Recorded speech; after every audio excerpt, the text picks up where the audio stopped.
intelligence data.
All right, here we are, ladies and gentlemen, with another tournament. And we're back with Puddin as well. Hi, Puddin. Good morning, good afternoon, or whatever it is. Whatever it is, indeed. For many of you in Europe, it's the afternoon. For many of us in North America, it's still the morning. Yeah, so it is what it is. But we are currently bringing you guys the War of Faction Beta Bravo tournament, B tournament. It's the second iteration. We missed the first iteration. It is what it is. But guys, we have the War of Faction tournament today, tomorrow, as well as next weekend. Puddin, are you excited for this tournament? Of course I am. Of course you are. Stories. There you go. Make up stuff. There you go. And I got my copy pasta ready for somebody to say something in chat. There you go. So a couple of quick heads up, guys. If you type !WOF in chat, you should go to a link collection, which in theory should bring you to the same page that I'm going to bring up here. Maybe. I say maybe because it doesn't want to grab it. That's cool. Oh, because you're probably too busy looking at stupid anime gifs again. No. No. Anime gifts, you're funny. Here it is. Busted. So here's your link collection, y'all. Basically, the way it works is you've got various teams, and each team has a faction that they basically choose when they sign up. So let me go to tournament rules. We call this the Read the Rules tournament because it's always fun. Okay, we didn't see anything other than faction choosing. You play whichever single faction you picked during the registration period for the entire tournament. Chosen faction cannot be changed after the first match has started. So what I find interesting about this is previously teams could change the faction that they wanted, and now they can't. So what are the factions, you may ask? Let's take a look. For the most part, factions include battleships, cruisers, and destroyers. There are a couple of factions that have some differences. Part of the reason why we are starting as early as we are, the battle itself, the first battle doesn't start for another 25 minutes, is because we thought it would be important to take our time and walk through this tournament and do it justice. You know, historically, we kind of say we're going to start at this time, and then we run late, and then we start, and then we've got 10 minutes and the first battle happens, or less than 10 minutes. I kind of feel like I want to be able to answer your all's questions. So if you do have questions, feel free to ask. With the 2-minute delay, we can get to you guys a little quicker.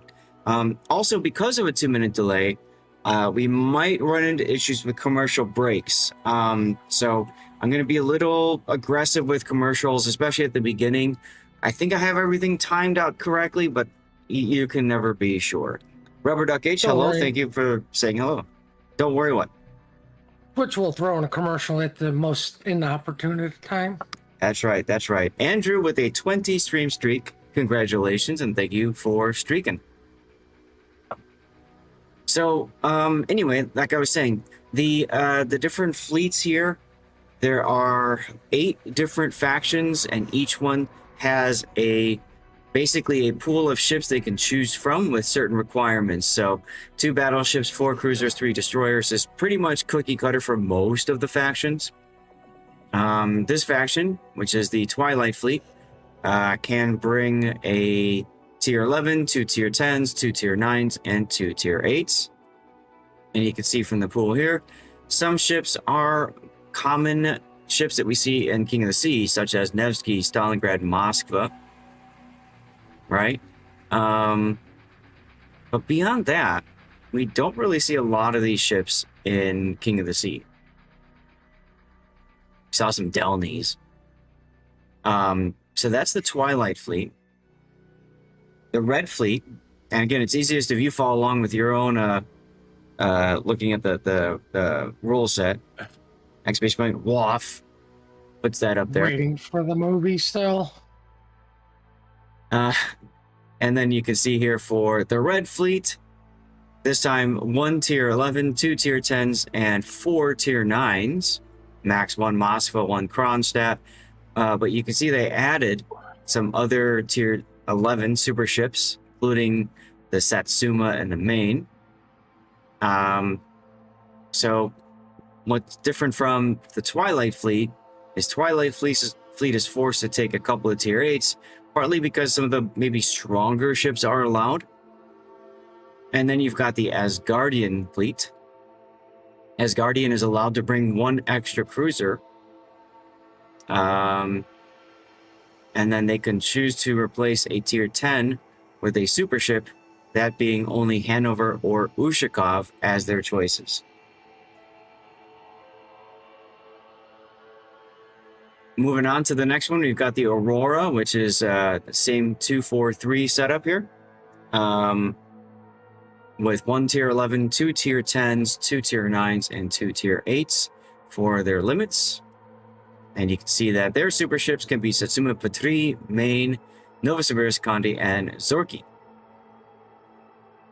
Now, things get a little interesting with the Intania fleet. The Intania fleet is allowed to bring either Lexington or an Enterprise. And I'm really excited to see how carriers coming into the tournament have an impact.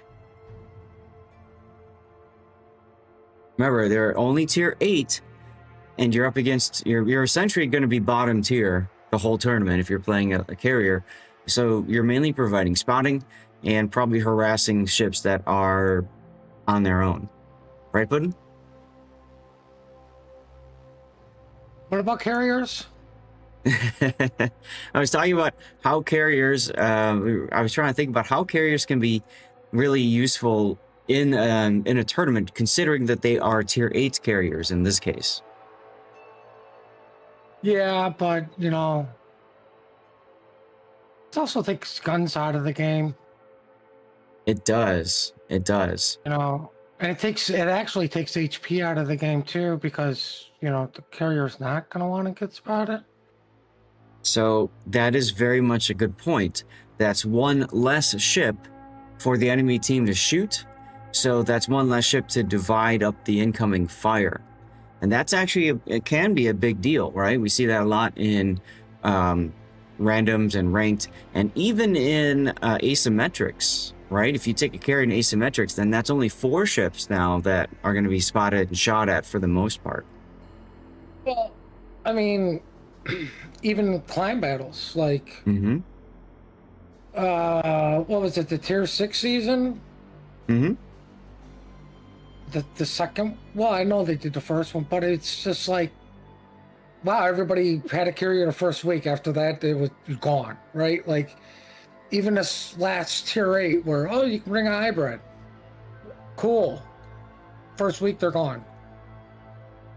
You know, yes. that spotting just not as impactful as you would think, because, I don't know, it's not like you have a class that is pretty much designed to cap and spot for your team and do damage, which is way more impactful. That's correct. That's correct. Rubber Duck, yes, the setups are very complicated. So the team that, when they sign up, they have to pick one of these factions, and they don't share, of course, that faction with everybody. Though after a while, you kind of get an idea what teams are going to be playing. But Puddin's absolutely right. One of my favorite experiences, actually, in competitive play, I used to do Supremacy League, which is a kind of a precursor to King of the Sea. And in that tournament, it was tier 8s only. And because I was competent enough, they threw me on carrier all the time. This is the old-fashioned RTS carriers, right? And so I was in the Shokaku, because the Shokaku has, what it was, 3 fighter squadrons and 2 torpedo bomber squadrons and 2 dive bomber squadrons, something like that. And so you have more aircraft that you can use to kind of spot things. And so you had people that would spec up for full anti-air, right? And when they spec for full anti-air, your planes get spotted and they just melt. They're paper planes, right? Whoever spots your planes that use defensive anti-air, bam, there goes your planes. So we did this show match with 3 European teams. It was 3 North American teams, the top 3, and the top 3 European teams. And we were the only team to win a battle. And there was the third battle. And in that third battle, I had told everybody on my team, I said, I am sick of playing Shokaku. My planes just disappear. There's just too many squadrons to manage. Can I please take Lexington? And they said, okay, sure. So I took air superiority Lexington, if I remember right. And everybody was memeing on it in chat when it was streamed. They couldn't believe it. Oh my God, what a bunch of noobs. These guys are idiots. We won that battle. And a big part of that reason is because I got myself spotted in the Lexington and I bow tanked as everybody tried to shoot and kill me. So you can use carriers to your advantage, but you're absolutely right, Puddin'. It requires a lot more thinking about where you're going to put your ship and when do you put that hit point pool on the line, essentially, right?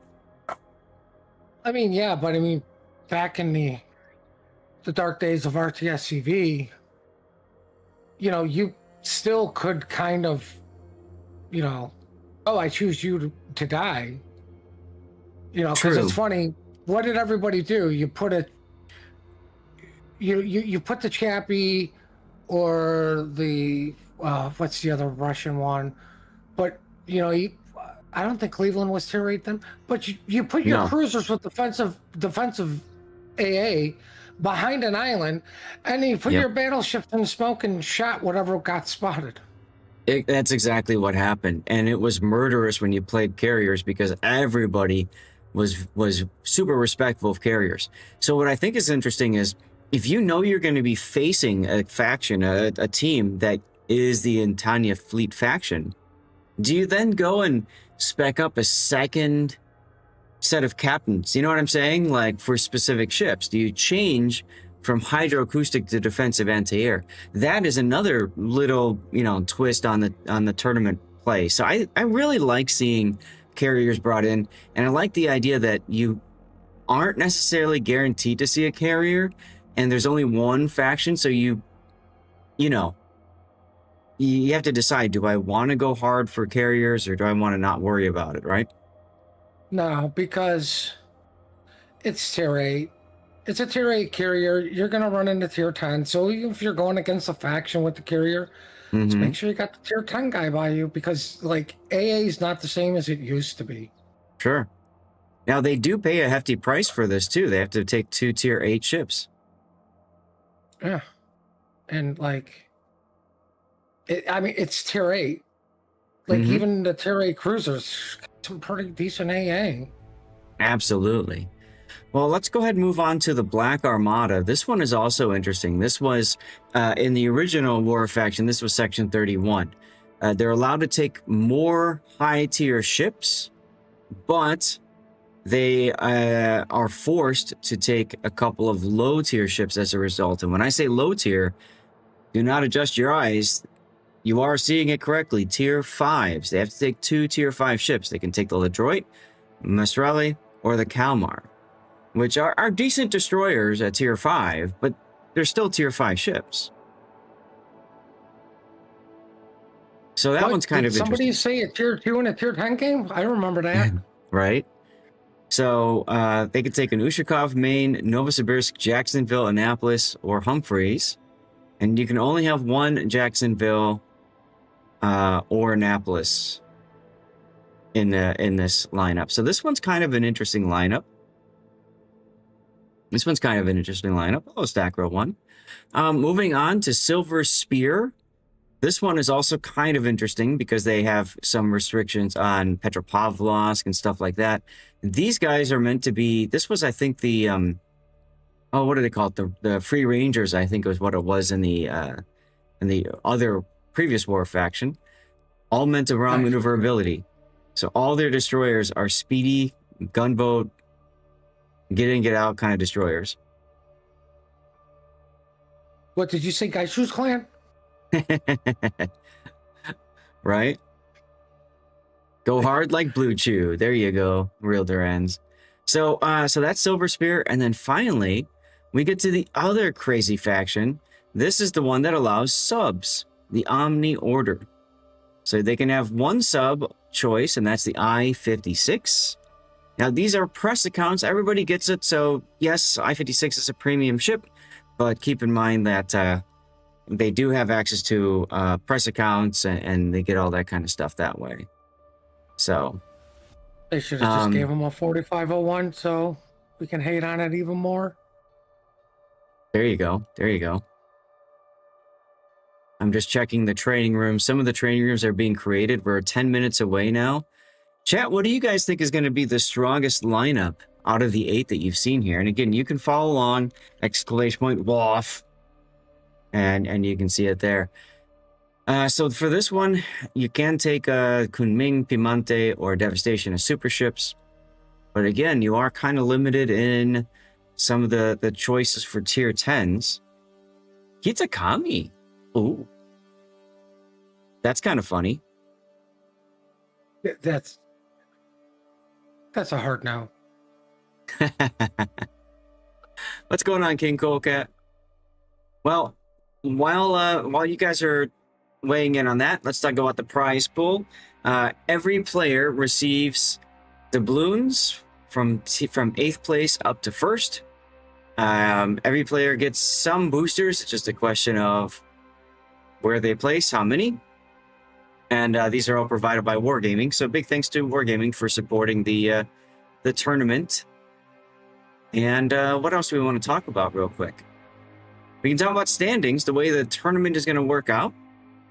So we are in the group stage today. Every battle is a best of 1 battle, best of 1. Okay, these will probably be pretty quick, maybe 10-minute battles or something like that. We'll see. The top 16 teams advance to tomorrow. The bottom 4, therefore, are gone. Now, one team has already forfeited. So because one team has already forfeited, really only 3 teams are going to be gone now. So that's kind of cool. And let's see. We are... Take a look at where we signed up for. There are other people streaming the tournament as well, so I want to highlight that too for people. That would be this stream here. Let me put this one back up. Change the zoom. So we've got 4 Yar, myself, PWD, HF Freeman, Mellenkrieg, Shremi, World of Wheelchairs, that's a great name, and Lee Brunkel. I don't know I don't think I know any of these streamers. Wheelchairs, I think, was a different name and rebranded, but I could be wrong.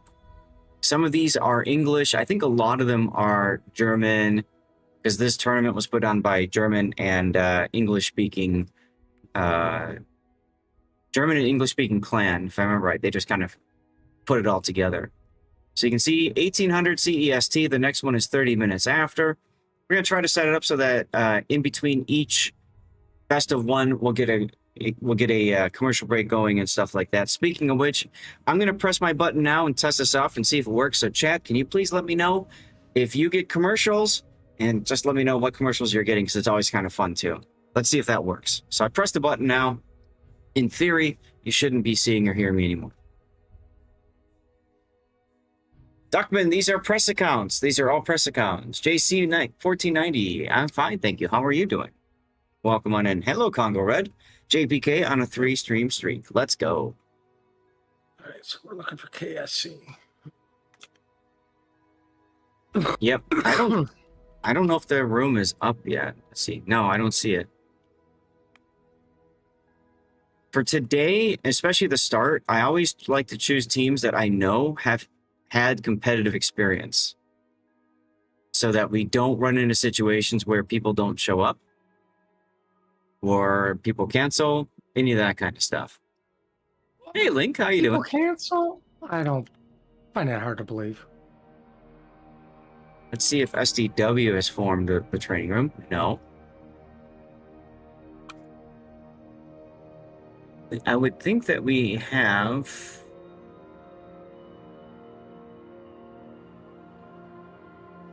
Let me double check.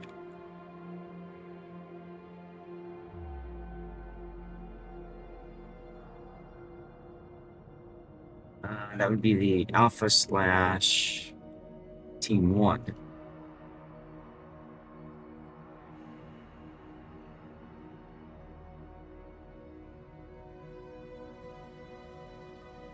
Okay, let's see.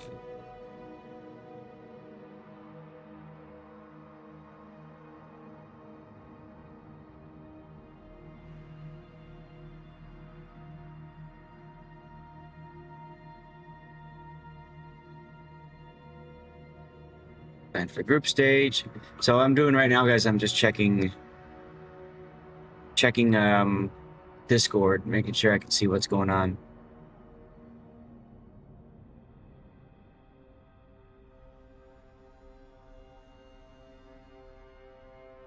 Okay, 3-minute commercial break has started. Group stage. And let's see, we are group D here.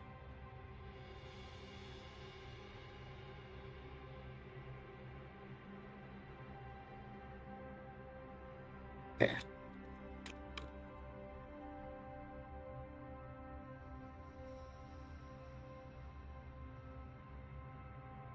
I don't know why these add to channel list. Why is this not on my channel list? That's weird. Add to channel list. I don't get why Discords hide channels and then suggest them, but okay. I'll go with it. Let's see.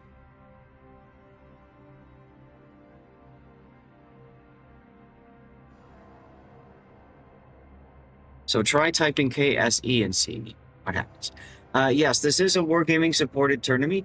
There was actually a delay for the tournament start by a week to make sure everything is set properly through Wargaming. So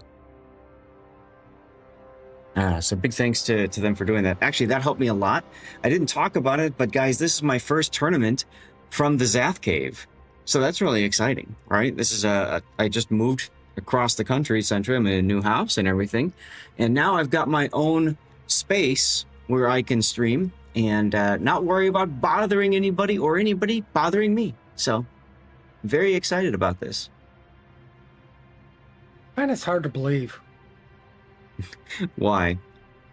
I don't think you're in a cave. I've been in a cave before. It doesn't look like you're in a cave.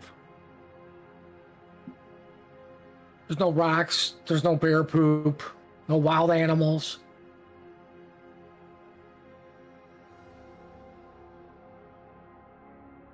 Well, okay. We'll get there. We'll get there.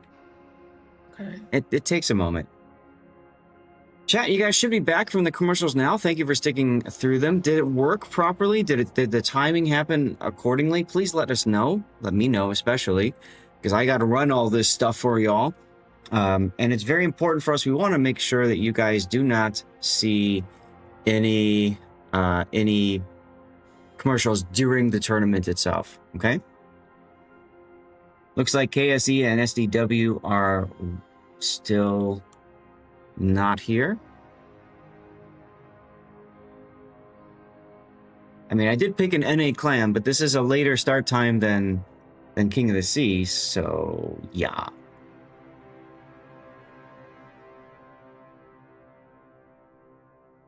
All right, so who do we have here? We've got Dastard and Retro.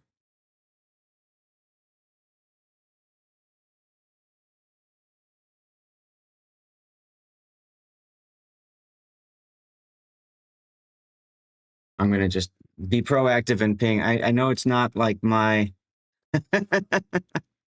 I know it's not my job necessarily as streamer, but it's in my best interest to ensure that we actually have a fight to bring to you guys. If I don't hear from them in a couple minutes, guys, we're gonna audible to a different game. And that would probably be Inca UFS, because I see that one is up, I think. Let's see. Inca. Theirs is up, but it's kind of weird. Inca. Let's see WINT if they are up or not. Yes. I'm gonna say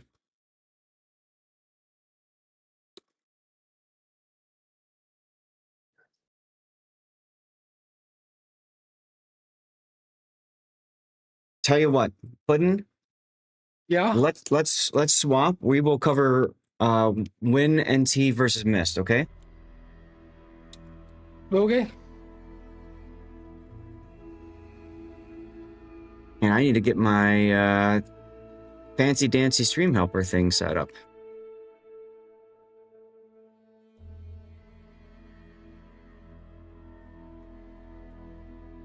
Okay.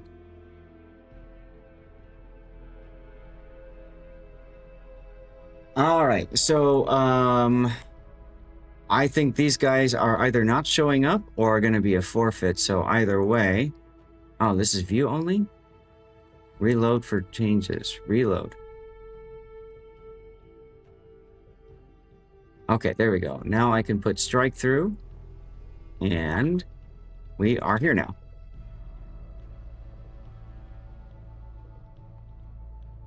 Take that, Cots! Right? All right. So we'll have to find out what happens with KSC and SDW. We might catch something later, but I don't want to be delayed with you guys. It looks like they said the room is up now, but with them not responding, I don't want to chance it. So we are moving to our first battle of the tournament, WINT versus MYST. And here we go. We're starting on time. Look at that. Only took an audible. Let's see you in the battle, guys.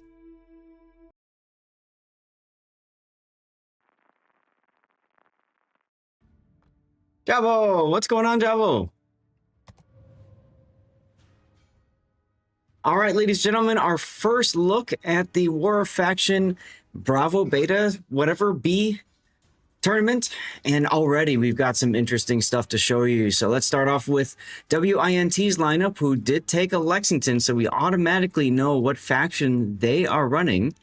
So we've got Fafnir in the Lexington, Hao Liu Wu in the Yamato, Where's Salt in the Des Moines, First Equinox in a Salem, Insolicious in a Cambridge, Nicinator in a Des Moines, and Silverwolf PRPR in the Kid. Give us a tell us a little bit about Team Mist, Puddin'. Team Mist brought in Ushkakov, an Annapolis, a Petro, and a Nova. No real surprise there. The Ladort or something, a Hiragumo, and Kevlar. I can't pronounce that ship's name. Kalmar. Just gonna call it Kevlar at this point. So as you guys can see, we have two, and I need to change. Okay, I have to change a couple of settings. These are press accounts, and because they're press accounts, sometimes you have to change a few settings in the HUD and stuff to get it sorted out. But we can already see some spotting going on here from Fafnir's Lexington, spotting Giant's Kalmar now. Or Gaiath, I don't know. But it looks like he's going to go for the full drop. Fafnir dropping on Sakura's Petropavlovsk. Yeah, our first carrier strike. That's a ledge mod Petro, so you get one less heal. Yeah, well, doesn't matter if the torpedoes don't hit. All right, let me do this real quick. Settings. Go ahead. I was going to say, you know what's interesting? Like, if I know I'm facing the team that's got the carrier, take the Jacksonville. Well, you don't get the know. front of AA fire. Where's HUD? I mean, where's what? Who? What? Where's my stupid HUD? To the left? I don't know. I don't know either. That's weird. All right, well, we'll mess with this later, guys. Nice. We already broke the game. I already broke the game. I can hold the alt key. This all last minute again because I don't read Discord messages. I got everything set up. It's just I always forget with the press account. And if I forget, you better believe the players also forget. But this is kind of cool. So we have two of the unique factions right off the bat. We start with the carrier. And then this is the faction that's forced to take tier 5s. So we can see how effective the tier 5s are. As you can see, Fafnir looking for an opportunity to drop on the droid. Misses, but does cause a reset. I guess the important part is getting a reset, but um, what was that smoke cloud? And why are you playing a Gumo not built for the smoke cloud for 420 blazing? Or as I like to I call it, the I chain smoking? actually heard that there's a bug. Chat, if you guys can fill us in if you know about this. I think there's a bug right now with Harugumo's unique upgrade. But I I'm find it hard to believe this game is working as intended. working as intended, chat. You can see we've got a Kid Des Moines combo set up to push their way around south to the B cap. That's exciting. We're going to see some crazy stuff happening in a little bit. Well, I think the unique mod is about to bite the Petro on the butt here with a double Des Moines. He's going to be in trouble as soon as he gets... as soon as he gets... What the heck? Interesting. A little premature on that radar from Petro. He got detected and thought he'd radar immediately, and his radar expires just as he sees Silver Wolf's kid. This ain't the old Petro where you could sort of wait that 2 seconds and then radar. Gotta wait a little bit longer for him to push in. And you can see that where Salt... Go ahead. I think this kid, he should have dropped the smoke right away. His radar's, like, you know, the radar's down. He's in range. He's reversing. Yeah. Probably a double check with the caller to make sure, right? Did we miss something? Are we sure we want to smoke now? You saw the radar going on from the Des Moines just to check as well. Is there a destroyer nearby? Fafner going in with the dive bombers on Petrol Sellers Harugumo. Okay, they actually connected. Forces out the DCP.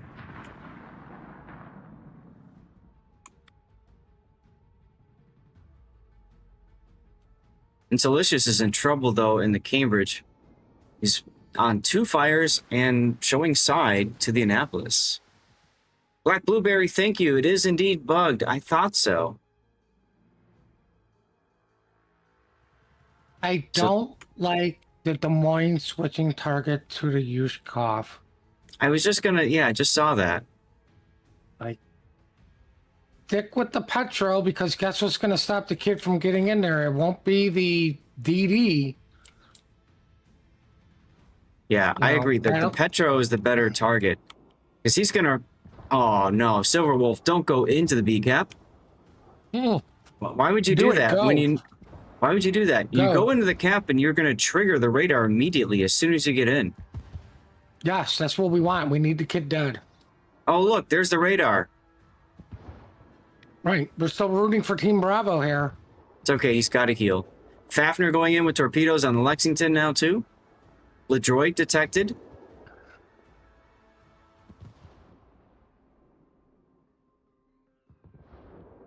Not a bad decision to shoot with the tier 5 to get the kid to shoot. Stay spotted a little bit longer. Yeah, that was a bit of a mistake on the part of the kid there, because the Petropavlovsk radar does not last that long. What? And that unique upgrade actually has been chunking him pretty heavily with AP shells. Yeah, don't worry. Des Moines are now shooting their fruit again. Yeah, they're using AP, though, against the Petro. I think you're better off just burning him down. I mean...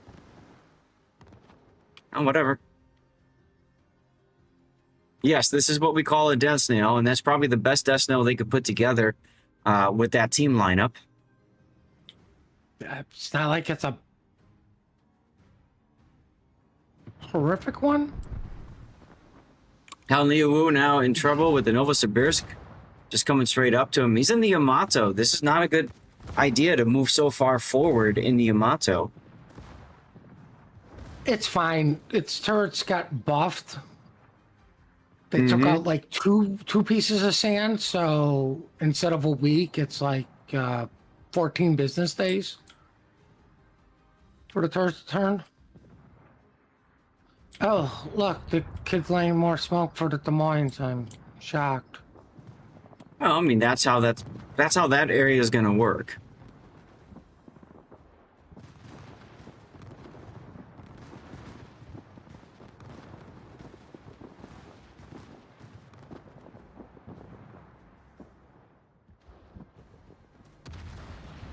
Man, that hydro's coming into play here. Good thing he popped it for tour planes. Actually, sometimes that can help, though. I mean, if you know that the torps are going to be dropped farther away, you see them instantly, which comes in handy. Des Moines now changing their target to Mist Novosibirsk. He's forced to go farther forward now. Ooh, Cambridge with the clobber shot. And Lexington Flood. Look at that. The first carrier kill in a World of Warships tournament in quite a while. At least that I've seen. Time. Oh, look. They got bacon. Ushikov's lost a couple of secondaries. Don't worry, they'll grow back. I don't understand this Uchikov's position. If you got the Nova in the channel, you come up the other side on the Yamato. That's correct. Both one view. Yep. They should have both been pushing. I completely agree with you there. They should have worked their way up. It's a bad color too. How about this one? Should have worked, you know. They definitely have to, you got to push together. Instead, they just sat there and allowed for Team Wind to turn around and get their Cambridge in position.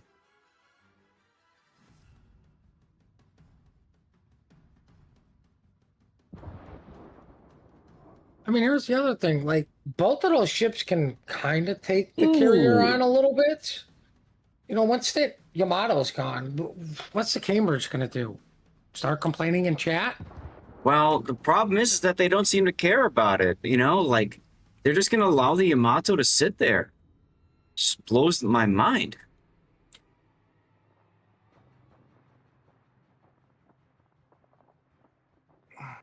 And Nicey Nader is now turning around. I don't understand that either.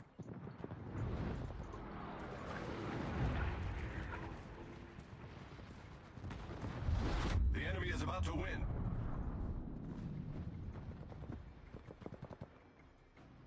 Miss has got to get a kill here. And I honestly, I don't see where it is. I mean, they had an opportunity if they would have shoved the Ushakov. Instead, the Ushakov went into the channel and sat. They still have an opportunity to shove with the Ushakov. I mean, I don't think they've gotten much benefit at all from that one or even from the Novosibirsk.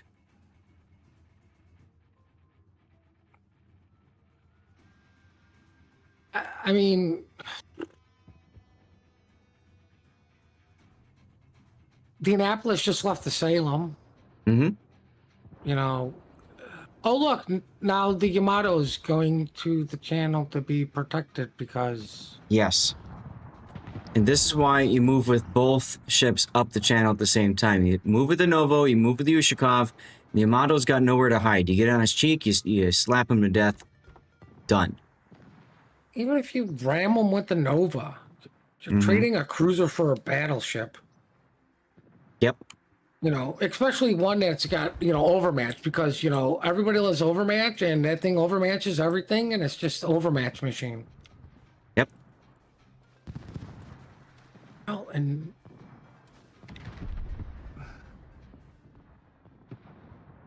Salem took a torp. Annapolis is almost dead.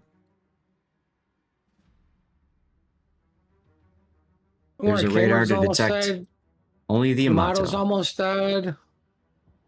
Got a lot of low health ships. It almost feels like there's a minute to go in this game. Petro. Big kill for Mist. They needed that kill. Now can they get the will be this Yamato? Can they get the Yamato? Looks like they will.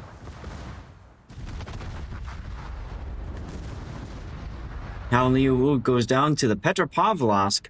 Game is not over yet. We have now a potential change in wind condition. Mist looking to win in a minute and a half now. Uh-oh. What are we uh-ohing about? The Salem?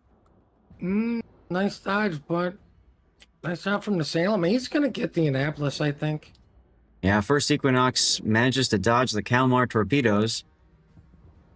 Shimakaze Waifu's Annapolis trying to find a way to not be shot at for a while.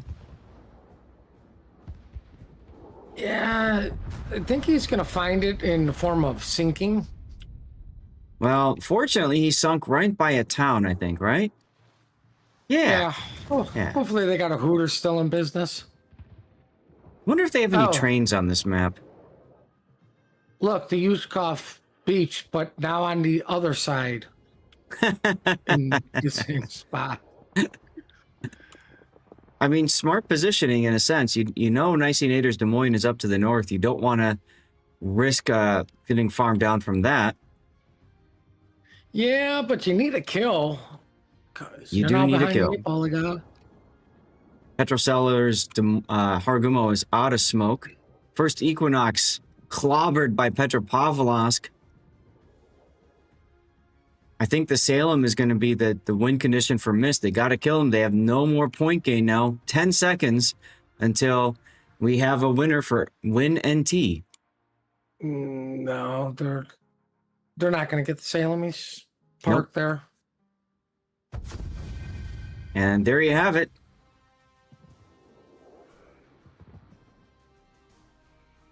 Game 1 in the books, y'all.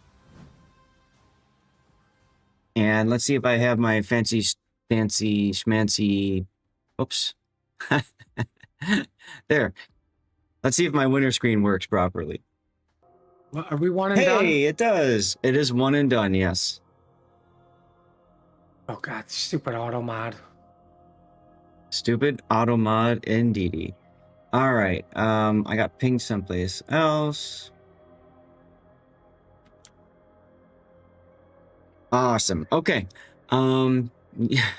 Use those golden shower tracers. Damn right. Okay, guys, we're gonna do a commercial break and get back to this button. There we go. See you guys in a couple.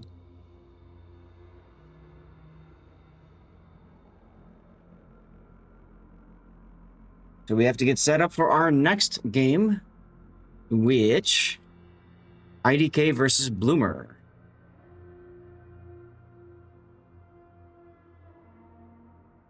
It's what? IDK versus Bloomer. Looks like the KSE game did happen, so that's good to see. Yeah. If they had said something at just a minute earlier, we would have stuck around. But you know how I feel about delays. I know you feel the same way. Let's find games. What? Is it nap time already? The room is open. IDK is the host for our next one.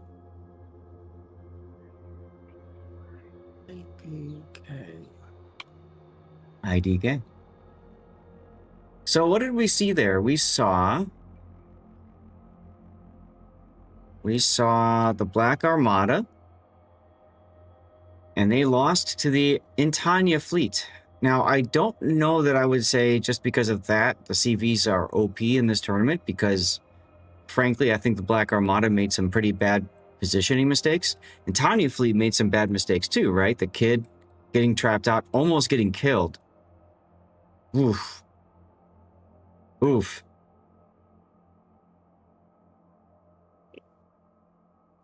I think, God, I can't remember these facts. What was it? Miss? I think they made, obviously they made more mistakes because they lost, but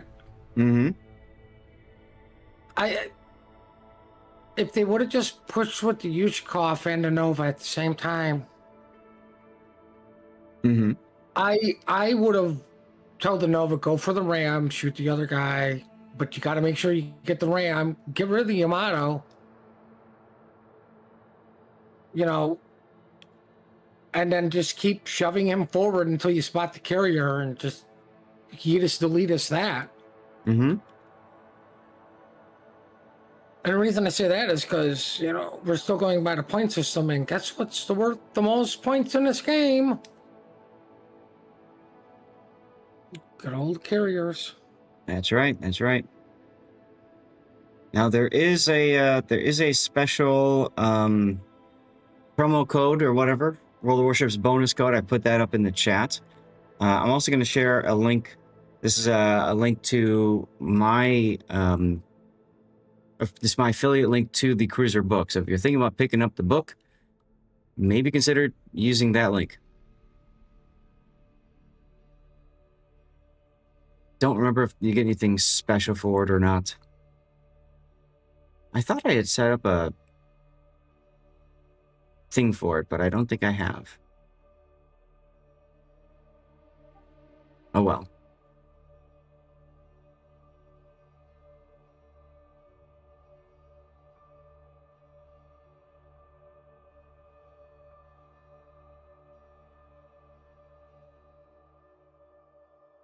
Let me get that set up. All right. That. Sub actions.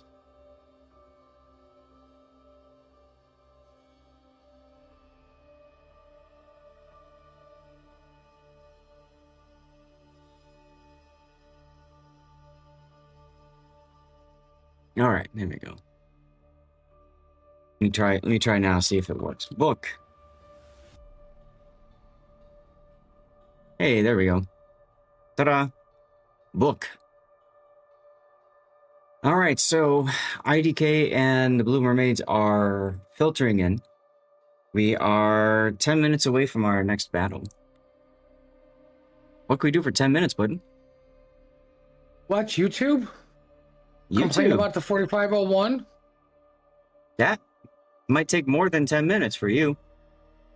Probably. We can talk about how at this point I personally believe it's absolutely stupid to have limited DCPs with everything that's on it. You know, thank you, subs. Mm-hmm. Let's see. We can listen to Slayer. There you go. You know, a lot Good of old people would Slayer. love that. This is... Who is this? This is Shiori and Circo. I'm just pulling up random replay renders. Why not?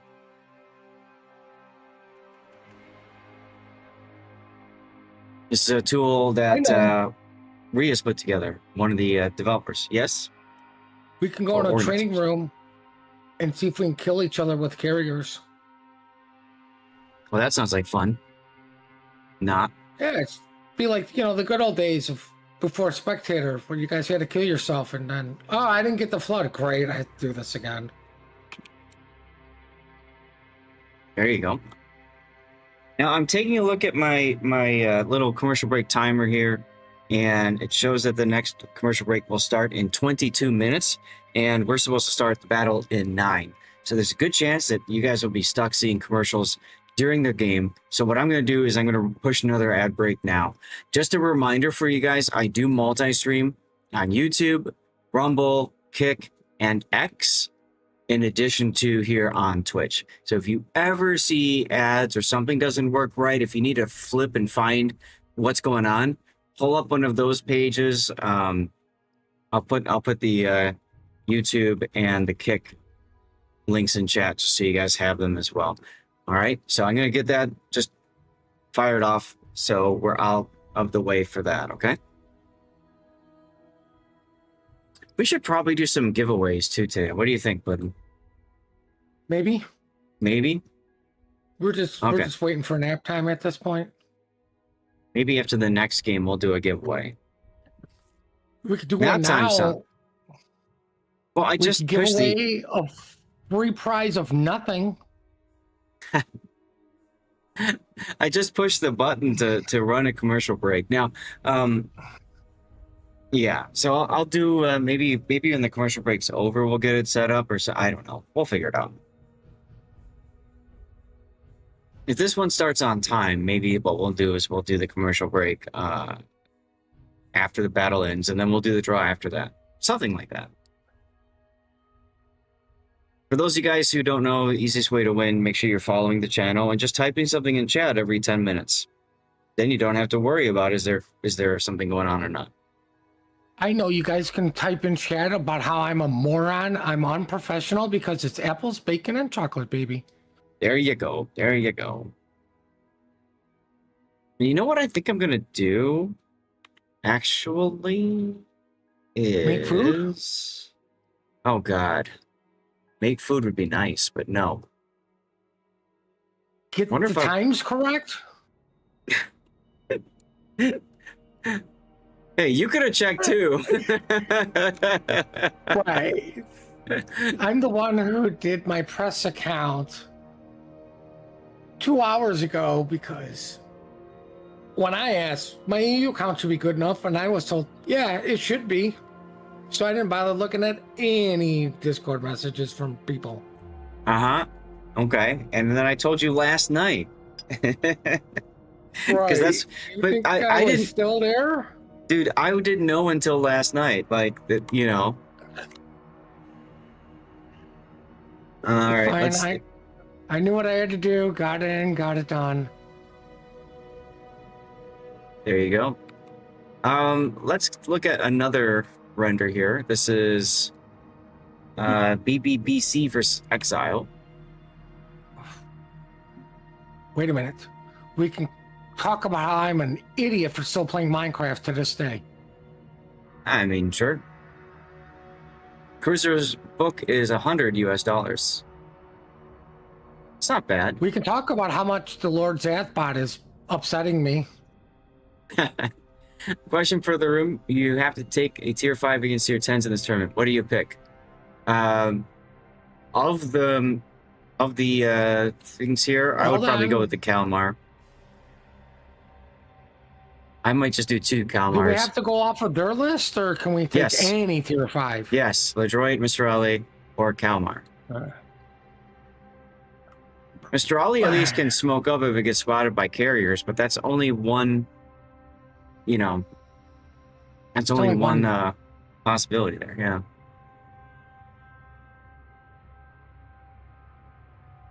I mean, ironically, we saw how useful the carrier was.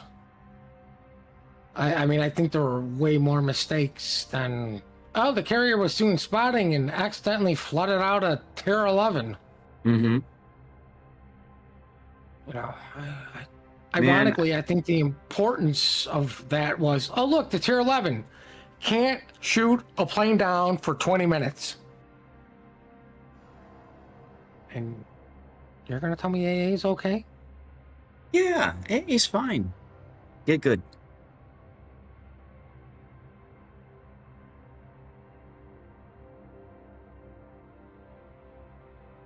All right, you guys are seeing this. Good. I don't know why, but my next commercial break timer hasn't changed. Chat, we just ran commercials a moment ago, right? Are you doing them automatically, or is it manual? It's automatic, but then I'm trying to do a manual to get in front of it. But no, because I also do the automatic and try to stay in Twitch. If it's set for however you set it, they're gonna run one no matter what, and then they're gonna deny you from running any. And that's fine. Let's try another one now. That's a good point. It might have not allowed me to run the commercial break because it was so close to the last one. So we'll try another one. That's a good point, and see.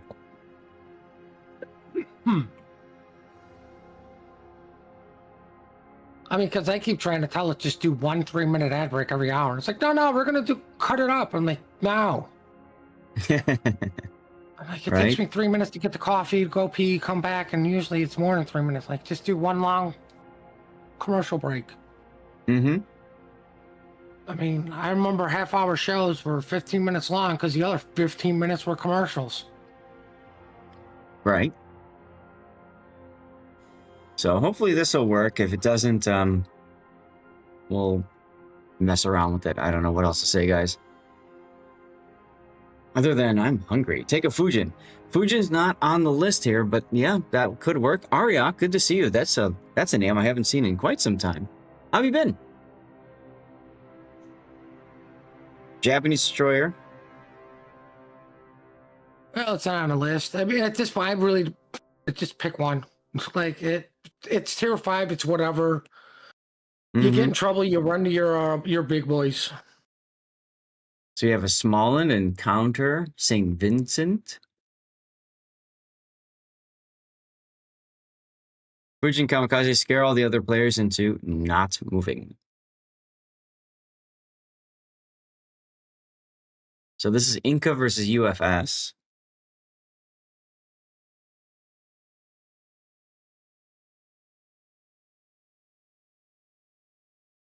Teams are readying up. We got 2 minutes until we get started here.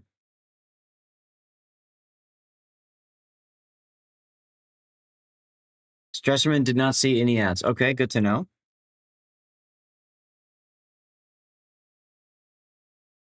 And there they go.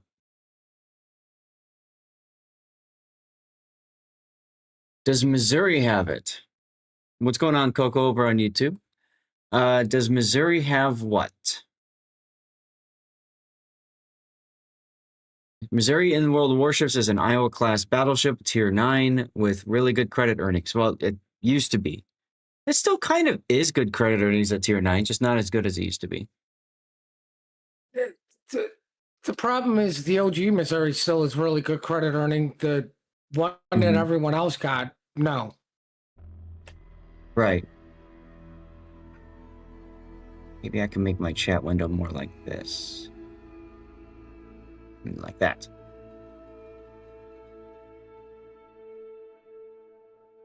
Like that. There we go. In general, tier 5 destroyers at least have stealth. That's correct, Arlick. That's correct.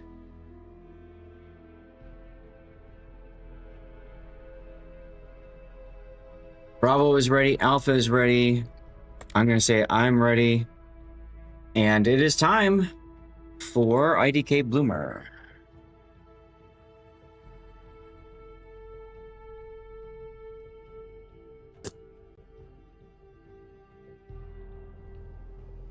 Let's get into it. Perfect timing. So you guys saw a commercial break, and then you'll come out of it and we'll be right in the game. Uh-oh. I see another of the Black Armada, what was it called? I don't remember the name. But we have another one of those tier 5 destroyer required lineups. Oh, this is actually a complete flip of what we saw last time.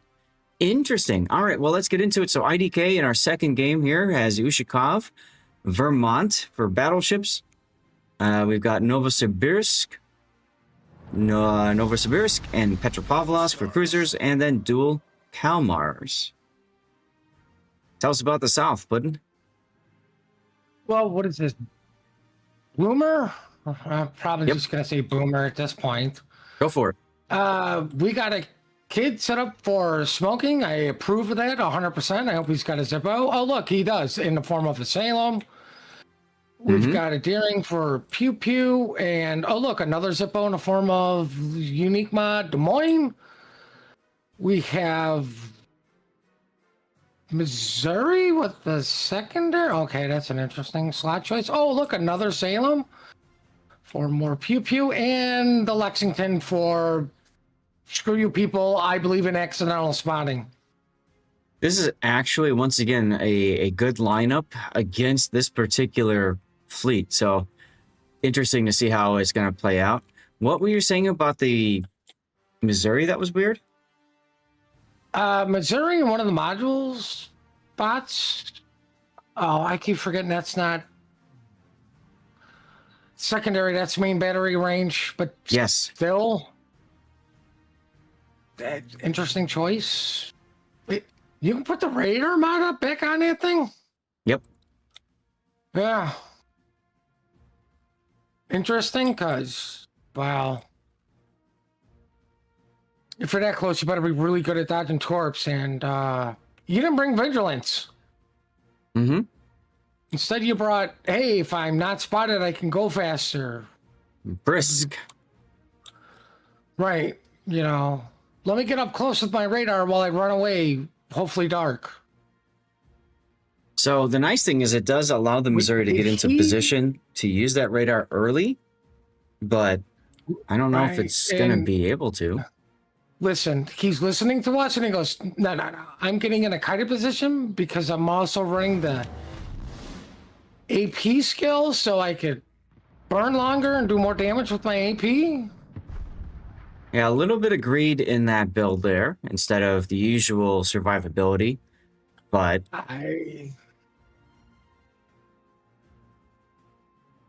it's an interesting build. That's Yep. all I'm gonna say. here goes our Death Snail as the kid smokes up the Des Moines. And Aquila spotted in the Kalmar now. Well, now the kid is trying to get the Kevlar to shoot because I'm not calling it anything but that from now on. The Kevlar. There you go. Well, I mean, look, he's running back to his support, like what you should be doing. Mm-hmm. Oh no, the Nova radar. What are we gonna do? Well, good thing somebody put some islands in a way, but not for the daring that is being pushed by the Yuchkakov. Yeah.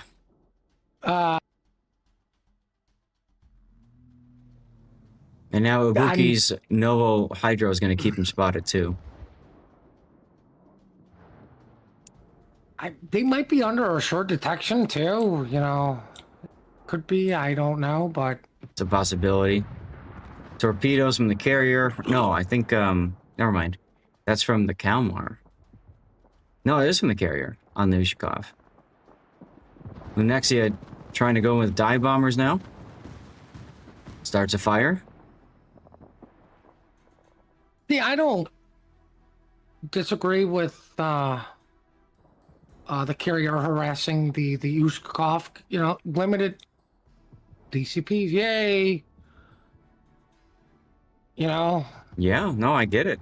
just, I get it. Just get them burning through the stuff. And you've got the Salem and Des Moines Death Snail also trying to pound away on him. Yeah, unfortunately, something touched our Des Moines. Not happy Yes. about that. I wonder if I have the Finally- mod. No, I do not. I might.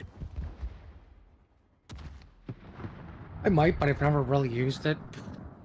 Yeah, one of the mods lets you see how much damage somebody's taken, but that was a long time ago. I don't know if the mod even still exists or not. I don't There's- know. Yeah, there's a couple mods where you can see damage. It's just one that allowed you to see it in tournaments. Came in handy Yeah. sometimes. That's a nice drop from the Lexington.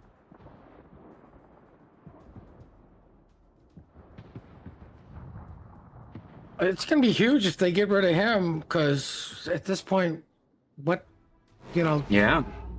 you just got to be wary of the Vermont. Who? Oh, look where the Vermont's at. Right next to Right him. behind you.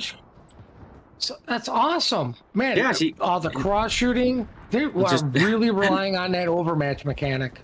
He's gonna just tag on in and say, shoot me instead next. Missouri Don't in worry, trouble, the though. Vermont has defensive A8. Don't worry, he's built for running away while Yeah. radaring. Yeah. And he's doing just that. He's got brisk, so he's running away faster. Oh wait, I know what he's doing. He's playing historical accuracy. He's parked next to the carrier for AA. Right? Here comes the next Death Snail. As the Ushakov manages to go dark for a little bit. Nope. Lexington is... Are they calling him off? They are calling him off because there's Vermont, Novosibirsk next to the Ushakov, so he can't easily strike anymore. Now he's going for the Novo. Yeah, but I don't disagree with this. I mean, you got your Death Snail. Just keep harassing the Novo or the DD. Like, Yeah. I mean, the question is, do you sacrifice your bombers or do you bring in your rockets and just do hot laps around DD? DD. Oh, look, the Yuchkov spotted again. You know, this might be one of the situations where you actually want to take the improved aircraft armor skill. Because you know you might have to strike into lots of anti-air, right? Yeah, but as everyone says, it's not worth it. Mm-hmm. But Salem took some torpedoes on the other side. A couple more. Well, like I said, you're a tier 8 versus not tier 8. Mm-hmm.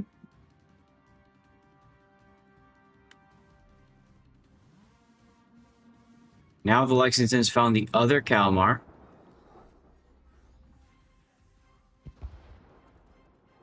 Ugh. Oh, Calamar's in the cap. But I don't think anybody can shoot him. No, the Salem's been kiting away. Oh, I just backed off to see him just get whacked, but I think that was the Vermont I think that was Brick. And down. Petro finishes him while they're capping C. IDK with first blood.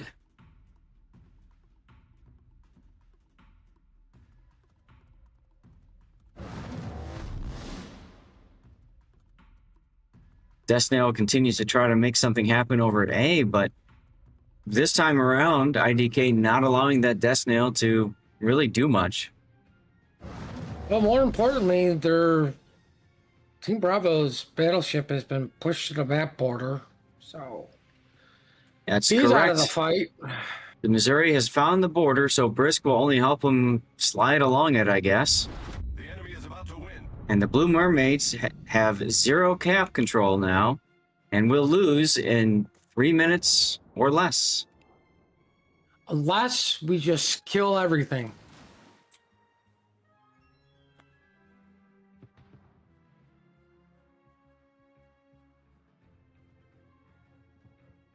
Kid now trying to make a way into the A cap.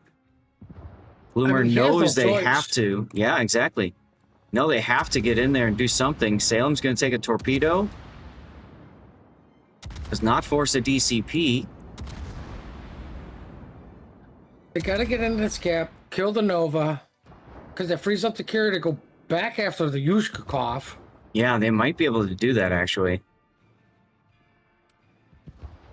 As long as the Ushika or the Novo can be kept spotted at the very least from the carrier. These torps might do it right here. They do. It's a very important kill for Bloomer. Well, the other Nova is questionable health. He's low. But so is the Missouri that got off the border and Died. died to it. Like, I think he was trying to reverse into the border this time. Yeah, and I think that heavy AP skill really didn't work out in their favor in this game. No. Why are you... I don't understand any skill that lets you burn longer when it's decided so many games and competitions getting that fire. Nice hit on Ibuki's Novo, as Bloomer does grab the A cap. See, I would have ignored the Nova. You gotta get this Ushkov. You need to get points. Mm-hmm.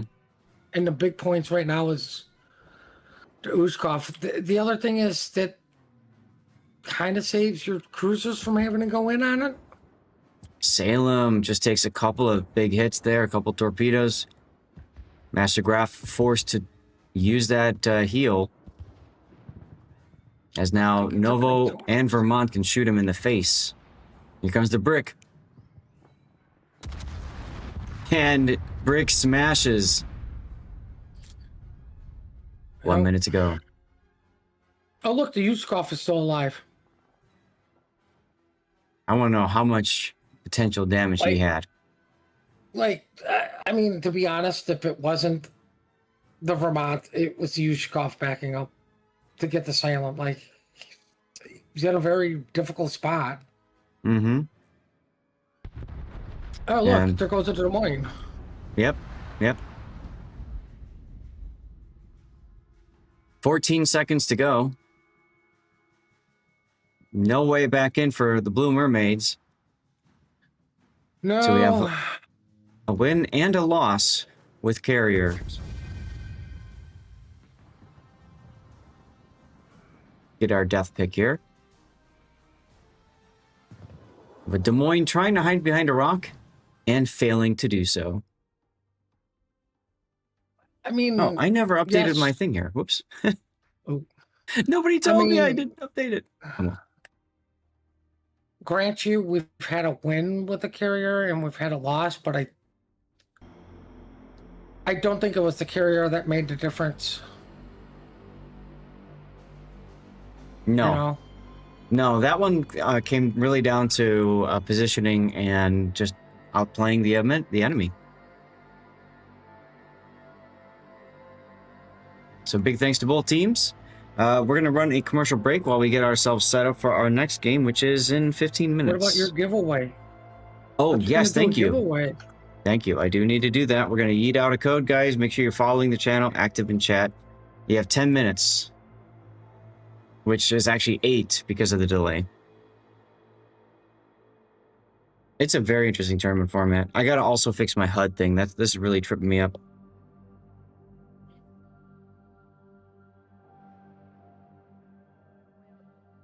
All right, let's put this back up here and click out of that. And again, so this is what we saw, the Black Armada against the Antania fleet this time around. The Black Armada won. Okay, now I need to find my HUD settings.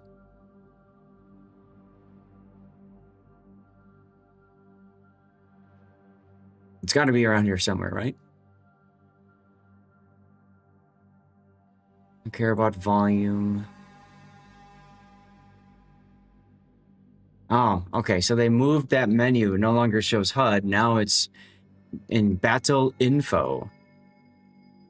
Okay. That's neat.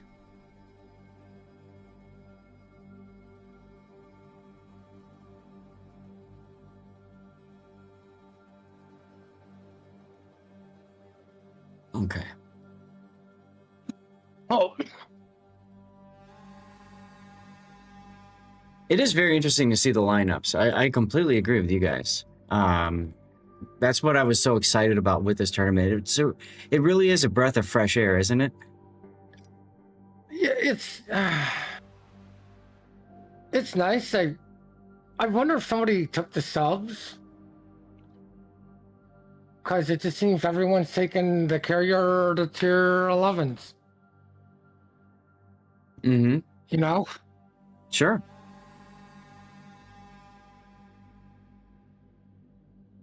So, I mean,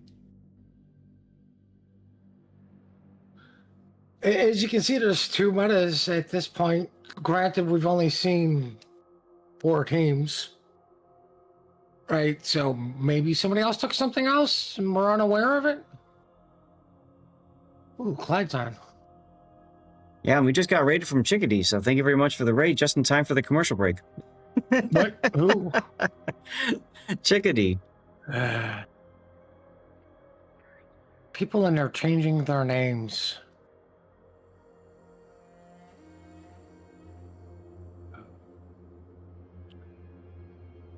This is gonna take me a minute. Oh, thank God! I just had to do 1 letter. Oh, Awesome. So for those of you that just raided in, welcome. In case you're not stuck seeing commercials, we are in the middle of our tournament. We're about to start our 3rd game for the day. That's going to be FICO versus Win T.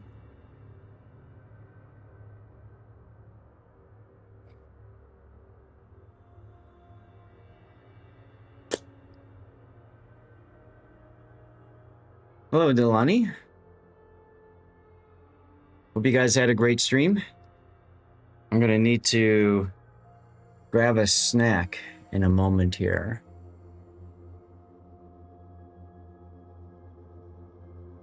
All right, looks like this is going to be KSE versus SDW. I can show you that render here. Go down to quarter speed. No, this is T-tar and throw.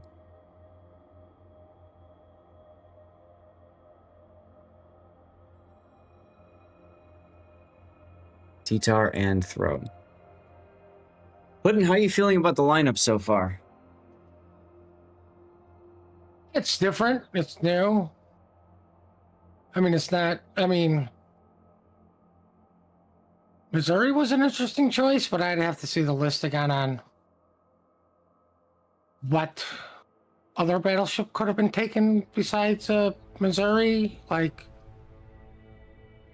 ironically, my first thought is, why aren't you just taking an Iowa? Like,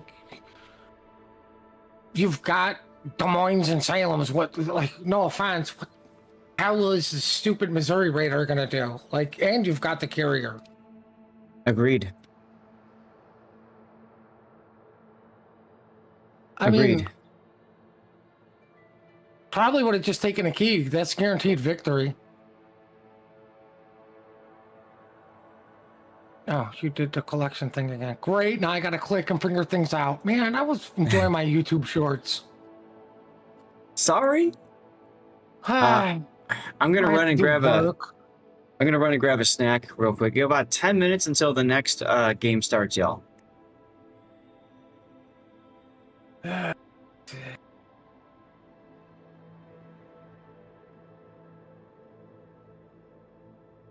First account, yeah, I know those stupid things. Rule set. Alright, Twilight Fleet. You don't have the carrier. What is it? Red Fleet? No. No. Subs cruisers. This one. The CV. So, what are your choices for BB? So you can bring 4 tier 10s, 1 tier 9. Right. We're assuming they're bringing the carrier, or 1 tier 11. That's optional. I got. You may replace 1 tier 10 with a tier 11. Okay, so if you bring a tier 11, which is between Eggeter and Humphreys, you can only have 3 tier 10s then. But your battleship choice, yeah, it's Iowa. It's literally on the list. Hell, I mean, I'd almost seem to say, why not bring the Azuma? I mean,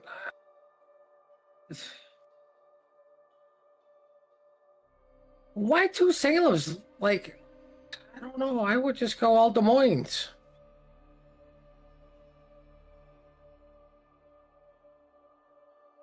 Right, unless that's limited. I don't think that's limited.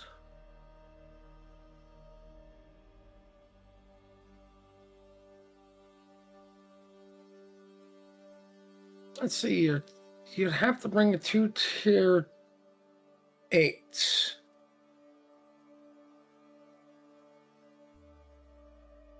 Let's call North Carolina Maggie. Yeah, Key's on the list. I don't understand the Missouri. You know, you've got all the choices. Like, you brought all the radar cruisers and the radar battleship that just never utilized its radar. Like, this is the problem where people think the gimmick for the Missouri is the radar. The gimmick for the Missouri was credit making, which, if you don't have the OG Missouri, you're not getting the gimmick. You know? Yep. So, if I remember right, the Missouri also had a slightly different thwartship armor to the Iowa or something like that. It didn't get the Citadel lowered like the Iowa did, but I mean, like, Iowa's on the list. All like Azuma. Like, he could even drop one of the. Salem's or Des Moines. Like, I don't understand why you just, like, 2 Salem's? Nah, I would have brought 3 Des Moines. I personally would have probably brought 3 Des Moines, either Montana or, ironically, in Illinois. Right? And if I'm bringing the Illinois, I'm bringing the Humphreys and the Benson. Or no, yeah, the Humphreys, yeah, then the Benson in your carrier. Yeah, I'd probably run a kid over a Benson just because they heal, but yeah. No, I can't. You can't run a kid. Throwback likes the kid, so the kid's off the table. Ah, fair enough. Hello, famous potatoes. So yeah, we have a 2-minute delay, y'all. Sorry, I had to go get a snack. I gotta keep my energy up. We are gonna be doing a after party afterwards as usual. So I have to drop the you mean a nap? for you maybe. So I have to drop the delay and stuff, and we'll hang out, play boats for I don't know, 5 hours or something. We'll see. Man, Gaelic won. Congratulations, Gaelic. Manor Lords just dropped a new patch today, so I could see about getting into that.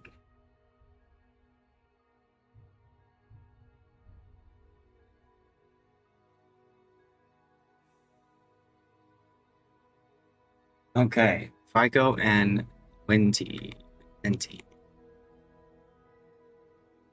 We could also take a look at the standings right now, which is this window.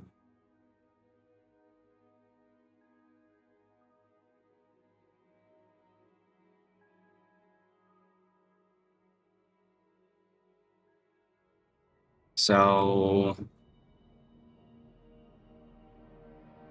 I'm a little confused.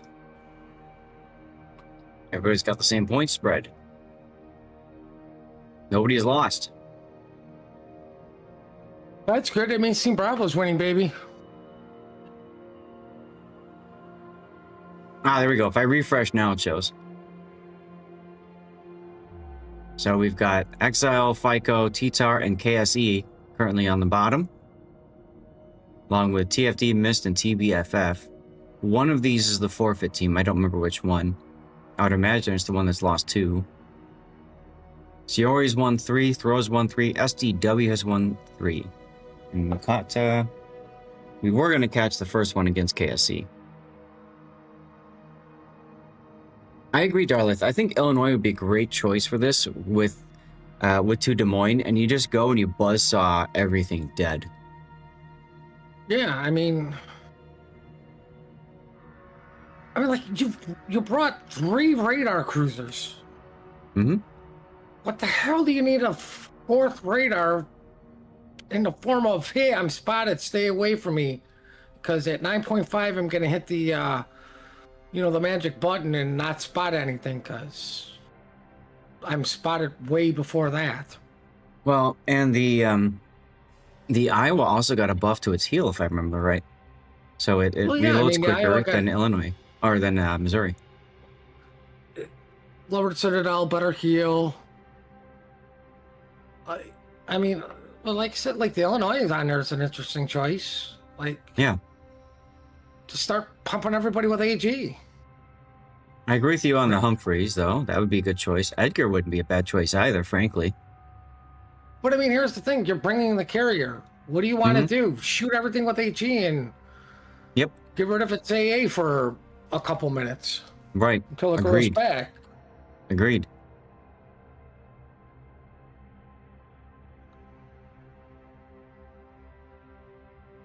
Oh, are you coming, by the way? The room is open. Who are we looking for? FICO. You also won a Chickadee stream, but you weren't present at the time, so... Ah, okay. That's nice of you to do that, Gaelic.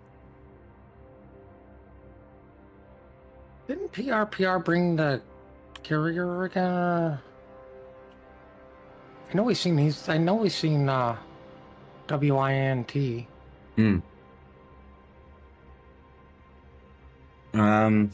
What were you Well- just asking? Sorry. I forgot what they brought. W. Winty. Or whatever. Winty, that was they had the Yamato. Yeah, so they were in Tanya fleet. So we're gonna see carrier again. I don't know what FICO's been running. Since everybody uses the same lineup, I mean, not hard to go and look at this point and see what they're using. No, but I mean, we've seen too the Black Armada and the carrier like that. Mm-hmm.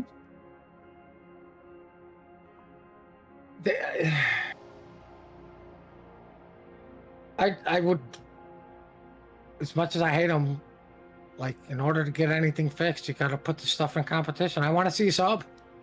Yep, I agree. Want to see the sub be completely and utterly useless. I agree.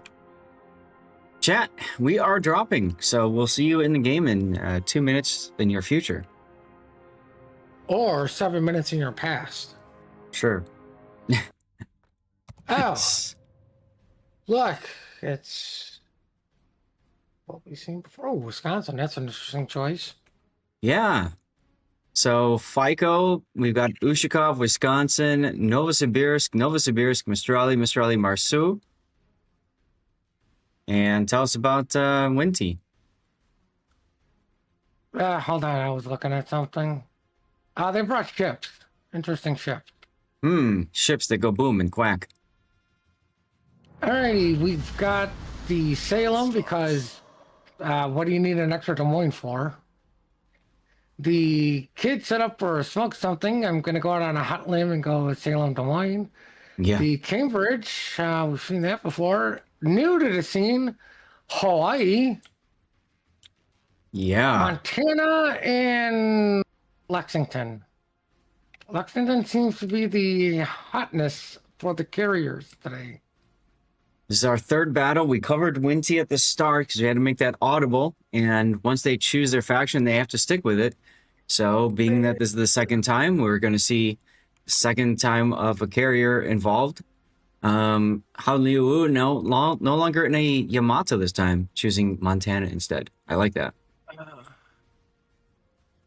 I mean, they pretty much went for Team America, and then they brought a Cambridge. Like, I hope he dies first. Why? Because it's not Team America, or is it America? I don't even know anymore. Cambridge is American. Oh, great. Okay, so it's all Team America. Yeah. Insert a South Park joke there. In this case, it's Pink America. Ugh. It's June. That's all I'm gonna say. It is June. That's true. You can figure out the rest, because I just I can't be bothered. But No I more mean, so. like, can they not just take like Des Moines and like another Des Moines and be like, hey, we're taking Des Moines? They literally can. They Like, can take 'cause- 4 cruisers, and 4 of them can be tier 10s. But I mean, like, you're bringing the Salem for its heel. Like, yeah, we've seen that work out well so far. Mm-hmm. Like, I'd rather have just give me my Des Moines. Like, I'll give you the Hawaii is a good choice. You know, partner up with the Des Moines. Yeah. I mean, if you really want to farm something, Hawaii is a great choice. What I don't get is why FICO brought a Wisconsin. Like, are What's they wrong hoping with for the gimmick? Wisconsin? Well, what I'm saying is, are they hoping for the gimmick with the F button? Because It's gonna take a while. Don't think you're really gonna get many uses out of it. That's the only thing about it. You need to be in a position where you can keep shooting it for 5 minutes or something. Not shooting, keep hitting something. Fafner going for a drop on the Morceau. Alsham Nagato does not take any damage.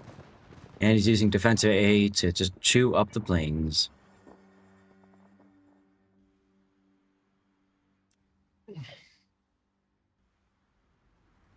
Fafnir so far hasn't been able to make much work out of the Lexington aircraft. I'm shocked. Look at these two Mistralis just sitting here, torping exactly where they think the Death Snail is going to come from. Oh, look, that sounds coming from where they think it's going to come from. Oh, I wonder if somebody's running RPF going, hey, they're over here. Yeah. Both Mistralis are using radiolocation. Oh my God, is the carrier going to keep these two DD spotted? Well, oh, no, remember, it's smoke. a Mistrali, so you've got the Italian smoke.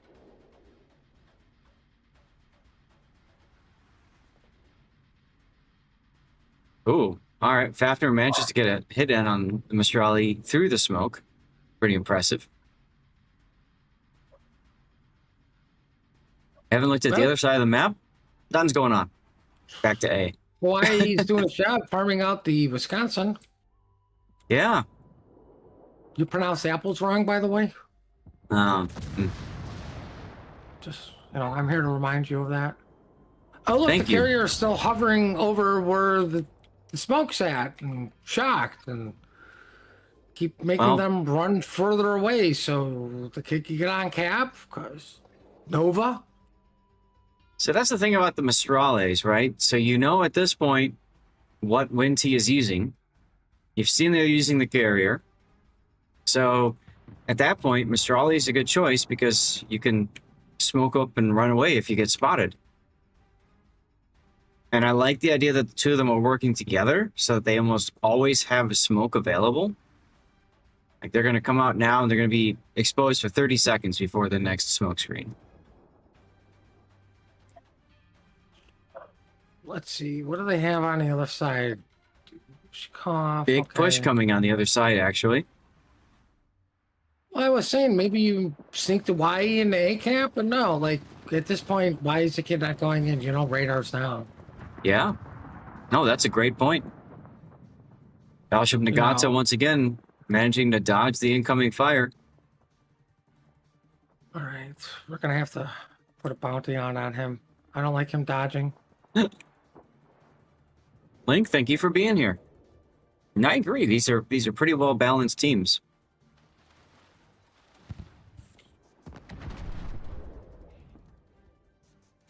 Hal Liu trying to do something to the Ushikov. We totally saw that be successful before. Well, I mean, here's the thing: like the Salem's got to go forward into the Nova because the battleship's coming from behind. Yep.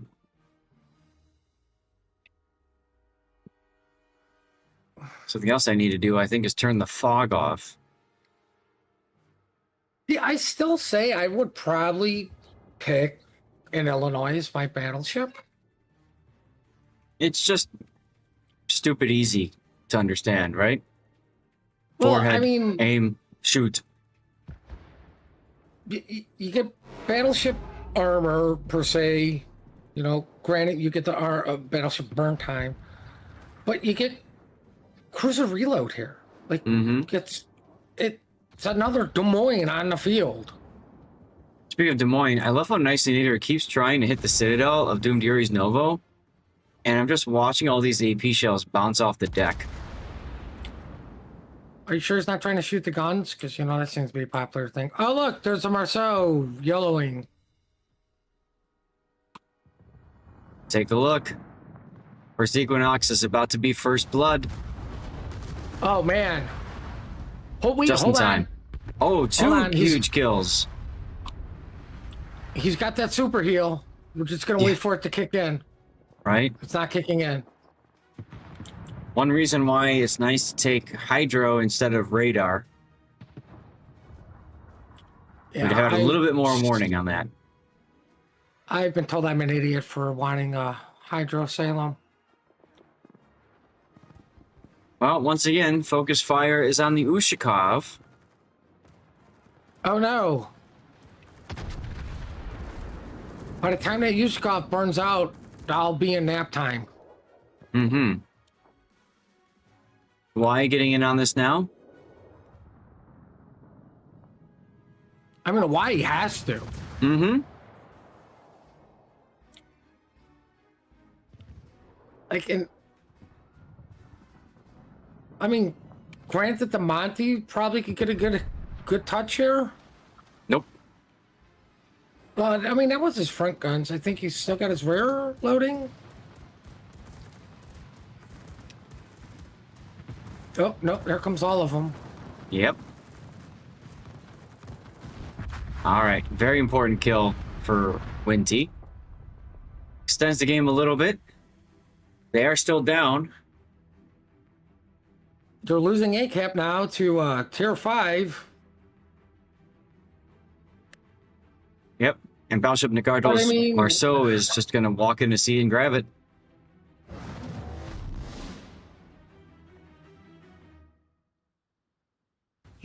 The dog's not happy. The dog is screaming for Illinois, too. All right, there's the radar.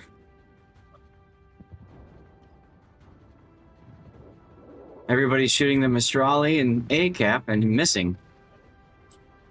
Maybe because it's such a tiny boat?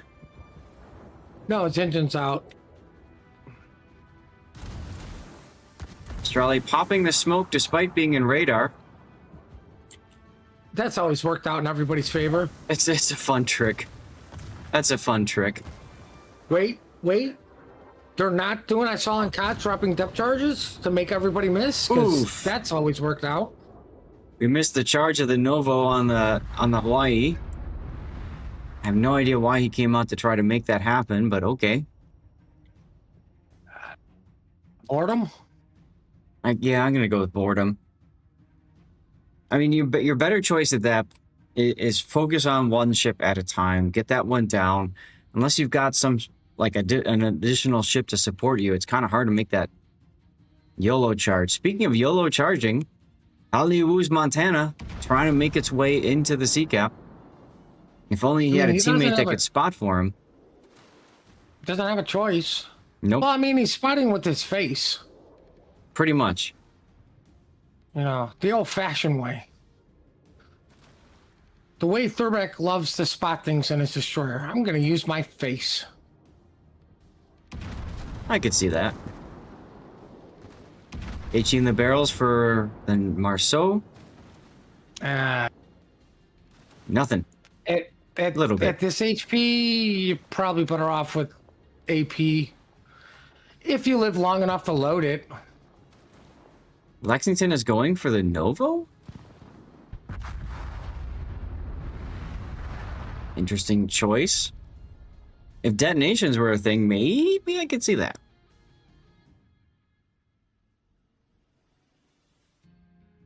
That just doesn't look like a good drop. No.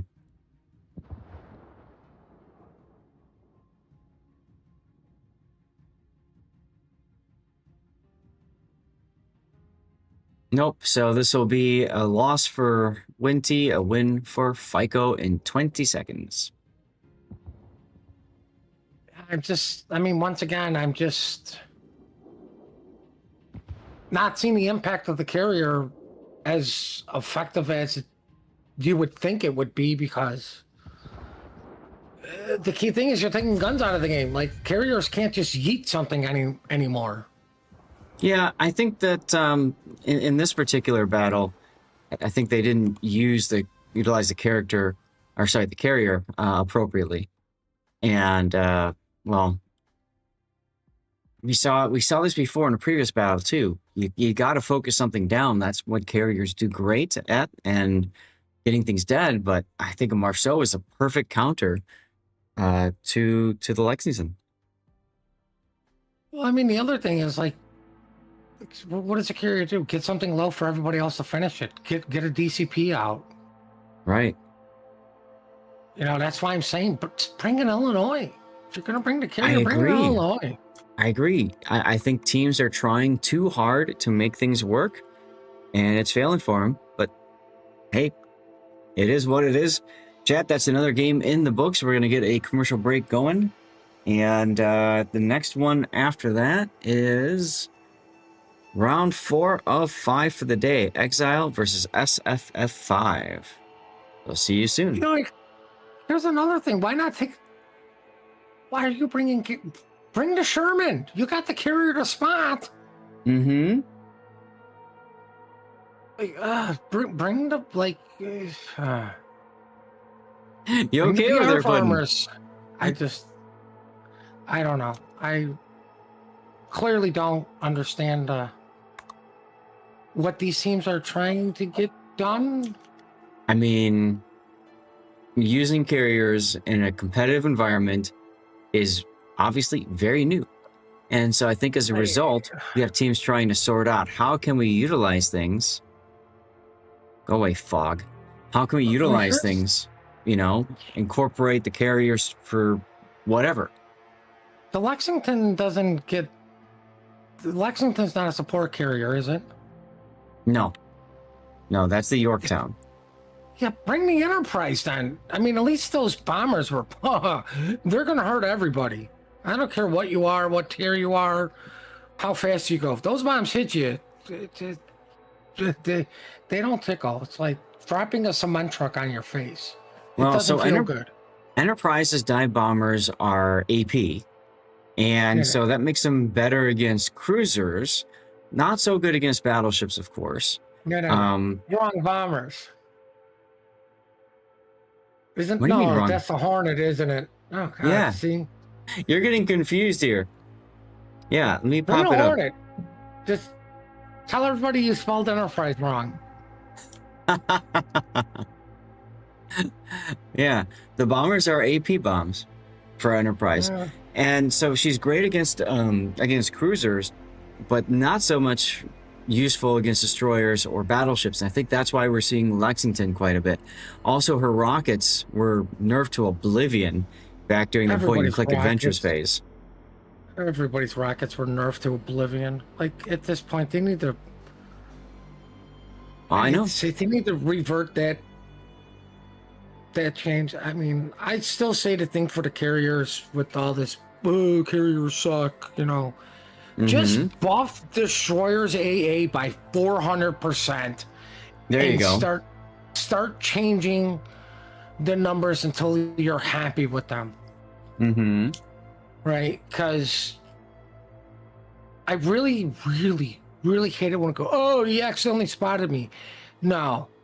Any good carrier player is going to go look for DDs. That's right. At the start of the game. Any good carrier is actively looking for you. That's right.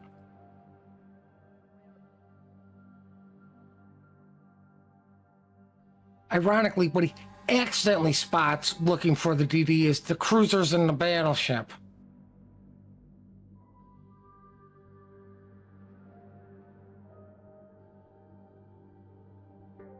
Okay, so we are now 2 away from finishing the tournament for the day. Remember, we will be continuing the stream with an after party, and tomorrow we begin our next, what do they call it, next group stage? It'll be best of 3s. I have an actual bracket.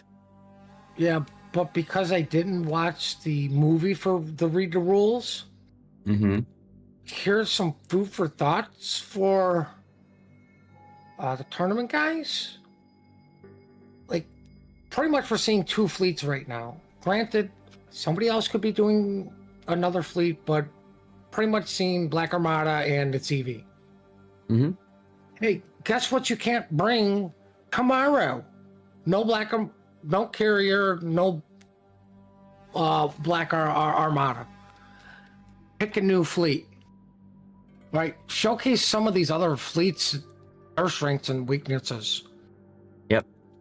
Next game is up, by the way. I think that the reason why they didn't put that much is they wanted to really highlight it under one. I think it would be neat to see other ones. Exile. 3XIL. Oh, 3X. So I think my we'll brain see. is not working. Yeah, I think we'll see this hopefully grow, and maybe in the next iteration of War of Faction, we see an additional faction that can field carriers. I don't know. Oh no, I mean I agree. I'm sad we missed the first one. Well, Yeah. I'm glad we got to do the test one. I'm sad we missed the first, but I mean Yeah. I like this, but I like I said, we haven't been to any others, and if anybody's watching any of the other streamers, like, have you seen any of the different fleets? Mm-hmm. Because maybe put a limit. Be like, sorry, too many people already picked it. We're not going to tell you who picked it. You got to pick something else. Or, okay, you all picked these two. Guess what? Now off the table for tomorrow.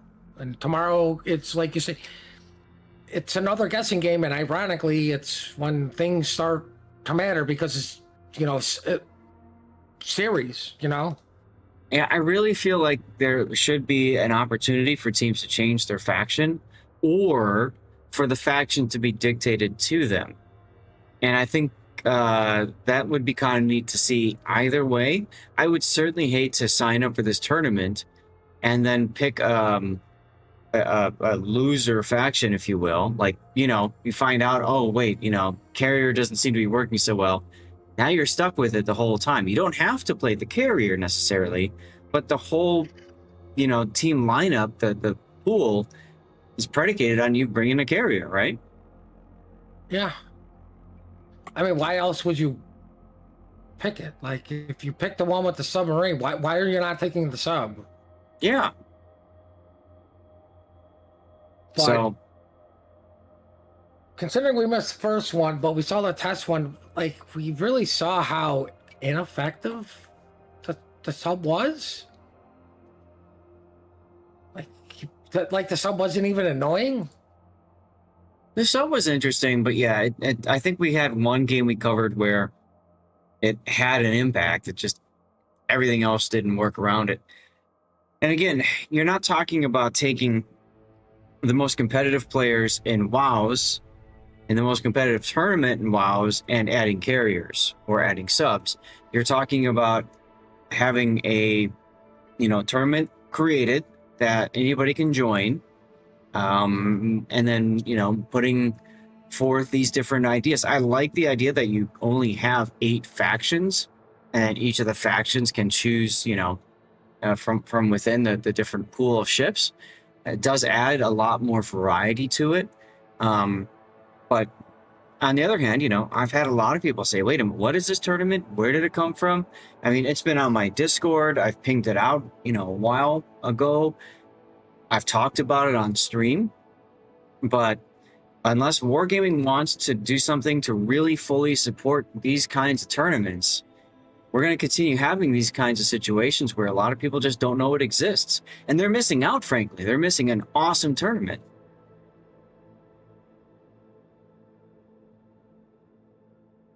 But what I'm saying, Darla, is every single DD player out there complains about, oh, there's nothing I can do against a carrier. It's impossible. I cannot change my play style to suit another class in this game.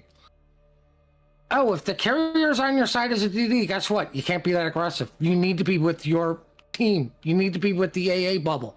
That's right. That's exactly correct. But players refuse to change the way they play because, screw you, I'm playing my way, and I'm just going to complain the loudest because the squeaky gear gets the oil.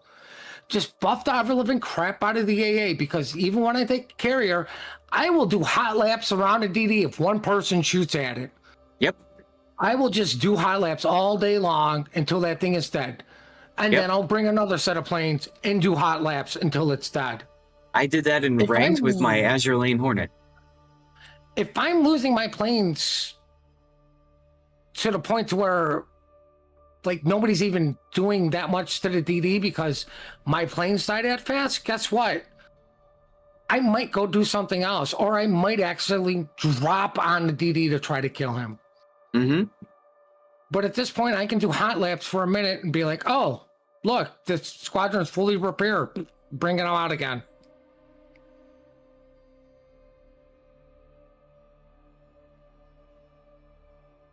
Yeah, I mean, I and mean, because like, it's a good player will change up their tactics. They'll change up how they play based off the situation.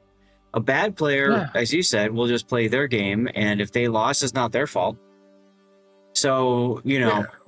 um, and I think that's one of the reasons why I enjoy playing PvE a lot, because there's a lot less worry about trying to match the, your opponent, stuff like that. And there's less worry about what your teammates are doing too. You just go shoot the things, have fun, and be done with it. I mean, the other big thing I am completely against, you can't take spotting away from the attack aircraft. I completely agree with take it away from the fighters. That was broken, that needed to get changed, that needed to get rid of. Mm-hmm. You cannot get rid of spotting from the attack planes. Because, yes. Hold your thought for 1 sec, real quick. Wilson York, thanks for the follow a few minutes ago. We have about 6 minutes, 5 minutes till our battle starts. We have 20 minutes on the next commercial break.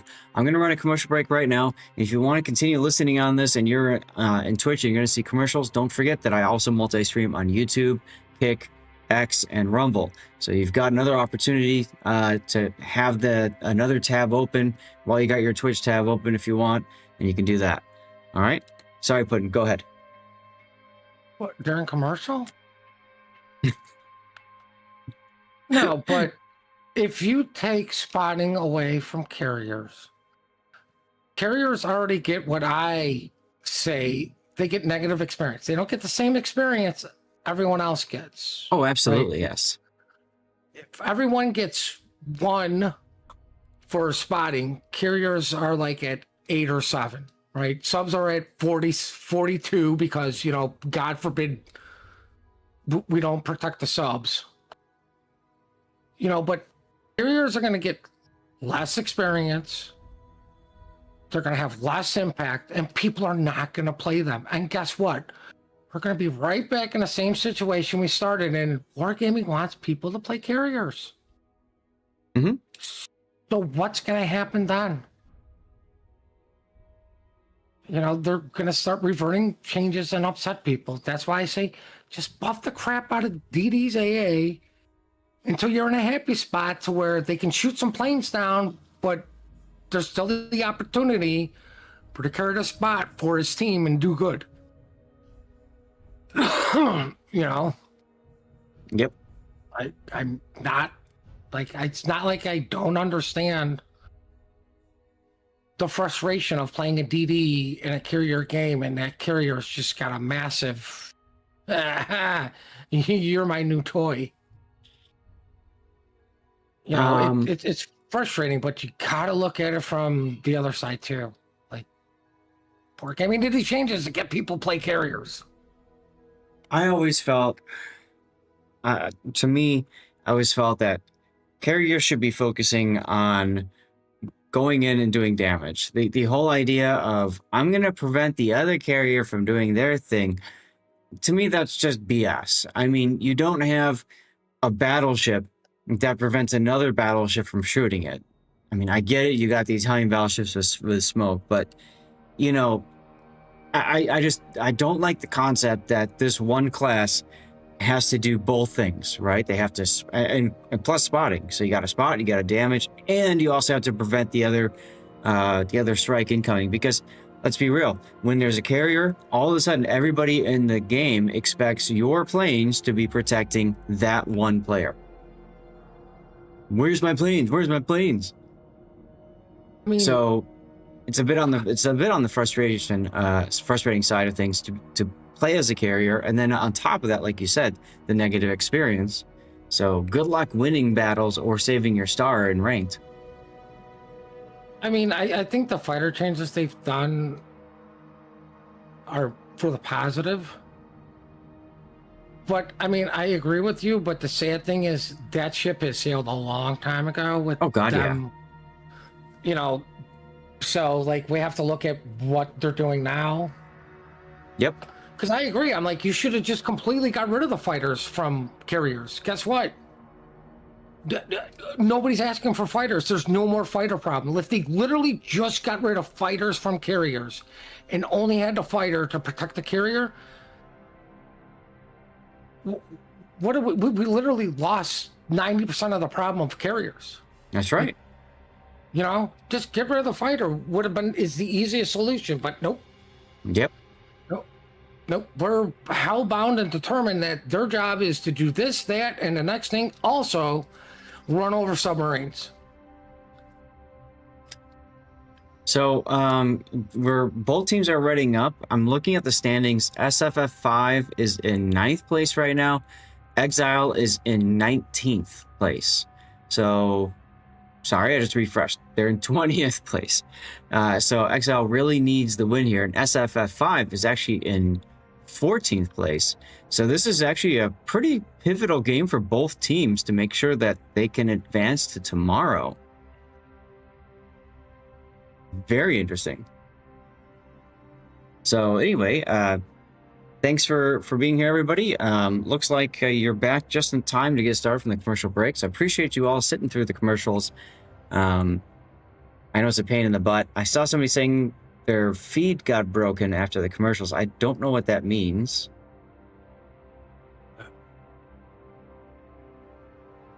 But I think we're going soon. In first place? Who? We are. Throw. Oh, okay. What? Throw's in first place. Yeah, no. That leaderboard thing's a lie. It's us. Okay. All right, fair enough. I'm pretty sure you can already use the islands to cover yourself from AA. Well, yeah, you can. Sure. But I mean, I think that's complete baloney. Like we all know, AA goes through islands. Right? In real life? Nobody. Yeah, have you not played Battlefield Bad Company 2? Oh yeah. Of course I played Bad Company 2. You just shoot your way through and eventually they make it to their side. Yeah, I mean radar goes right through it. Why can't AA? Yeah, that's a good point. That's a good point. All right, chat. Time for our next game. I think I have it set up. Yep, Exile and SFF5. Holy crap. Somebody listen to my complaining. Did they? Because both teams brought Enterprise. Yeah, because they thought it was a Hornet. Interesting. All right, well, let's take a look at Exile's lineup. We've got Enterprise, Edgar, Montana, Salem, Tulsa. First time seeing Tulsa in the tournament. Des Moines, and then a kid. Tell us about your lineup to the south, Puddin'. SF, and I'll miss you. But SF5 brought a kid for smoke. I guess he's going to smoke a Des Moines. The Johnson also set up for smoke. The Des Moines unique mod, yay, get up and go. Austin, reload. Hawaii's just good luck killing me. Yamato, ledge mod. Don't blame that. And oh, look, the carrier's got some skills that nobody knows what they do anymore. Oh, all fighter skills, pretty much, yeah. Listen, nobody knows what those skills are or what they do. Look at all the planes being thrown down. I really like this. So you're dropping a plane, cycling back to carrier, dropping a plane, cycling back to carrier, dropping a plane. See, same thing. So SFF5 using a lot of their consumables right now to try to screw with the enemy Enterprise. That's Wagon Boss's Enterprise.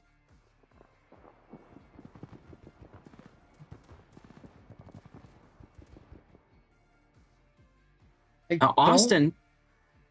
Like this strategy of just dropping fighters everywhere because It's reasons? an interesting concept. And I mean, if you want to shield your fleet, this is the best way to do it, right? You just keep planes over your fleets, or at least, you know, you make a, look at this. It's almost a full line of aircraft. Something we haven't seen done before. Yeah, I mean, I get it, but you know what this tells me? from way too many clan battles. They're doing a home-to-home push. Of course. Why would you conceal going to A? Like, yes, I would. You don't want to know where you're going at A, but like, you're doing an awful lot to conceal what's going to A. I would be prepared for a home-to-home push. Yeah. Meanwhile, Exile is the opposite. They're heavier over at A, with a Salem and Tulsa to try to stem any bleeding over at CCAP.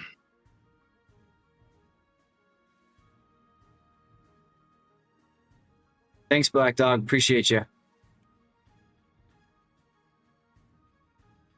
So Edgar, Kid, Des Moines, Deathnail. That's pretty scary to think about.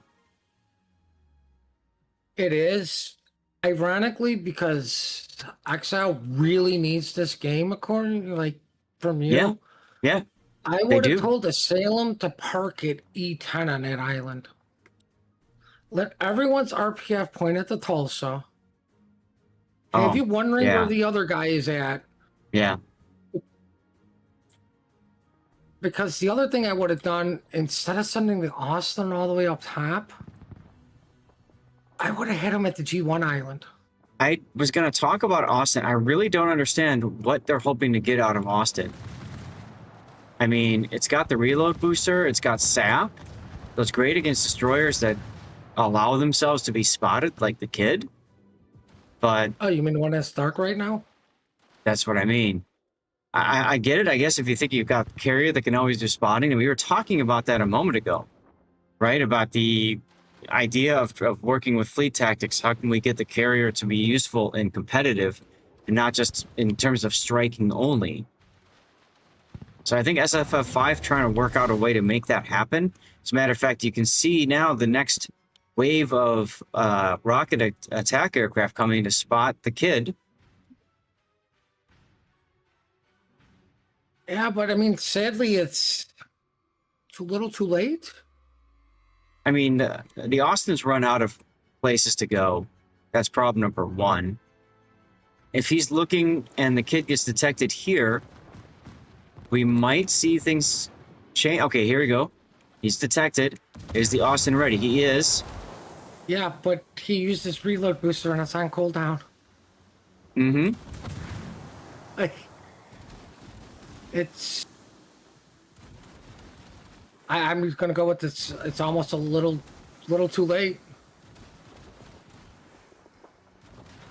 I don't know why he's not shooting right now. He's reloading. The main guns don't reload that long. Maybe he's going dark because he knows he has no more map. Like that. Aha! That's what I would be doing. Like, I'm out of map. I gotta go dark. Sure. Yeah, if you drive away. Carrier's done a good job pushing the Kid away. Yeah. But, I mean, here comes the Edgar going, what are you going to do? Yeah, I mean, he's just going to radar the Austin anyway. I mean, he knows the Austin's in a pickle, and if he catches some broadside, he's going to chew him up real Very fast. much in a pickle.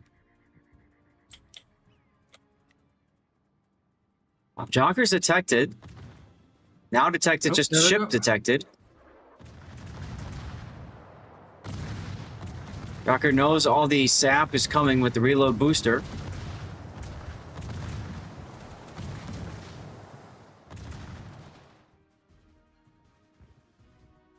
And, cool. Meanwhile, Plasmatic getting pounded in the middle of the map with the Yamato. That's got to feel good. Trying to help his teammate out. Austin got away.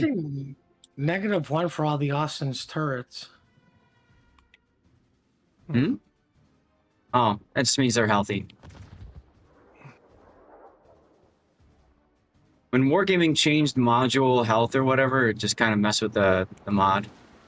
Ooh. Yeah, I mean... Jocker's down to 12k. 11. Austin now just taking guess shots.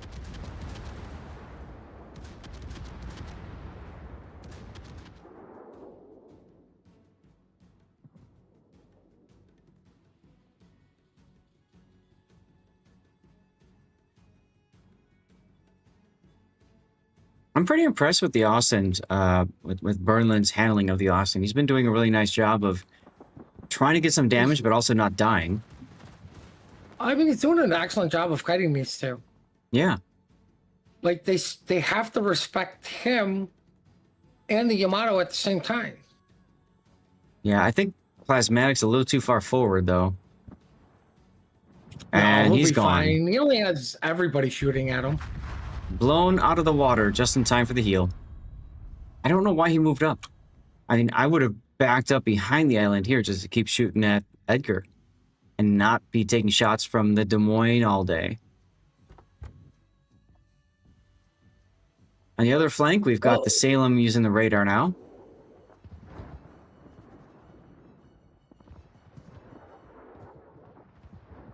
I mean, okay, so you got a lot of sap. Oh, good job there.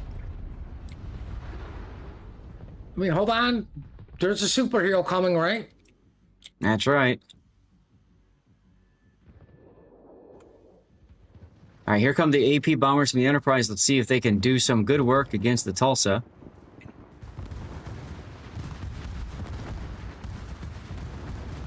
The key to these drops is usually to wait till the very end and drop. He dropped early. Didn't do too much. Damage, I guess, is good damage. Well, sure. He's going to try again. I probably would have recalled, but okay. I don't think they're... Nope, they did drop. Yeah. Here comes the Enterprise on the Des Moines. Bong Boss trying to get that drop in. And that's a better hit. See, that's a later drop.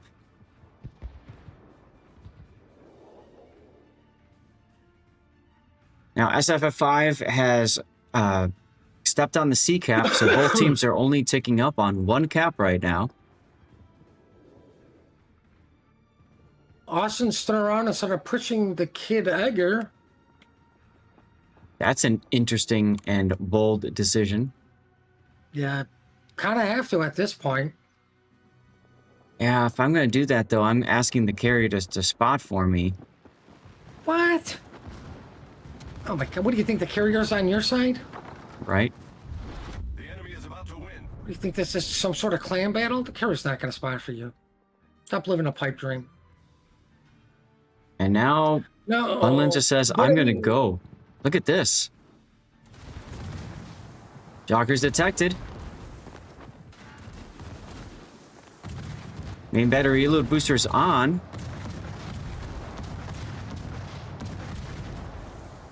Super heal up to try to weather the storm. And Enterprise gets the Des Moines out. Yeah, I think they're going to get the Austin here, though, too. Yeah, I think so. It was an interesting attempt. Jocker doing a nice job with the kid smoke to ensure he doesn't die there. More importantly, the kid did a really nice job of realizing the Edgar can take this. Mm-hmm. I just need to lay the smoke and stay alive. Yeah, absolutely, 100%. Big hits on Tree Krieger's Tulsa. But Tudor it's Dragon trying to live. And not living. But I mean, this is the thing with Revenge with a desperation torpedo salvo. I was gonna say, clan battle numbers. You lose one ship, it's hard to come back from.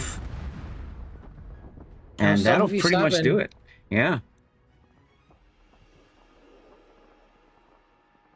Well, once again, the carrier wins and loses all at the same time because CVs.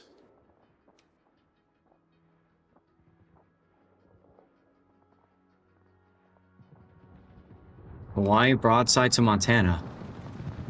Yeah, that one kind of hurt. Yeah, but anyone else, what would have happened to it? Oh, insta-death. Yeah. So he's Well, trying to get into the... heal. Yep. He's trying to get into the cap, of course. AP into the bow. And superstructure. Switching back to HE now, waiting for that DCP to finish. Oh. And we got a dead Hawaii, everyone. Yeah, 3 hit pretty much points. the carrier. Stupid Team Alpha. Stupid Team Alpha. Well, we had some Sorry, hot Team carrier Alpha. on carrier action. Taking a carrier and winning. Subs have yet to be seen so far, at least on this stream. And congratulations to our winners, Exile, who, like I said, needed this win badly.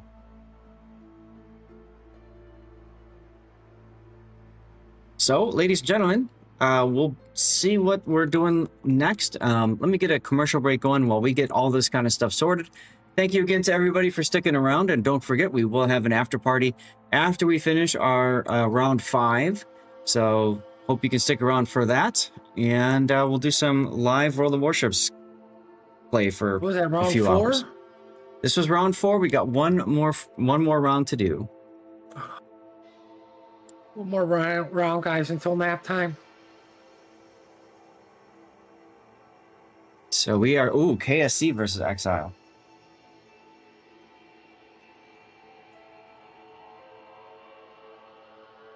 I wanted to cover a game of KSC at some point today.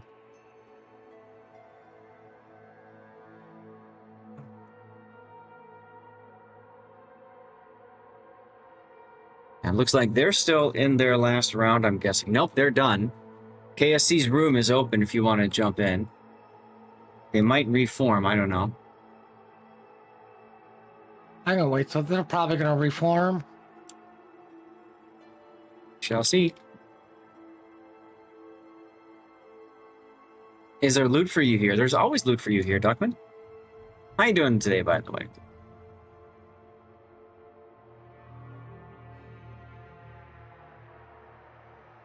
See where KSC is in the standings.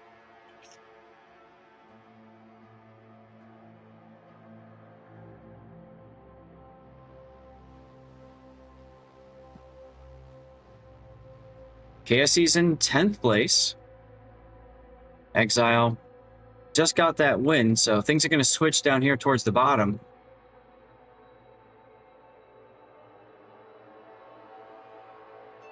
We'll have to keep an eye on that.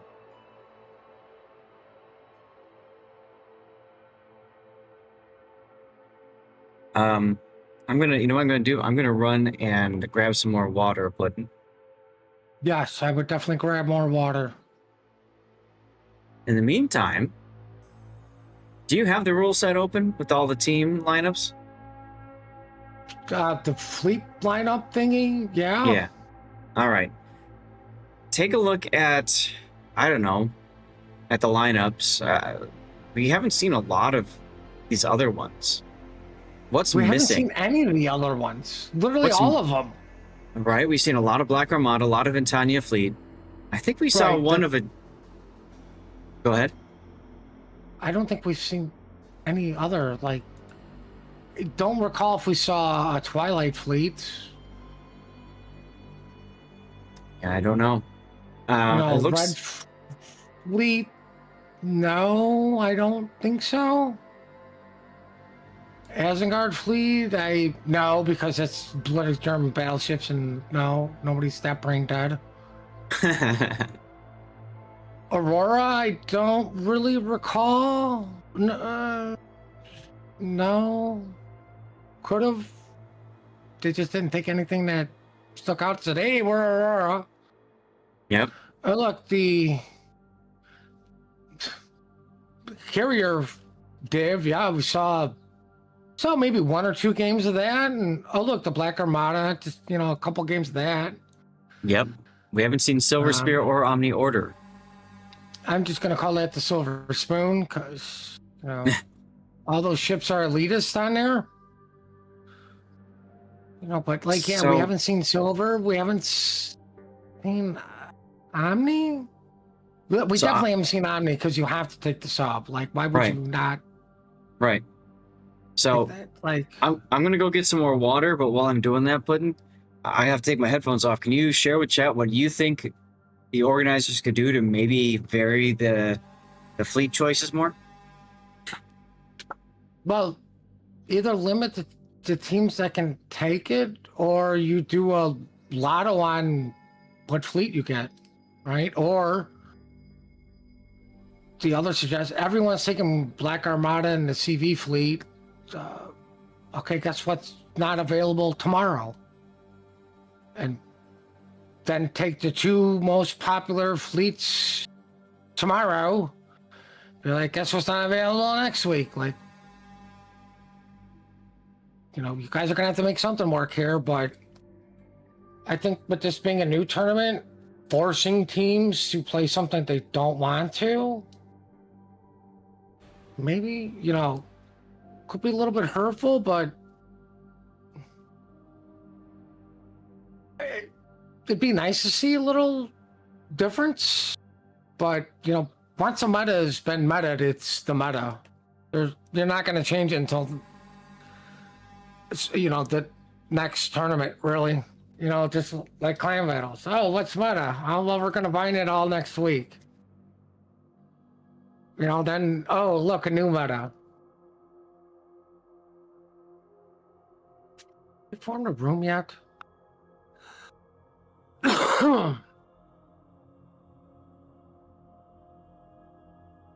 Maybe it's still there? I don't know. Maybe a lotto? Like, I would do a lotto each day of the tournament, really. Right? Like, if you want to showcase skill, teamwork, strategy, you know, do a lotto every week on what team is what fleet. You know, change it up, because then it doesn't stay stale to the players either. Right. So what we're probably going to see starting tomorrow is a whole lot more of how are we going to fight the carrier lineup, or how are we going to make the carriers work for us. So Exile has moved up from 20th place. They are now in 17th place. Remember, the last 4 teams on this listings here, they will not advance to tomorrow. They're eliminated, gone, done. Hello, Panoramics.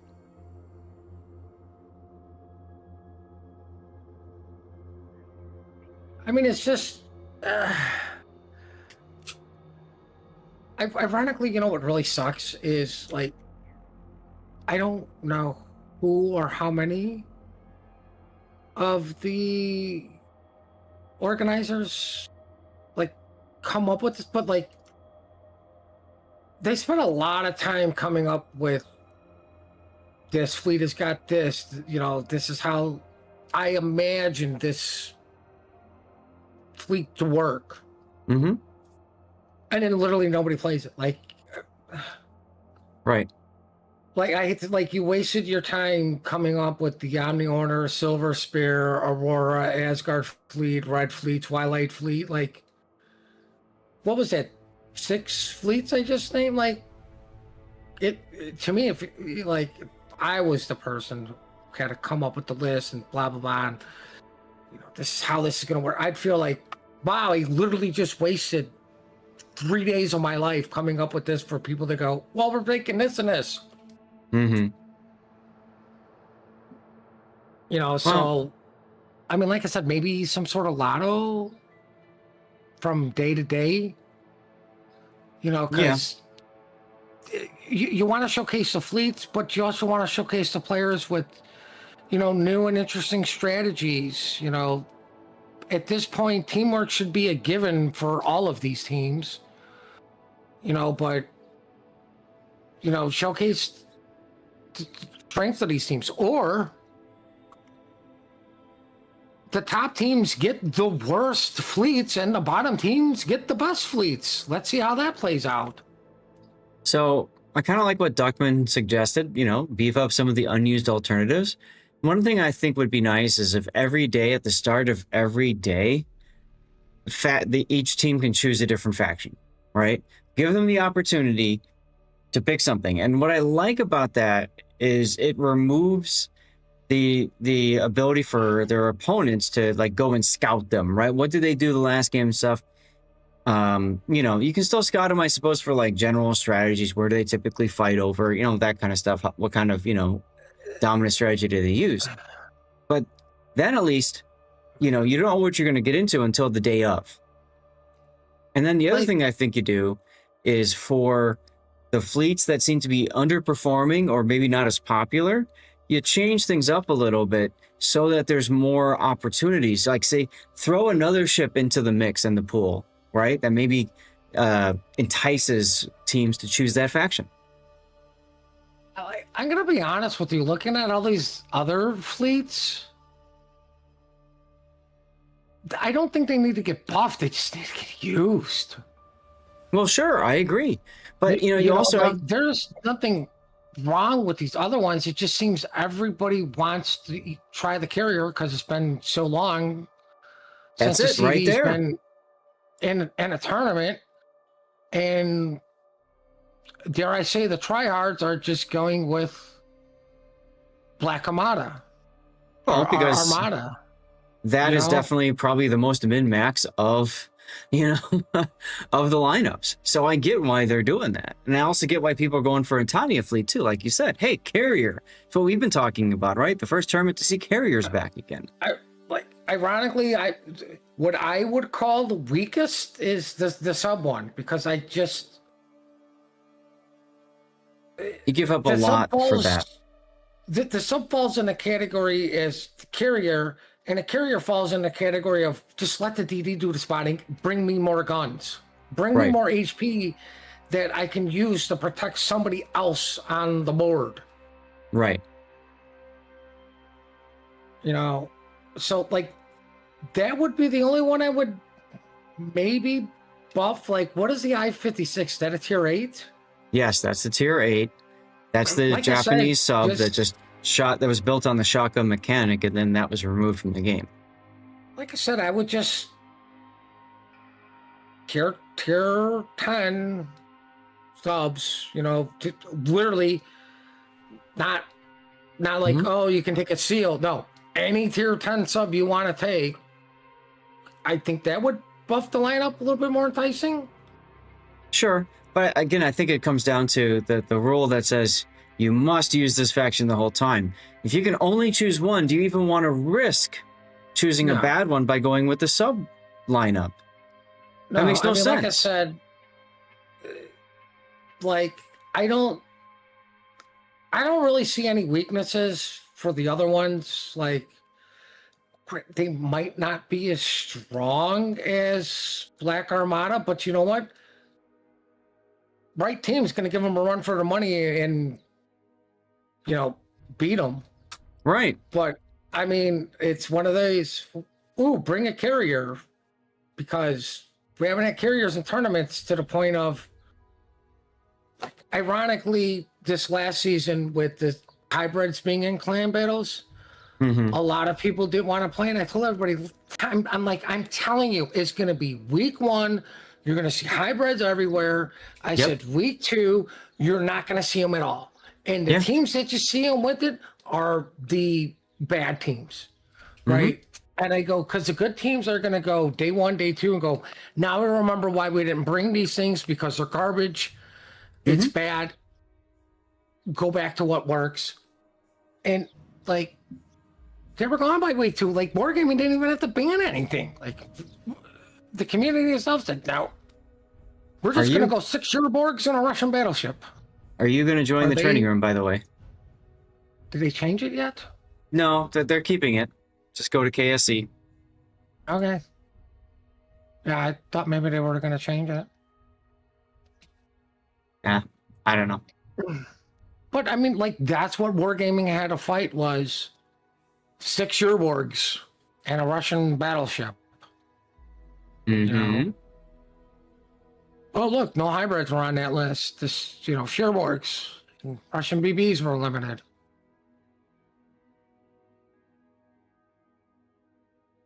Like that's what you're fighting.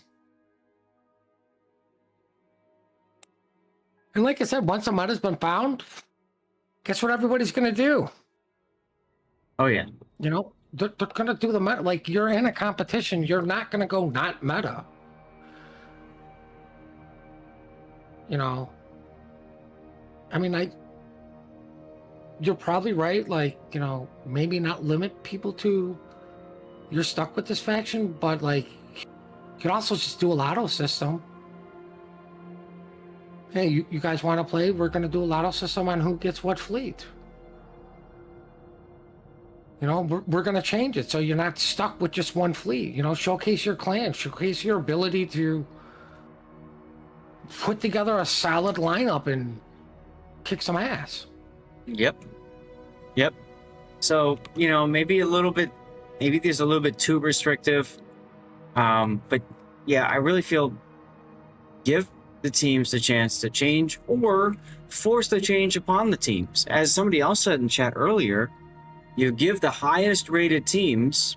You know what that would be interesting actually is if you assigned like a draft or a draw to these so that like, you know, the highest ranked teams go last, you know, and the lower ranked teams get to choose first what faction they're going to do. You know, that would be kind of cool. Yeah. But I mean, you also got to make it that like once a faction's taken, like, depending on how many teams you get, you know, you can't pick that anymore. Or no, sorry, you can't pick that faction because you're ranked too high. You've got to pick something else. Sorry, you know. It's just, I mean, it's such a new tournament and new concept. Like, what do you like? There's so many options on what to do. The real question is, what is the best answer? Because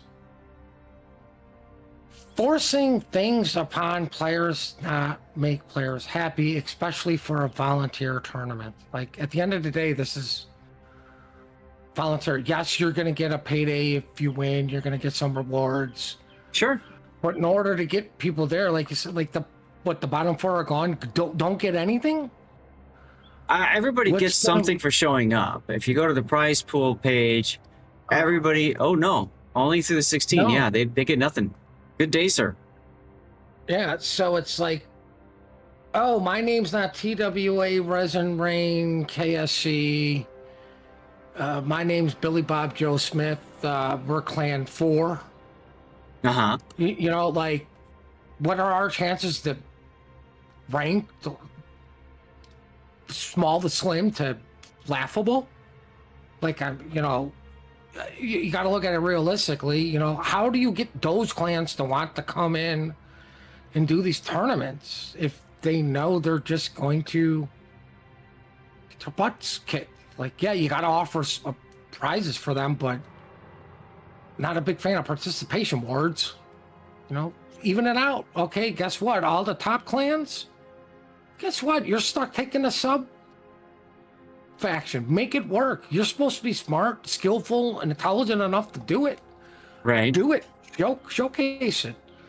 Hey, guess who gets the, you know, 15 tier 11s and 1 tier 2? Oh, Billy Bob Joe Smith, Clan 4. Yep. Good luck, right. You know. Yeah, exactly. So it's an opportunity to even out the playing field. And that's what I was saying. Let the lower ranked clans or teams choose their lineup first or the faction first. And then once that's done, you know, what's left over is what the top seeded teams get to play with. How good are you? Can you handle that change? And I think that makes it a lot more interesting too. But I mean, like, Ozum or whatever. But where's TWA? Where's Resin? Where's Rain? Like, you know, they didn't feel like showing up. That's okay. Where are the Asian clans? Like the top clans, minus I dare say KSC, and I'm not trying to bash on anybody, but like the top clans that everybody goes, oh, who's going to be in the finals for COTS? Well, Rain and TWA.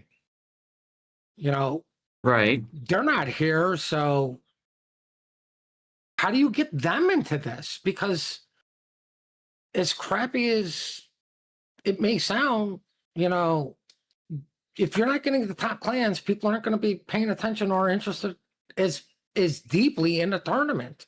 I think, personal opinion, I think it's better that they're not here because it does allow for a lot more variety, and it's not like you said, oh, look, TWA is going to win again. Yay, we're all just going to watch how they win. You know, I like that there's a lot more differences here and that sort of thing. And frankly, I wouldn't be surprised if some of these top clans just said, well, let someone else win. We don't care. You know, the prize pool wasn't there. And I think the big difference was when King of the Sea started offering real money. Now, you know, now you get people that really get serious.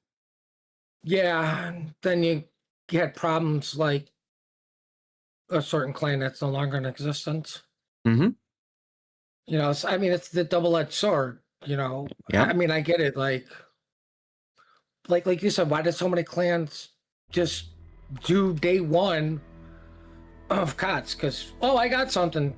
Screw going to day two. We know what's going to happen day two. I'm not even going to waste my time or bother to show up. I got my reward. I'm out of here. Yep. Chet, I don't know why, but we're currently 5 minutes late. So I'm going to run a 1 minute commercial break just to be safe. Nope, we just finally dropped. Maybe somebody was pregnant, had a pregnancy scare. All right. I think that's working now. Jesus.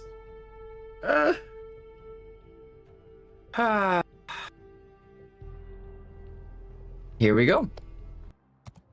You know, a better question. Anybody in chat watching the other streams, the other teams, like, has somebody brought something different? Yeah, here we go. KSC. I took a look at their listings earlier. They're up there in the listings. Where are they? They're in 4th place right now. They've got Enterprise, Montana, Minotaur, Hawaii, Kidd, and Johnston. Tell us about Exile to the south. Exile has brought, to everybody's surprise, a Kidd, an Edgar that is not smoke. So it's just a normal radar Edgar. Mm-hmm. The Monty, which is my 14th favorite ship. The Hawaii, which is indestructible unless you're in it. An Encounter, because encounters of the third kind. And Des Moines, and to everybody's surprise, an Enterprise. Surprise! Yeah. Look at Aegis Wings Enterprise going full fighter spec. Look how big his circle is. Interesting. I mean, they don't spot anymore, so why not? Mm-hmm.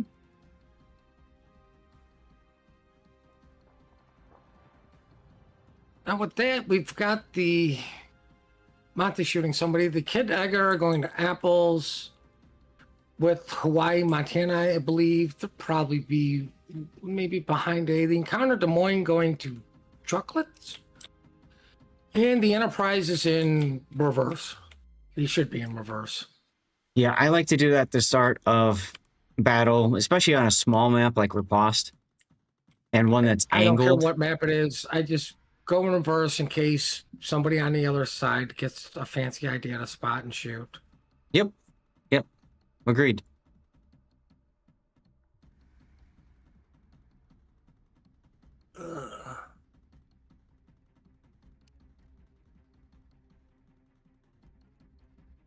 But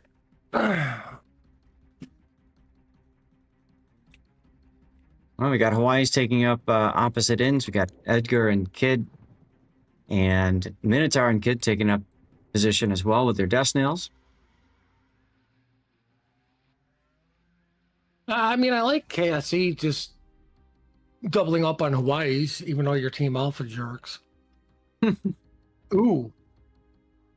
Hawaii took a hit from somebody. I'm going to assume it was from the Enterprise. It's secondaries. That's the story I'm sticking with, and deal with it.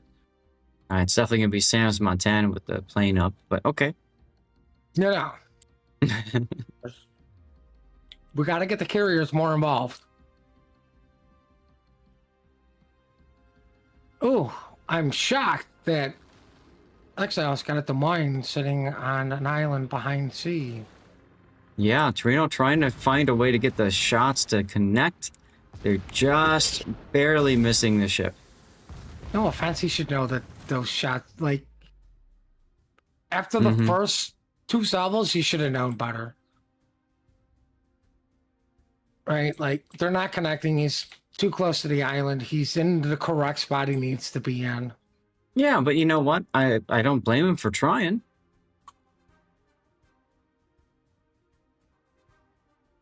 Do you know how much those things cost? He's going to go broke just wasting shells like that. Okay. And it's polluting the ocean. Verm now smoking up Hatake Yoshi's Minotaur.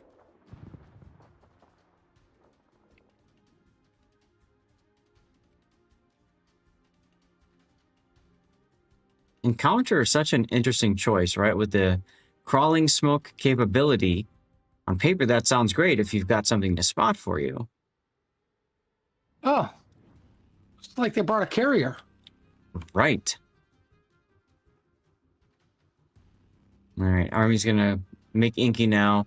That way everybody can just focus on Wellington's Des Moines. What I would have done. Screw you, buddy. I'm out of here. Good luck. Here comes some Montana on Montana action. Disrael repositioning towards the north. Well, as I'll manage to get the A cap, so they're taking points. Technically puts KSC behind the 8 ball, but I think KSC is pretty much right where they want to be right now. Oh, absolutely. And Wellington is definitely where he does not want to be right now. Yeah, they're shooting at him like he's a beef Wellington, and they're all hungry to eat. Don't make me hungry. Well, it's not my fault he parked behind chocolate. So we got a chocolate beef Wellington. It doesn't even sound good. Covered in bacon. Okay, that's better. Building counter sending out torps. I don't even know the range. Like, I don't even remember the range of the torps. There's the drop and the connection on Torino's Hawaii from the Enterprise bombs. Oh boy. Encounters torpedoes. 13 and a half.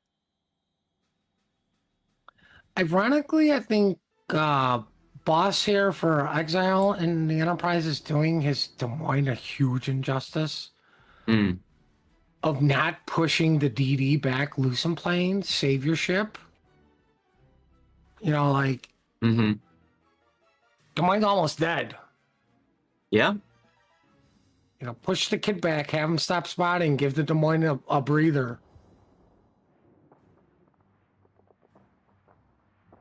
Instead, they're trying to focus on killing the Hawaii with the planes. Good luck with that today. Yeah. Sam going into the middle of the map now in his Montana. Well, I think they realize that they're going to lose at Des Moines, and they need to start taking points and be a little bit more aggressive. And maybe he's doing this to get rid of the Hawaii? Maybe. Oh, look, Aegis the Des Wings Moines gets the guy. kill. I'm shocked and appalled.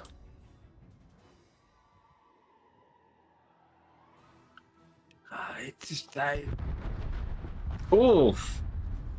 Encounter smacks Hatake Kiyoshi's Minotaur. Well, That Encounter was cool to just see. said, you killed my buddy, I'm going to kill you. I don't care if the carrier got the final death blow. It's all you. But, I mean, oh, look what KSC's doing. A really good job of focus firing. Oh, yeah.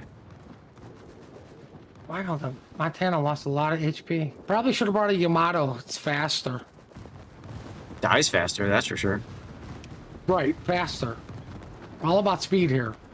Snap time. And there he goes. Down goes the Monty.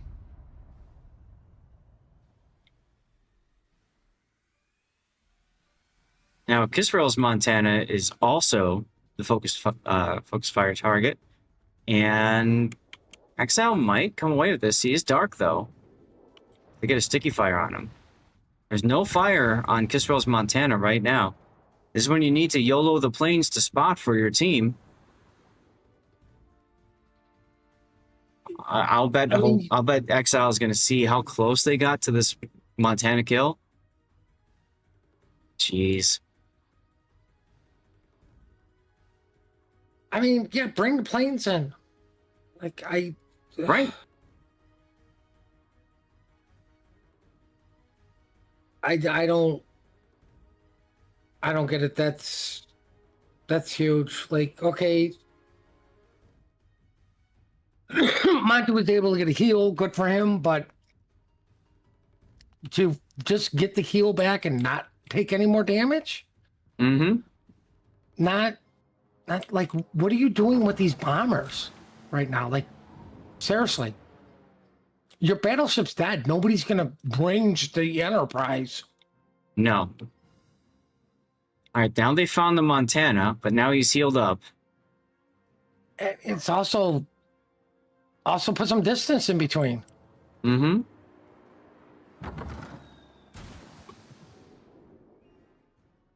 Hawaii radars through Army viruses and counter smoke.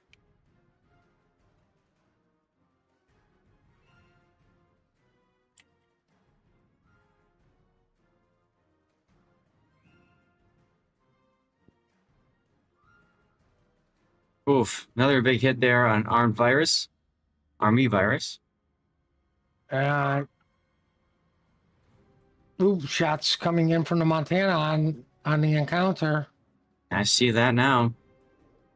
And he's broadside too? Oh! He was going for just a torpedo. That hurts to see. That hurts to see. And the Montana got another heal off too, by the way. I was gonna say, you know what hurts is you spent all that time with the bombers doing nothing to let the Montana come back and punish you for it. Yep. Someone grab a clip of that if you could, please. Because you wanted a Hawaii dead.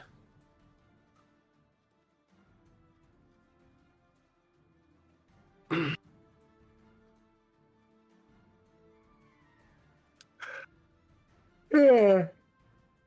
I think the biggest impact Hawaii has had this game is the ire of the carrier. Mm-hmm.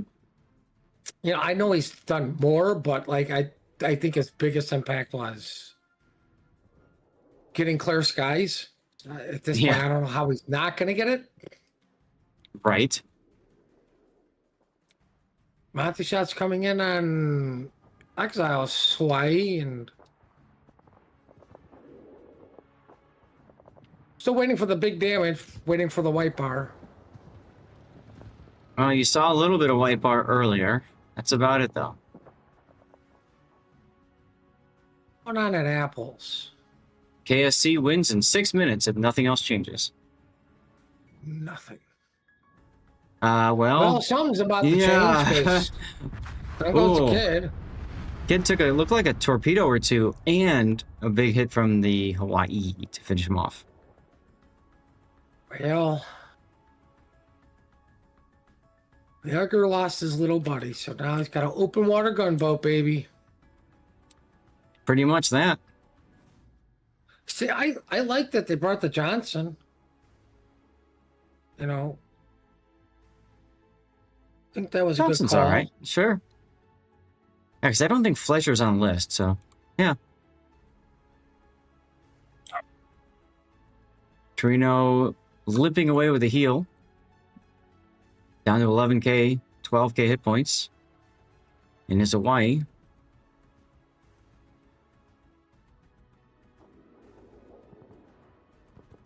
All but 3 ships remaining for Team Exile. They very well might be exiled from the tournament. I have a feeling it's going to be less than 3 ships soon. Jocker is definitely going down. It's just a question of how soon. Soon TM? Soon TM. Why is he not dropping the depth charges? I heard that works in COTS all the time. Yeah, that's a good question. Ooh, All right, they managed to get to nice. Hawaii. Nice job fighting it back, but I still don't see them coming out of this any better. You know what's interesting is technically Exile is on a 5-minute win if they can keep Tree Krieger alive because of cap control. But Verm is going to change that in a moment. He's heading towards the V cap now. Well, I mean, even with Firewolf here, stop shooting, go into A. Mm-hmm. You know, just have the carrier harass the Edgar. Like, you should start sacrificing planes at this point. That's what needs to be done. Yep.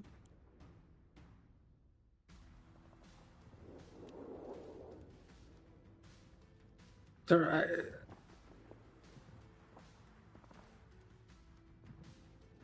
mean, clearly the correct call is Verm B then to A.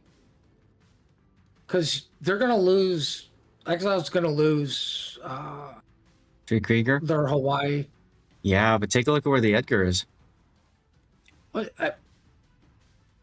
I mean, Jacker, it doesn't have that much of a choice. Right, I know, but I'm just saying, like, him versus a kid is going to be very interesting to see. I would agree, but I mean, it is Verm. It is Verm.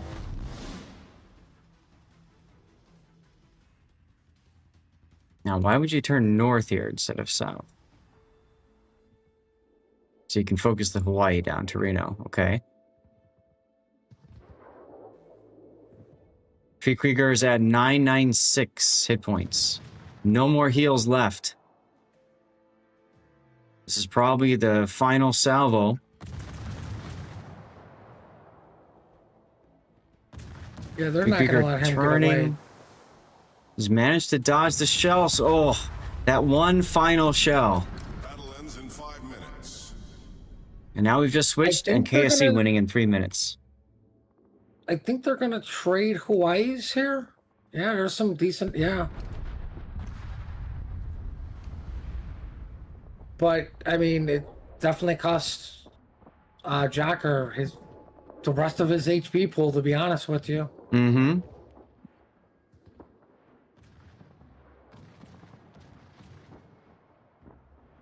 This is one of the longest battles we've seen today. Actually, very, very hard fought. Mm-hmm. I think Exile just misused their carrier.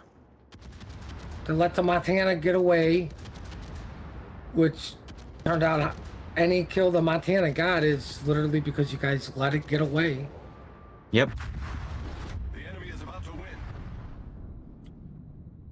All right, 2 minutes, and the Enterprise is spotted. Well, we see the ultimate disrespect in the kill, the death of a carrier in the tournament. Oh,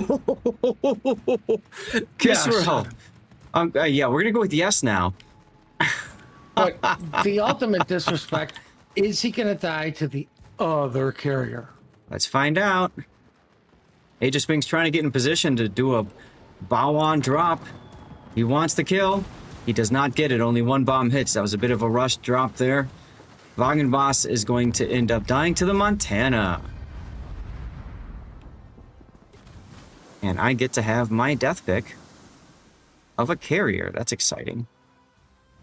Nice, nice. But you know what more importantly is about to happen? What? Nap time, baby. Yeah. For you. For me, we're going to take a look and see if there's any more games. There might be a tiebreaker game to bring to you guys. So just stay tuned for a little bit, y'all. We're going to run a commercial break while we sort that out, okay? Good luck with that, guys. I've been up all night, so I'm taking Yeah, you my have nap. been. All right, go. Enjoy. See ya. Thank you for your help, as always. I will see everybody tomorrow with more of bad attitude and miscalling of, ship names, the Kevlar. There you go. And as a reminder, we will be doing an after party once we've determined that all the stats here are perfect. The only tiebreakers we might see is, frankly, Exile at the bottom here. We might see something going on with them. So stay tuned. Might take a few more minutes for everything else to come in. So I'm going to run a commercial break while we get that sorted, okay? And let me get a shout out for Puddin' too. Hey, NLM, no, we haven't seen a sub composition yet in the tournament.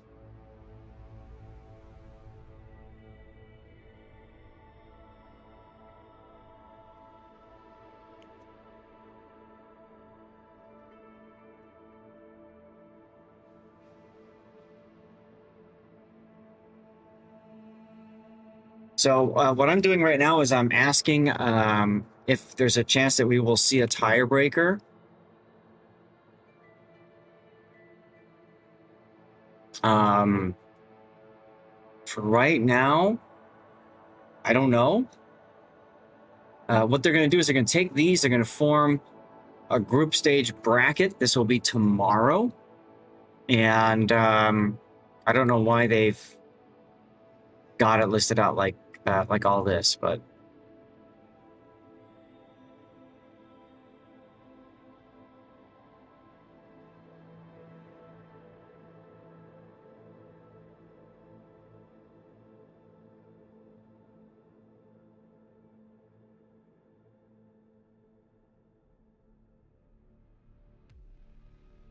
let's see, we covered Winty at the start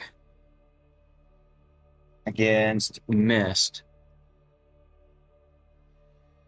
Okay, so this is today's stages. This is today's stages. Okay. They're still waiting. So it looks like in Group B there will be a tiebreaker. I had a feeling as such. I just got pinged someplace else. Yes, there will be a tiebreaker. And we have that three-way tie, SFF 5, TK, and Exile. What's interesting is here, they've got the top 16 teams advance to elimination rounds. But then here, technically it's not the top 16, it's the top 4 of each group.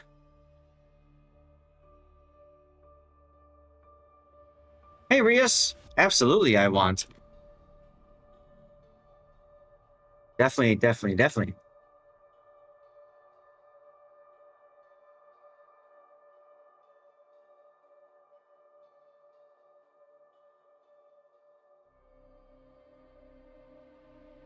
TBFF is out.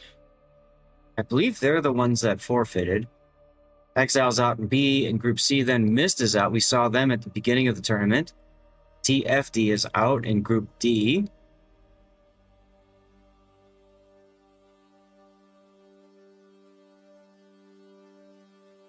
So just sit tight for a few while the refs sort out who's going to do what.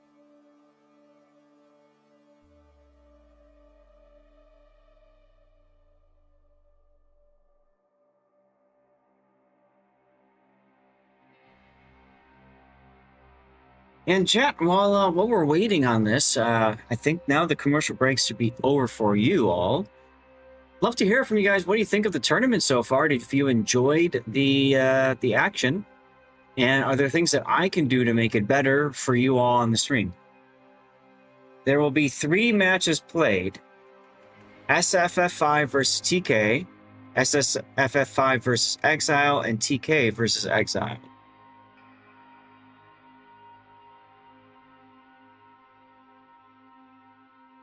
Okay. So we might have a lot more of the tournament to bring to you guys today. That's exciting. I'm okay with that. Give me more. And we haven't seen TK yet. We have seen SFF5 and we've seen Exile.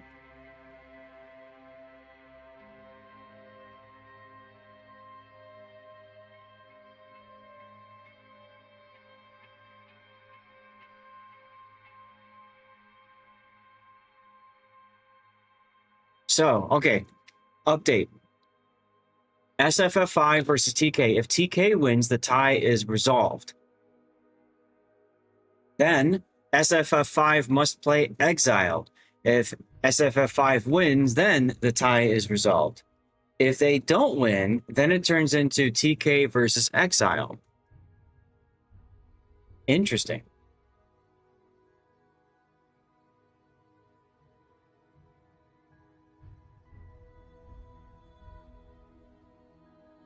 Okay, so tiebreaker.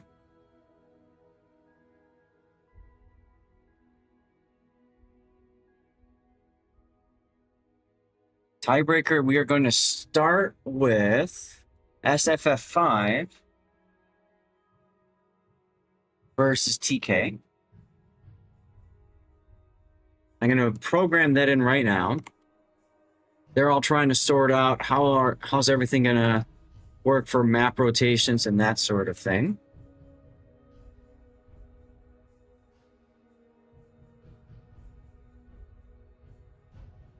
If they have another three-way tie after this, there will be a coin flip for the last position.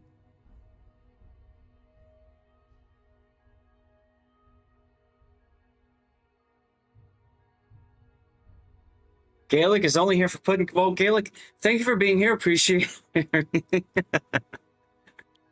Puddin's commentary is fun. He always catches good things during the tournament.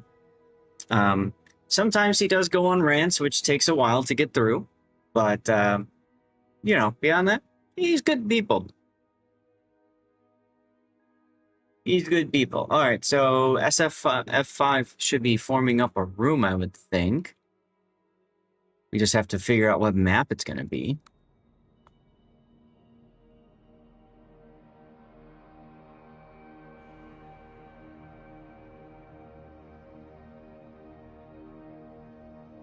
The map is going to be shards. Ew. I'm not a fan of shards.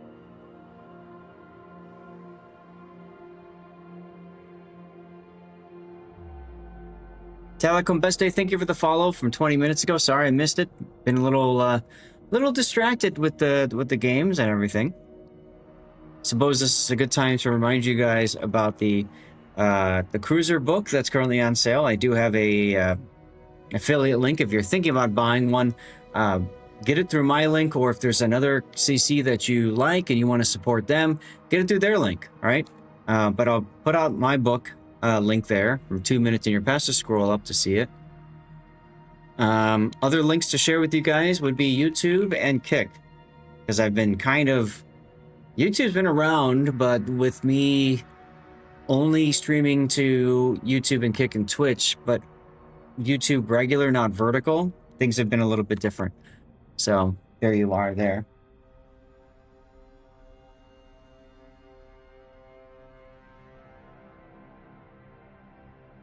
And because I still only have my my two monitors, I'm struggling to keep up with everything all over the place. So I do apologize if I missed a comment that somebody made someplace or whatever. Okay, so SFF5 versus TK will be in 14 minutes. If SFF5 wins, SFF5 versus Exile will be in 44 minutes. And if TK wins over Exile, or sorry, if SFF5 loses and Exile wins, then we'll have TK versus Exile in an hour. Wow. Song and dance, monkey things. Yeah. I don't know what else to talk about, you know? But we do have some time now.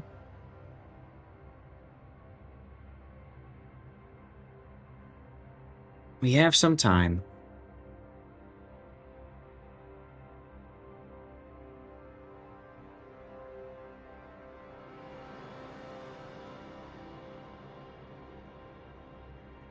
So TK actually will open the room because they are going to be alpha spot. Okay.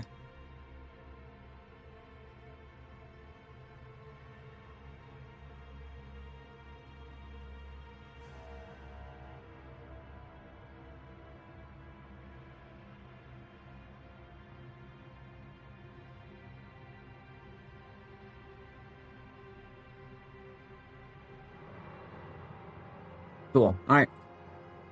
We'll let them do their work and everything. In the meantime, let's pick a game. Let's pick a game and just put it up on the render thingy here, right? So you guys have something to look at. What's going on, Who Jim? You know what I should do? I should do a giveaway to thank you guys all for being here. Why don't I get that going? Make sure you're following the channel. Make sure you're active in chat. Following, of course, is free. Here we go.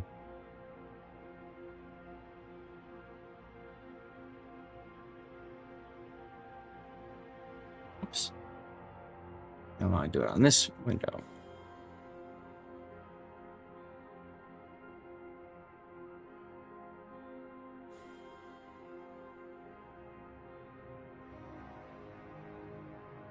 And,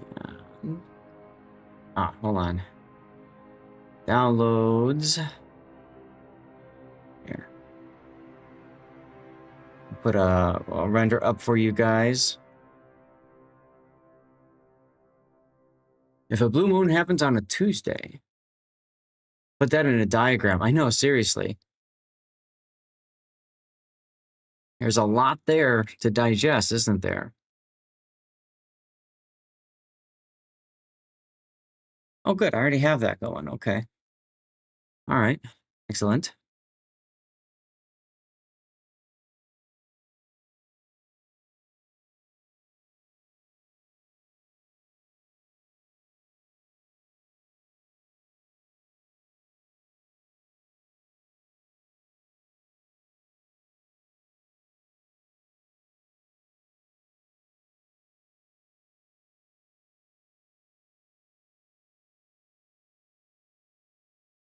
So this is KSE versus throw.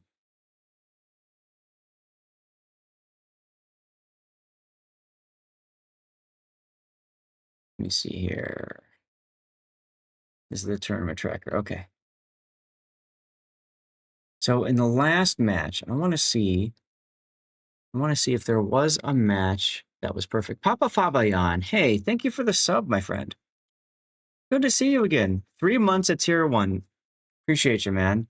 That's awesome. Sub for 3 months. And also a fellow World of Warships streamer and a DevStrike community contributor. So do me a favor, make sure you tune in over there on Papa Fabayan stream as well. He is Croatian and awesome. Hey, Burnt. Everybody's tuning in today. All the peoples. Good to see you, Burnt.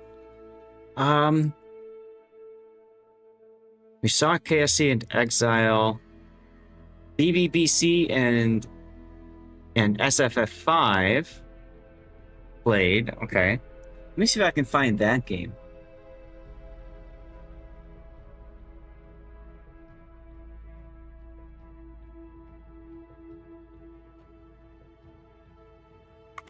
It's KSE and throw. Oh, this one. Bloomer and Inca. I want here, this one. Is this it? Yes. Okay. Get an idea of what BBC runs. Let's put this one up. I wish there were a way to have it go in repeat. Would be awesome. So they Colombo, Utrecht, Kagero. Is that the Is that the sub lineup? I think it might be, chat. I think it might be.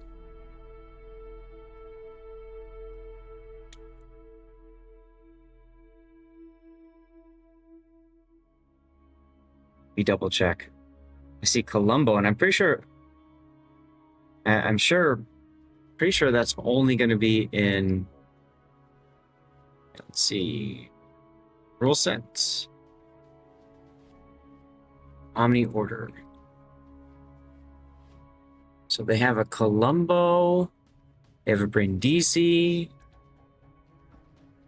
Yeah, this is the lineup that brings the sub. They didn't bring one though. Kagero. Okay. So we're gonna see SFF5 versus TK. I want to see what. Let me see if I can find the TK TK. No, TK didn't play this round. They had a bye. Yeah, TK didn't play this round. Okay. So I'd have to look into round 4 what TK played. TK played KSC, so KSC knocked them down. See if I can find that one.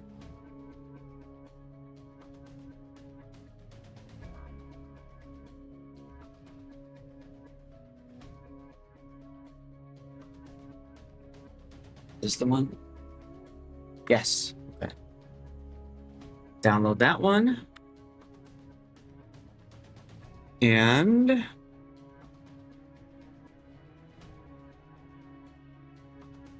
yeah, Bernd, how have you been, man? Did you have a good rest of your evening yesterday? All right, so TK, Zorky, Riga, Jean, Bart. Okay, so this is a different lineup than we've seen all day. Zorky, which one allows the Zorky? It's Aurora. I think it's Aurora. Riga, yeah. Jean, Bart. No. It's not Aurora. Zorky. Is it the Red Fleet? Jean, yeah, it's the Red Fleet. Okay. Jean Barpy, Riga, Vermont. Yes. Smallland and Udaloy.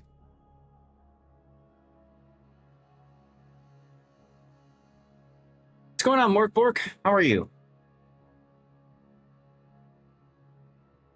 You get Morkbork a shout out as well. I don't know why it said I wasn't following you, but I just clicked on your name and followed you anyway.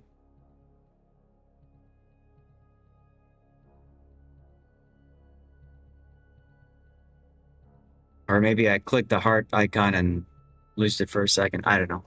Anyway. So we're going to see the Red Fleet against the Carrier Fleet again with SFF5. What's going on here? Okay, room is opened by TK Freeman. I got to get into that room.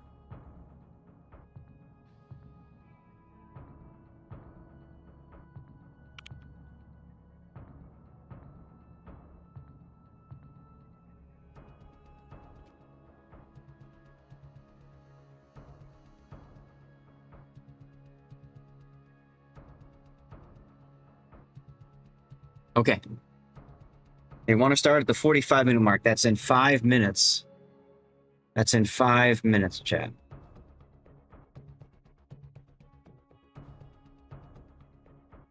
So let me put up the lineup that we're talking about. They are the Red Fleet. So this is what TK is going to have. This is their selection choice, okay? And they're going to be up against the Antania Fleet, the Carrier Fleet.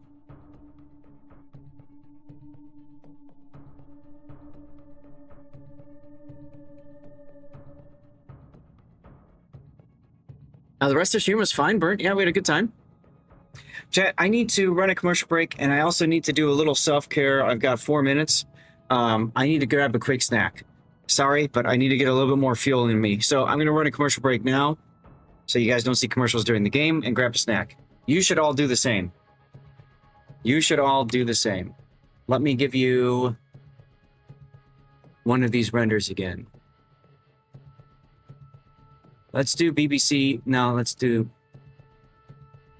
They didn't have the subs, so it doesn't matter. Let's do this one again. All right, I'll be right back.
Okay, well. It looks like. It looks like we already started, guys. So let's get in here. It might be interesting for the commercial break. Let me just run it now. Nope. Okay. Anyway, let's take a look at TK's lineup. This is a tiebreaker. Crucial battle. TK's got an Ohio, a Maine, Kronstadt, Riga, Jutland, and a Smallland. And opposing them on the other side is, of course, SFF5 with that carrier lineup we've seen before. Although this is our first time seeing an Alvaro de Bazan missing a flag. We got a Salem, Montana, Enterprise, Anchorage, Fletcher, and Des Moines. Anchorage is an interesting choice. It can smoke itself. I don't think that's a bad idea.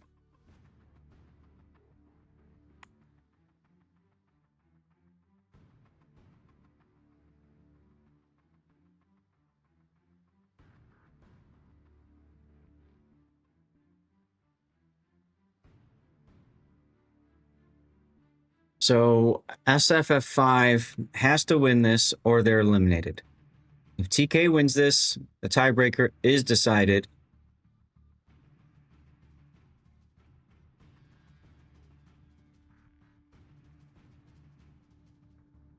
Plasmatic with the plane up. Shots out on the main, I think, or maybe the Kronstadt. Looks like Kronstadt. And thanks to the ships colliding, none of those shells would do anything.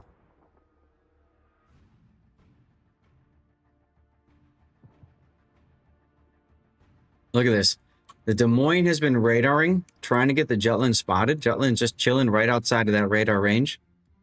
And he's already starting to back up because he knows Des Moines radar only lasts a certain duration. Is he going to get... No. Oh, that's perfectly timed.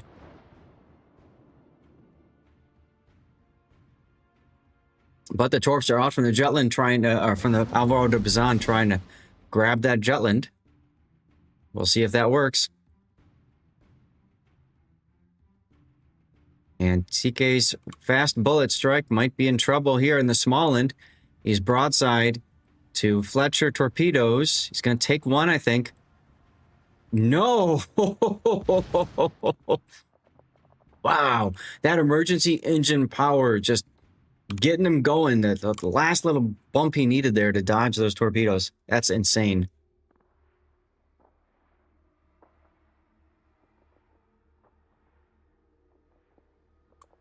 TK opting for a very heavy presence at the sea cap. As Redback's Farmers Riga is currently the focus target for SFF5. With a huge salvo from Plasmatic Titans Montana taking down a big chunk of Redback's hit point pool. And I don't see a way for Redback to survive this now. He's trying to find some sort of cover, but the rock is crying out no hiding place.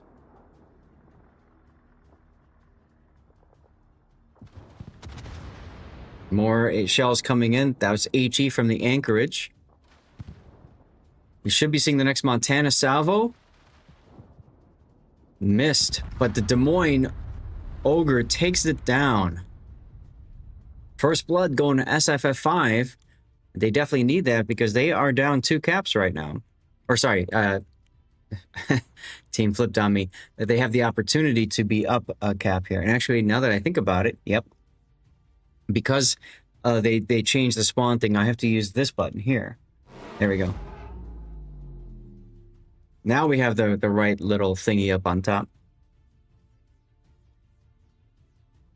Fletcher trying to help the Anchorage get back now, get out of there.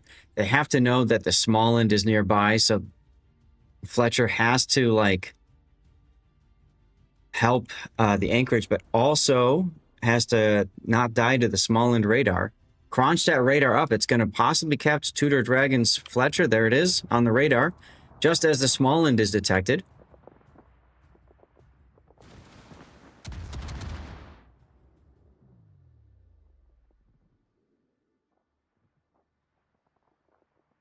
Decent hit there from the anchorage. Bullet strike now in between a Bazan, a Des Moines, a Fletcher, an Anchorage, and the carrier. Not looking too good for him. Not at all looking too good for him. Is he going to live? They're fishing for him. Oh, they got a sticky fire. They got a sticky fire. 927. I think he's going to burn out, chat. Oh, big hit on the anchorage. There he goes. A second crucial, pivotal kill for SFF5 as the Jutland now goes into B-cap again. And, oh no, under radar. 97 Stylers, Ohio, trying to make something happen here.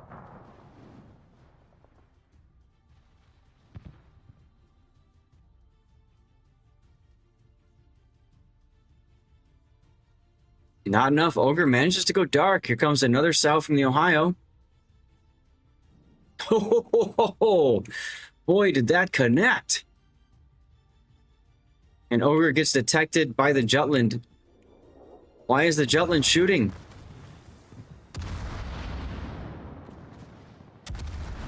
I would definitely not have opened up in that Jutland. Riga goes down. Revenge gets the kill. Planes coming in from the Enterprise. They connect. I'm just waiting for the Ohio salvo that's going to end Ogre.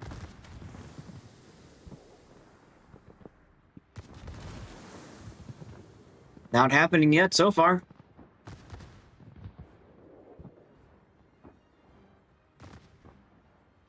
Ogre manages to get the heal. Ah, I see. The Ohio got pulled into the channel to face after Plasmatic. Side note, why would you go buff your secondary range at slot 3, but that's it? Because you don't want the you don't want the artillery plotting room, I guess. Okay. Anyway, getting back on it. The Jutland now detected by the Alvaro de Bazan. That's going to be a kill, but Commandant's main is coming around this corner. You better believe he's looking for Ogre's Des Moines. Ogre has to know his death is nigh. There it goes. TK finally getting a kill on the board. Probably far too little too late, as the Enterprise kills the Ohio, and there's but 2 ships remaining for TK. A Maine and a Kronstadt. Kronstadt Raiders out the Bazan. Commandant's going to take at least one of these torpedoes. That costs the DCP, takes 2. But I don't see a world where TK comes back from this, which means we will have another tiebreaker in a little bit, in 20-odd minutes, SFF5 versus Exile. TK's not out of this yet. If SFF5 loses to Exile, TK will then fight Exile in about an hour. Everybody got that? Good.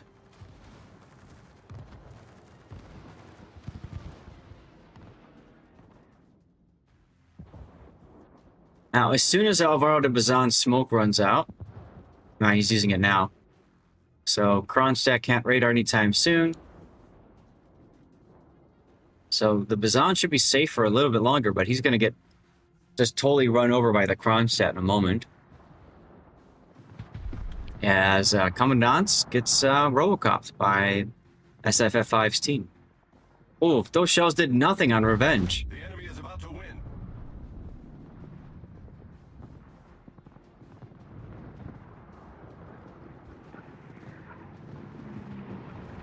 If only the Kronstadt knew how close he really was to this Bazan. There he goes. Bazan opening up now.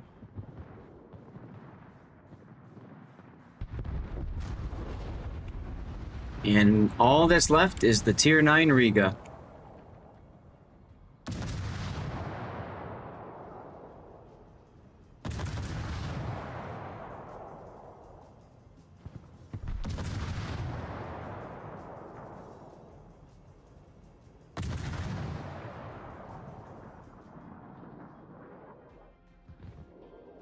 Freestyle Man down to 15,000 and burning. He has the DCP ready, but yeah.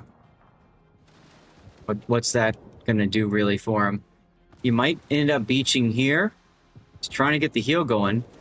We're gonna see him blown out of the water, I think, as he puts up the radar. I'm getting in position for a death pick because I know it's coming.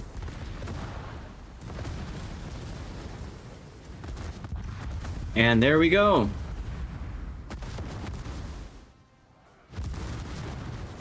That's the end of the first. They keep shooting him. That's the end of the first of our tiebreakers. SFFS has won this part of the tiebreaker and continues on SFF5. Sorry. Wow. Okay. So, again, here's what's going to happen, you all. SFF5 now gets to fight Exile. If SFF5 wins, we're done. Okay? If SFF5 loses, then TK will face Exile to determine the ultimate result. Everybody understand? Because it's a little confusing, ain't it? TK versus... Let me just update my notes a little bit here. I'm going to have to release this, I think it's 3 videos on YouTube.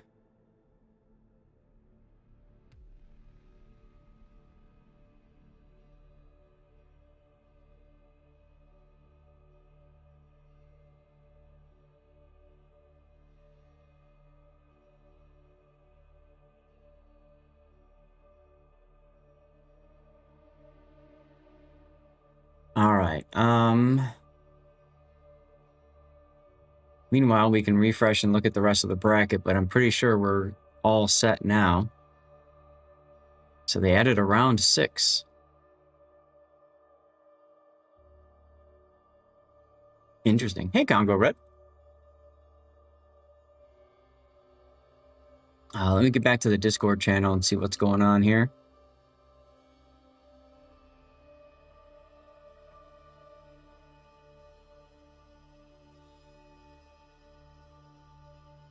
We have an announcement.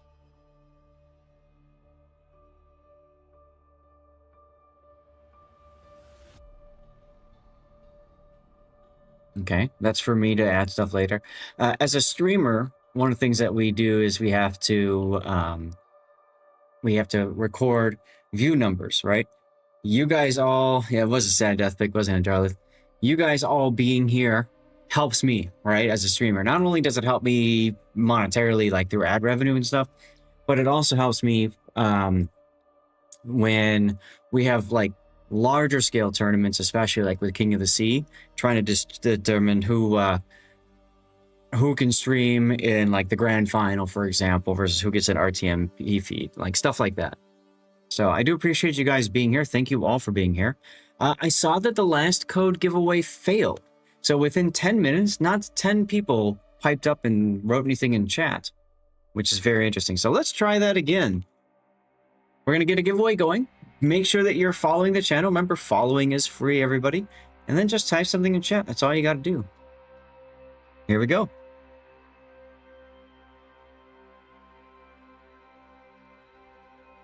And Duckman, this is round robin. So that's why we're doing one of each within the group here. TBFF, I believe, is the one that forfeited. Missed. Completely knocked out of the tournament. TFD knocked out. KSE squeaks by. Circo squeaks by. We don't know who's going to squeak by here in 4th place. As of right now, yeah.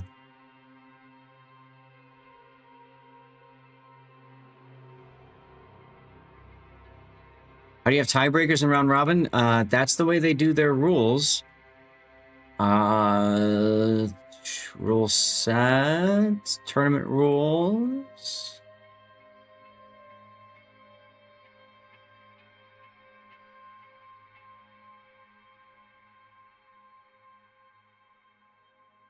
It might be in here. Ties after the group stage. In case of a tie between multiple teams after.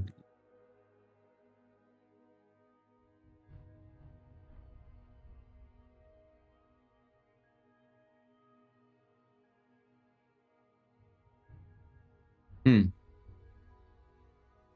doesn't say anything here. They have no rules listed for how ties work.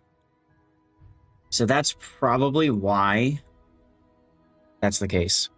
It's probably why. Okay. They're sorting out the training room in a minute. Guys, I have a feeling that they're going to want to get started quickly here. So the reason I'm saying that is I'm probably going to need to run a commercial break as soon as the training room gets created. When do they want to start in 15 minutes, but I think they're going to start sooner than that. To the alley cat, hello. How's it going? Welcome on in.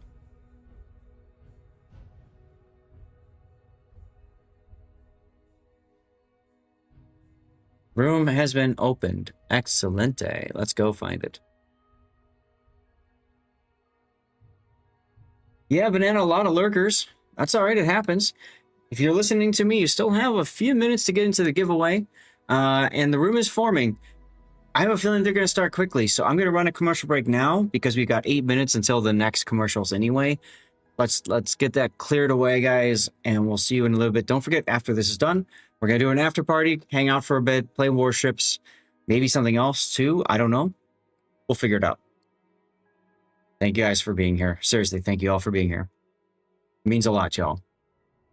Yes, ties for elimination. That's right, Duckman.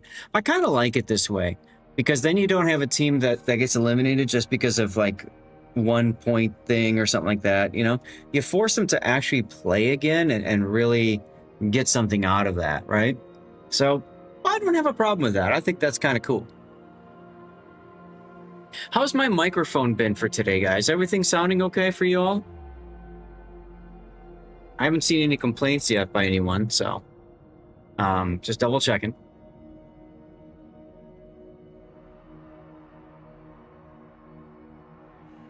Just double checking. What time is it here? Hey, it's noon now. Good afternoon, everyone. It is 12:01 local time. Good afternoon. And it's 9 p.m. right now in Europe. That's probably why they're going to want to push this up quicker. We shall see. Okay, so the next one is going to be Exile. I have to update my thing here. Exile and SFF5.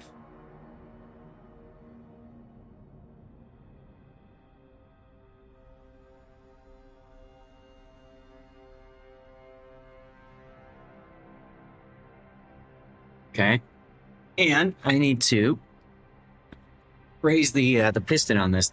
This chair is, well, it was left behind at the house by the previous owners. My chair, I mentioned in chat, broke. My piston broke, and I just threw away everything. I probably should have taken things apart, whatever I could, but I just said screw it.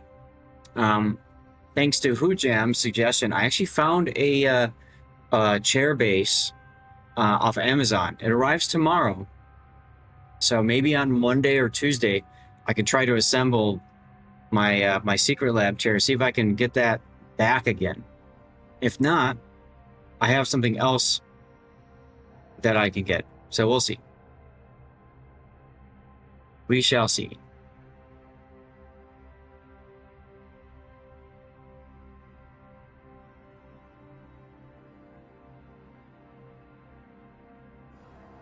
That's true. Darkman does not have to look at commercials because he is a subscriber of the channel. Subs do not see commercials. Cue the alley cat. Thank you again for the follow, Matt. Normally you would see Stevie licking his lips as he smells some bacon, but can't have those overlays and stuff like that during a tournament. Cherimosh, thank you for the lurk.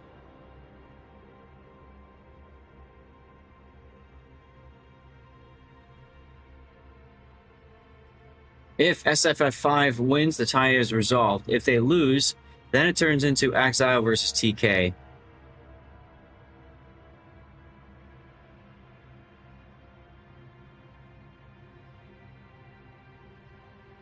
Audio is like last night. Yeah, I didn't change anything with the mic, so that's good to know.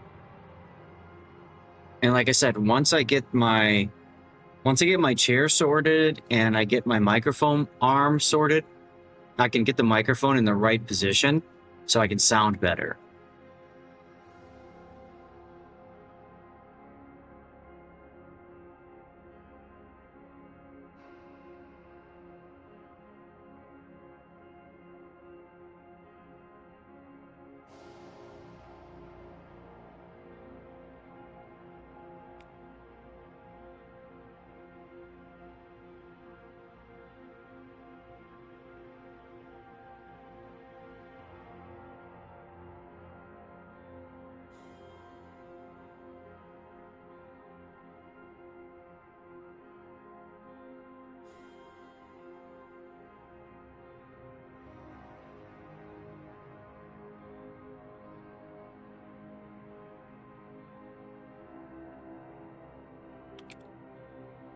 Oops.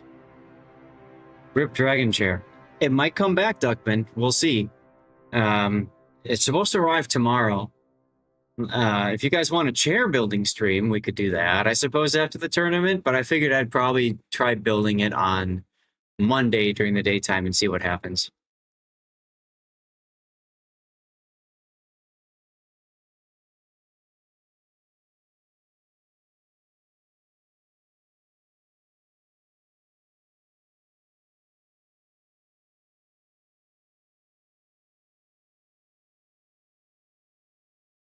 Ah, goodness.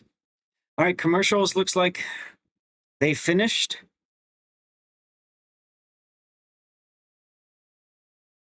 I don't know why it says ad starts in 23 minutes because I just ran a commercial break. Twitch demands their money, guys. Twitch, they want their ad money. I don't know.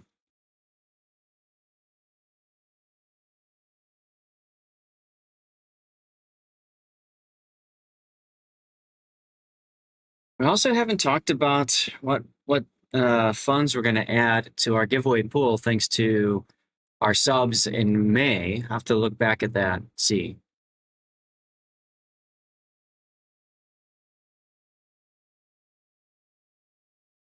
What's a Pinatopolis?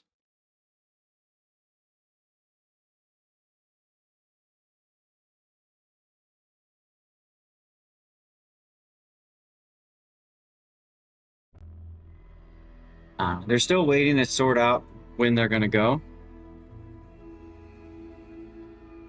You need any chair shopping? Yeah, I got you there, Duckman.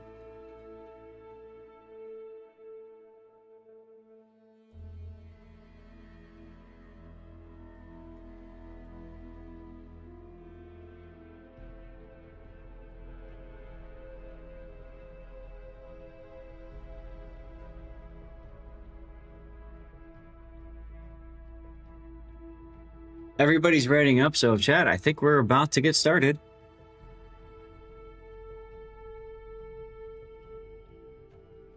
Yes, here we go. Excellent. I'll see you in the game.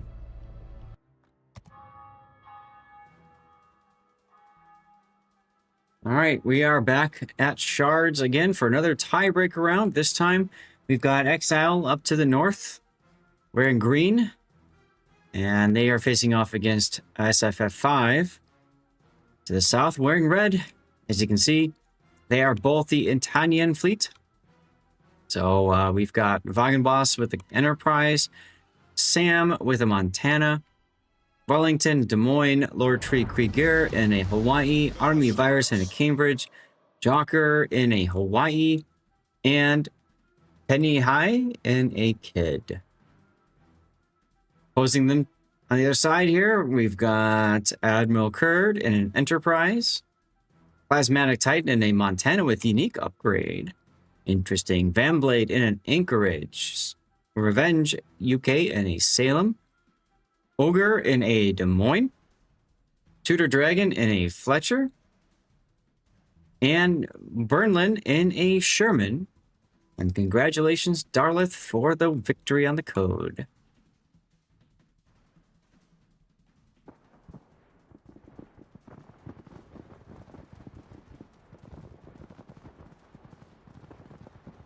Wagenboss trying to do some spotting for the team as Admiral Kurd puts down a bunch of circles of nope up on the sky. Let's see. So we've got a big fighter build, mostly fighter build, and then more standard build for Wagenboss on the green side.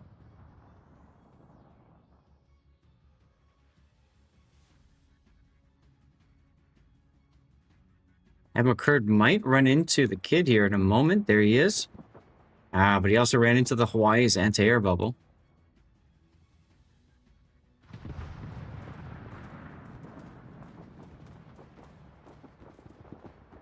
Big shots out from a battleship Montana on, looks like Vanblade's Anchorage, who is turning. So these will probably all miss. Oh yeah.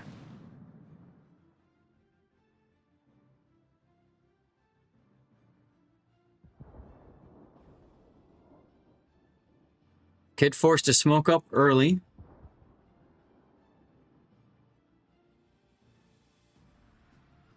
Good work there by Admiral Kurd's Enterprise, ensuring even, this is what Putin was talking about. He'll just do donuts over enemy ships, keep them spotted.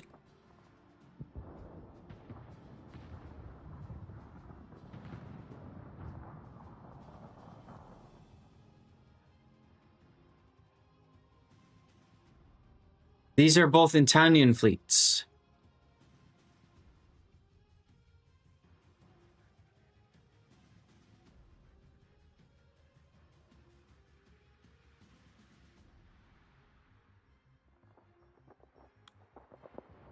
Here comes some tour bombers trying to hit the Des Moines, I would imagine. Yep.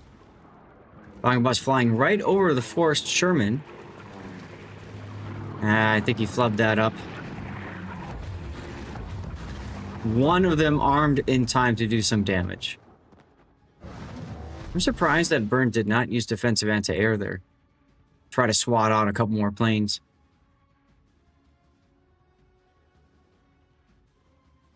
Burnlin now the focused fire target for Exile.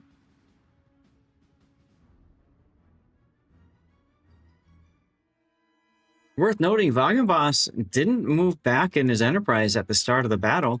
He's actually in front of this island, whereas Admiral Kurd reversed in his Enterprise at the start.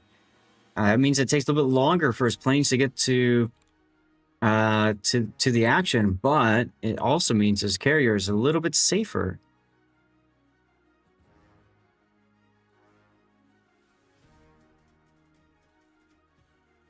But Sam's central position of the Montana means it's going to be really difficult for SFF5 to push on either flank, frankly.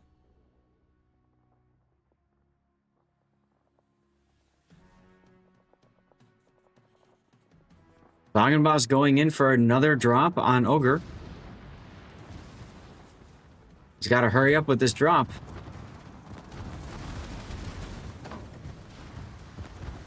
He lost one of the planes on the way in, and that wild drop tells you he was doing a lot of changes with the A and D key, causing his planes to loosen up their formation a little bit.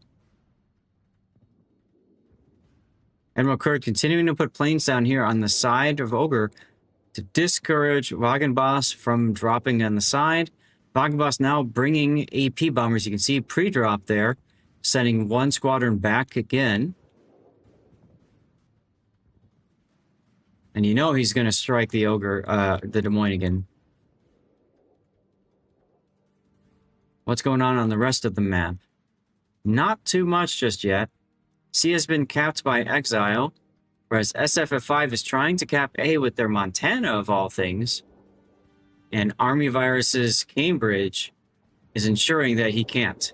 Oh, Sam just got a really big hit in with his Montana as he takes a torpedo hit. Here comes Wagenboss's drop on the Des Moines.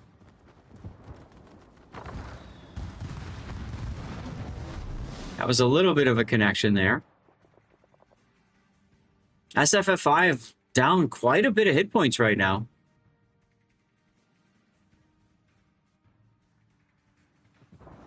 Fleet bans could work, Duckman, if you have a way to rotate the faction that the teams play.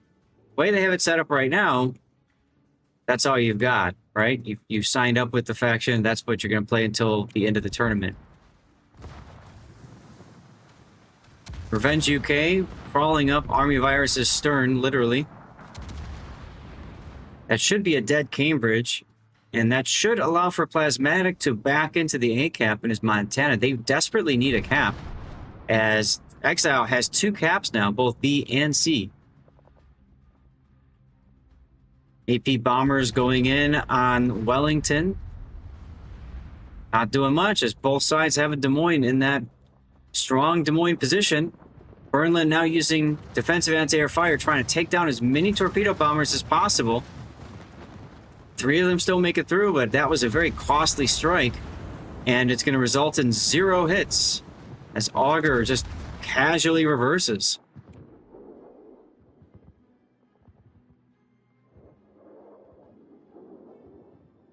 Tree Krieger now trying to crawl up with his radar. He's at 4,000, 3,000. I think he's going down, chat.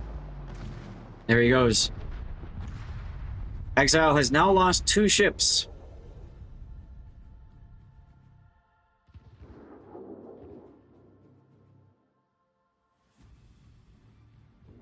Jocker trying to make something of this.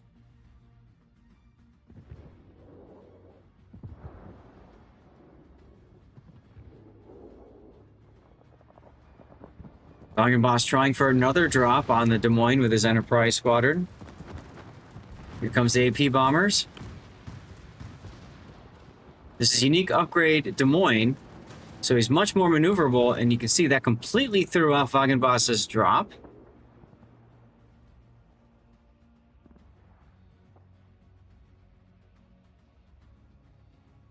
As Jocker tries to get his Hawaii into, of all things, his opponent's smoke screen. He's healing and looks like he's at least burning or flooding. He's flooding. Oh no. That's going to prove really catastrophic. I don't see a way back in for Exile at this point. Good attempt by the Montana to hit Augur's Des Moines, but just not making enough damage here.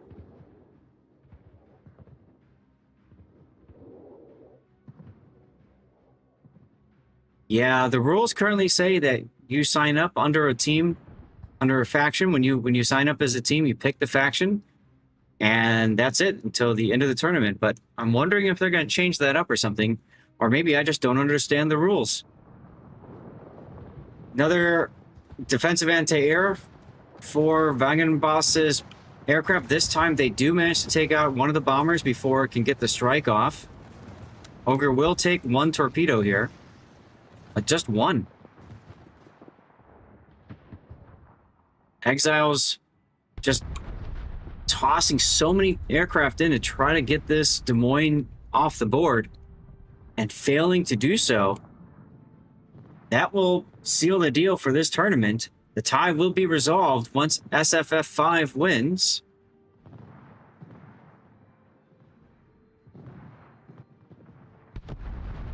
And there goes Wellington's Des Moines. Now we're just down to the destroyer and the carrier. And the kid is detected. He's got 2 smokes still. Yeah, I think they're going to be sent to exile. I made that joke earlier, Gaelic, and you're absolutely right.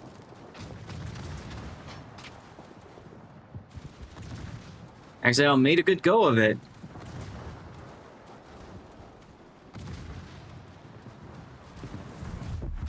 just not enough. So all that's left is going to be Wagenboss's carrier. They can see him, but he is pulling behind islands now. I don't think that... No, Plasmatic should not be able to clear the island. Nope. Wagenboss down to 2/3 hit points.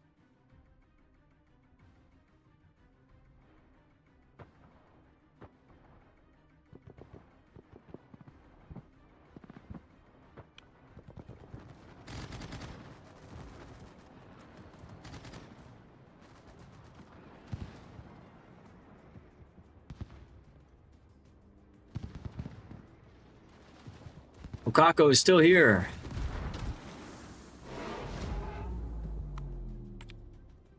Let's get ready for our death pick.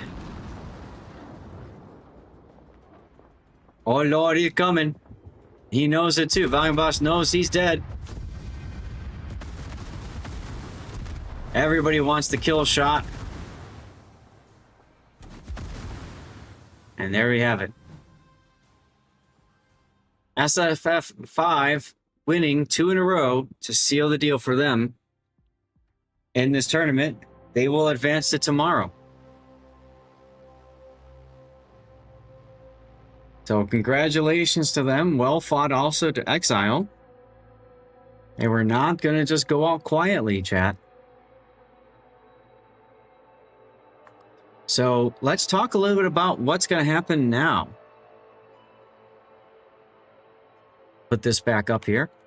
So what's going to happen now, guys, is we're going to see another Swiss stage setup. So 16 teams will play in a Swiss system stage over 5 rounds.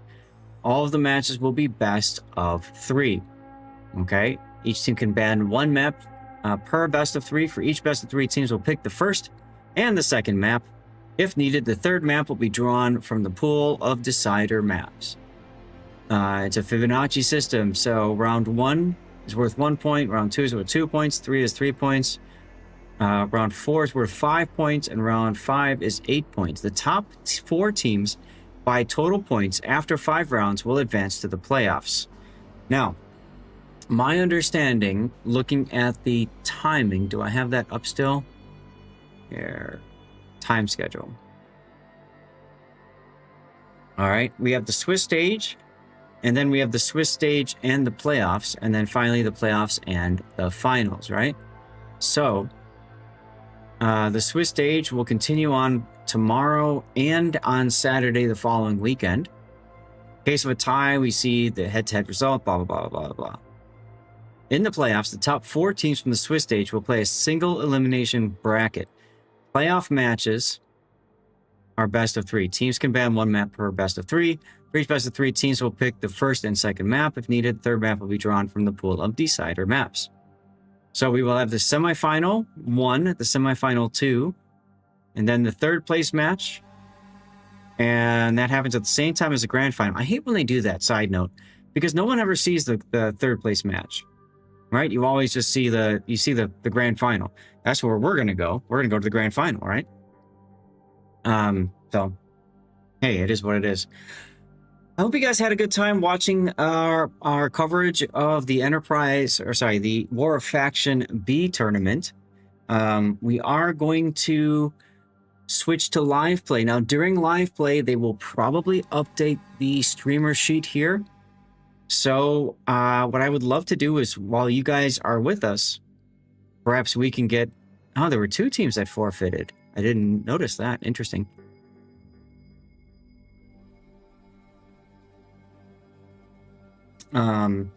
So anyways, I'm just checking some stuff in the Discord. Putin is in here to say official Wargaming blog. That is true, Gaelic. That is true. So anyways, we're going to try to set up to choose our games later today. So stick around if you want to have some input in which teams we watch. Personal opinion, I want to try to watch some teams that some teams that we haven't seen today, but we'll see how things work out in the brackets and everything. Remember, we are going to do an after party. Now, I'm going to try to cut the delay and everything like that. It's going to be difficult to do, and I'm out of practice, so I will apologize in advance. But the way this works is I'm going to have to kill my internet, kill OBS, start my internet, and pray that everything works okay as I start the streams up again. It might very well not. So stick around, guys. Once everybody is here, we will do a... we will do a... hold on, I'm looking at what's going on in the Discord. We'll do a draw once we make the changeover, okay? That's what I'm trying to say. But the three-way is resolved.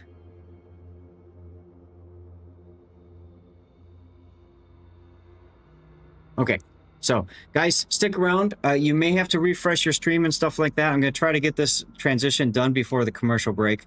So that's one less thing to worry about. All right. Again, thank you guys for being here, and thank you guys for the follows, the subs, and everything so far. And I will see you in a little bit for live play. Okay, we can grind through Dockyard missions and stuff like that together, have some fun. I'll be back in a few moments, hopefully.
Okay, so I guess I lied to you guys. There's one more game that needs to be played.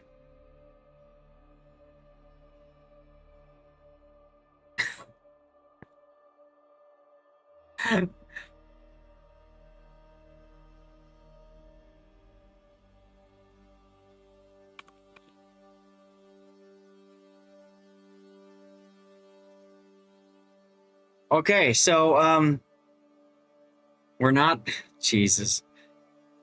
All right. We're not done yet. We're not done yet.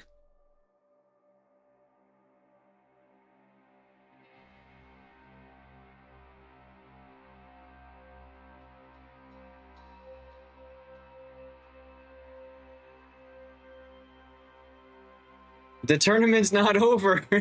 That's right.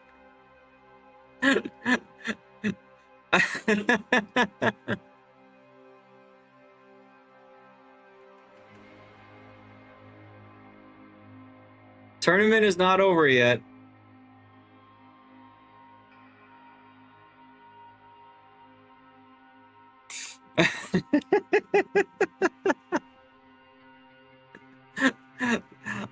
Oh my god, this is great.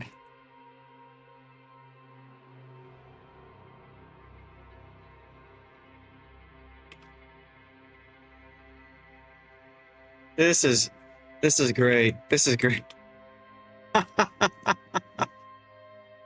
All right.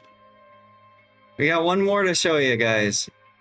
Just give me a sec here to finish programming a couple of things in. Nobody played a sub that we saw.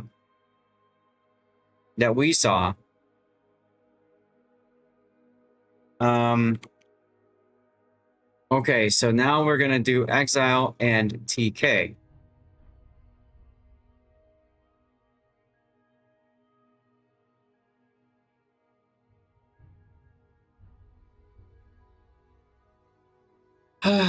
Why? Why did you lie? I didn't lie. I went with what people told me.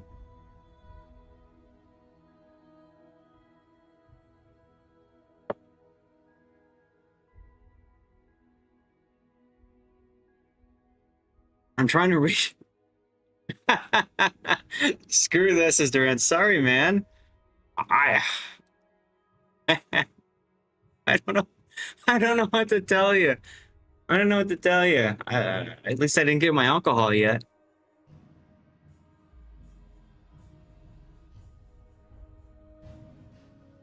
They said 3 waves resolved, but Exile and TK are still tied. Last match is needed because they have the same points. So that's why Exile said, why can't we do this? How did that happen? It's because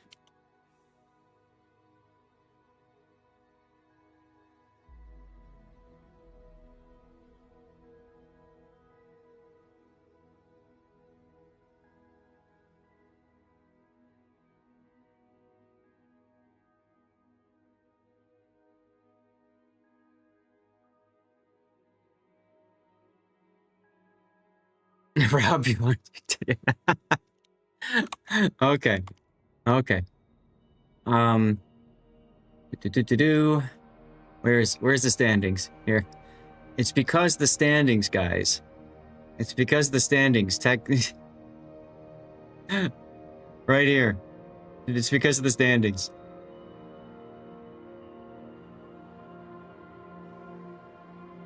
Oh well.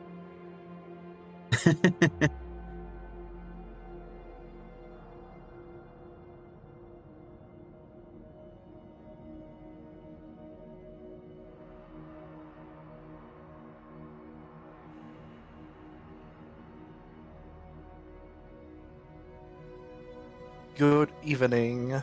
Yeah, well, it's a good evening for you. It's just afternoon for me. It's 12:30. Well then, a good lunch, I say. Yeah, if only. Who would have guessed that we get a perfect 3-way tie today?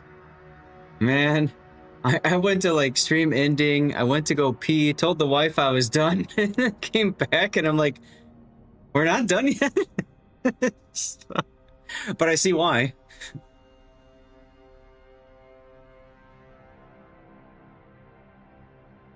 Goodness. Well, this will be for sure the last one, right? This will be for sure the last one. Whoever Yes. loses here will be eliminated.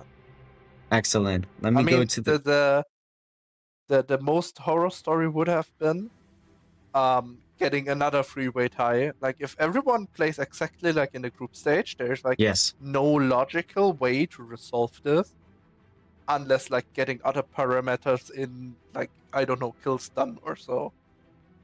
Right, or I think King of the Sea, they do by points, right? The number of points earned in each game by each team, and they add all the points up, and then whoever had the most points. Yes, but since like you earned the most, the same points, it's like really, really hard. So this is the roundiest robin. That's what this is.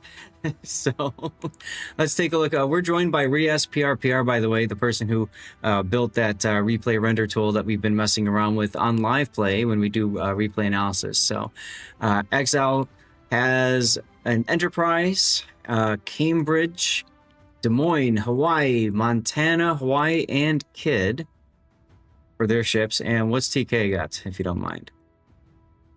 Yeah, I can do. PK has STDs Neustra and Smoland. They are bringing all Russian cruisers with Riga, and Kronstadt, and going with Ohio and Maine as their BBs. Pretty classic combination. You can instantly tell that is the Red Fleet. Right. Now, since I have you in voice, one of the things that we've been talking about is the factions and everything. And the rule sets, it looks like they are locked into this faction throughout the tournament. Is that correct? That's correct, yes. That's Okay. also like how it is intended. You won't changing them. You had time until today, like 18 o'clock for me, my time, like before the first match, to like change as they please, since they are nowhere publicly announced. And after this, they are locked in. Like the faction you take into your first battle will be the faction you're playing the whole game, like the whole tournament. Gotcha. Has anybody played a sub today? Chat's been asking that question a lot too. I think we only have like I got track over the replay render. We have only, I think, 3 teams that actually can take a submarine, but for now I haven't seen it in action. Okay. I believe one of the reasons is that like in random, submarines are really, really good because of their abilities, and because like in randoms the people don't communicate, but like in competitive the people communicate and they can ping the map where they think the submarine is, and then everyone throws their airstrikes, and Sure. like you're way more fragile. Like at least that's my personal view on it. Like we are trying it, we want to give the people at least we want to at least get the people the chance to play them, but overall I don't think that it is actually, unlike Civis, class that can be used efficiently in competitive when not like Okay. in really, really specific scenarios or rule sets. Gotcha. Okay. Well, while we've been talking about this, we saw Vagenboss doing a drop with his Enterprise, and here's that communication you were just talking about coming into play. Vagen saying, I'm going to strike the Nustra Shimi, so I need you to radar the Nustra for me.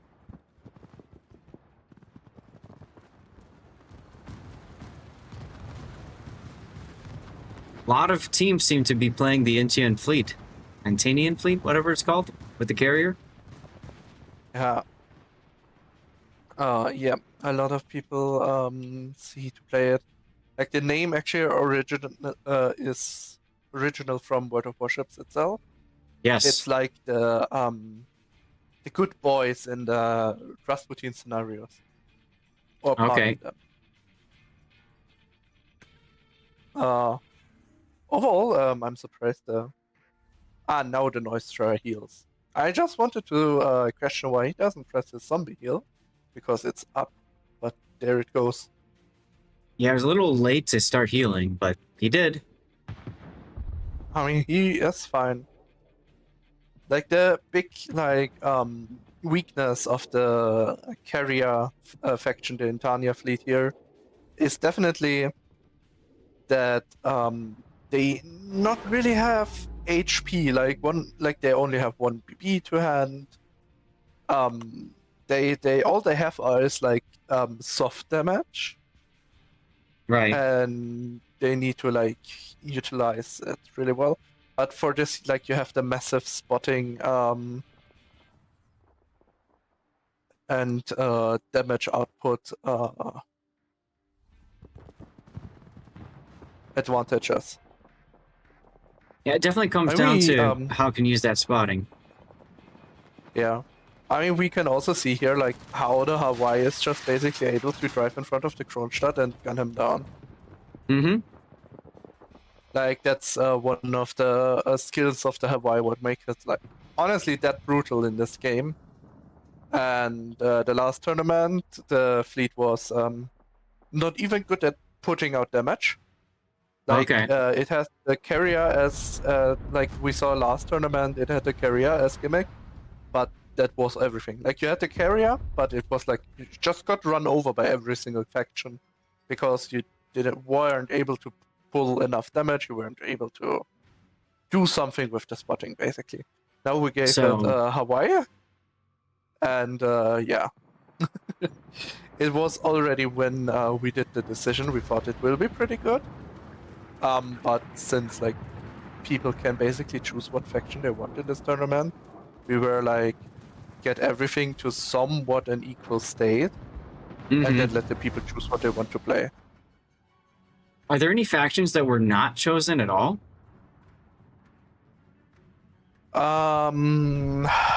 I think so. I cannot tell you for now, since like we have like Yeah. somewhat of fog of war acting, but I think have to. I can like, confirm this at least. I have Yeah. wonderful 50,000 sheets. Yeah. I mean, because at this point, every team has faced each other, so that fog of war is gone if it's the same faction throughout the tournament anyway. Oh, that's why you bring a ram flag, everyone. Oh no, oh no, that was bad. I mean, how much HP? No, that was, I think, just oopsie. The Cambridge still died because he didn't have Yep. the DCP ready. Yep. But yeah.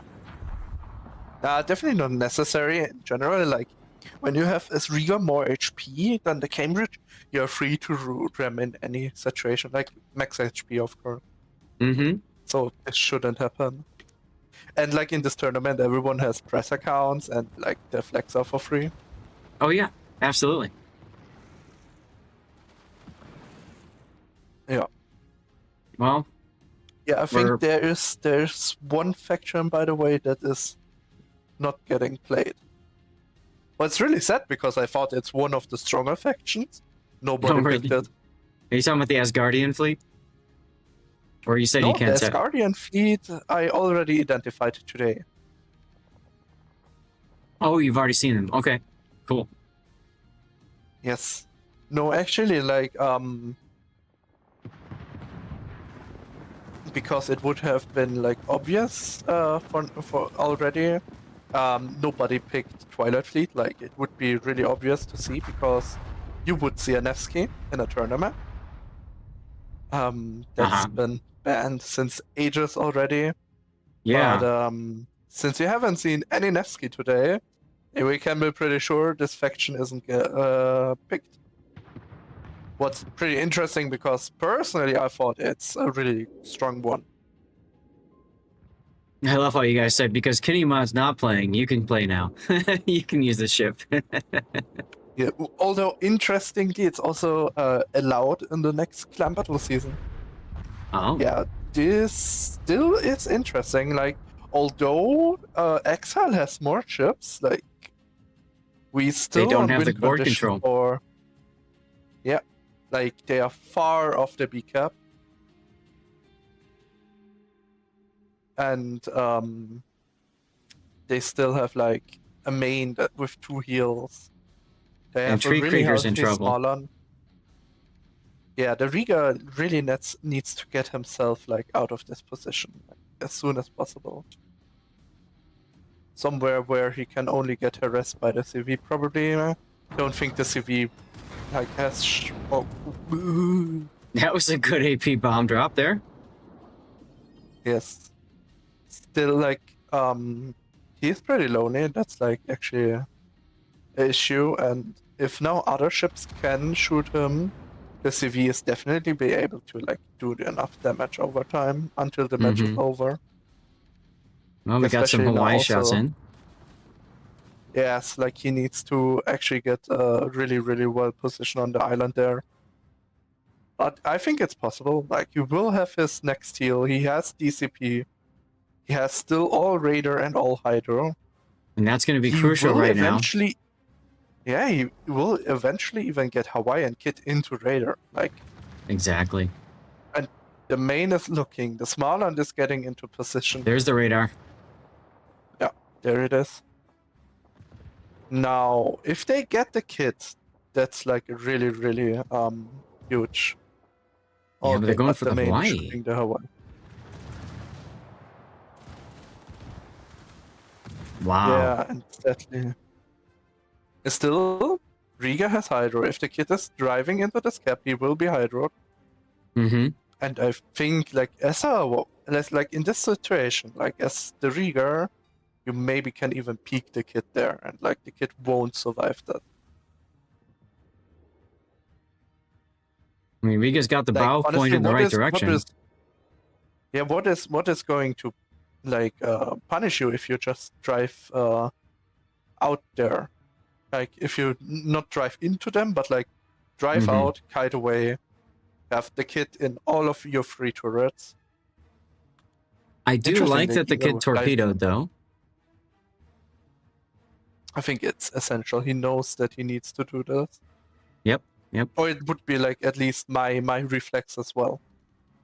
But yeah, they're still not touching the cap. They're all on the main, but main is a really, really like survivable battleship. He should have gotten probably if F key with the few salvos he had there. Mm-hmm. Although I don't know. He doesn't have it activated, so who knows? He's getting his heel He back in a gets few new seconds. heal. Yes.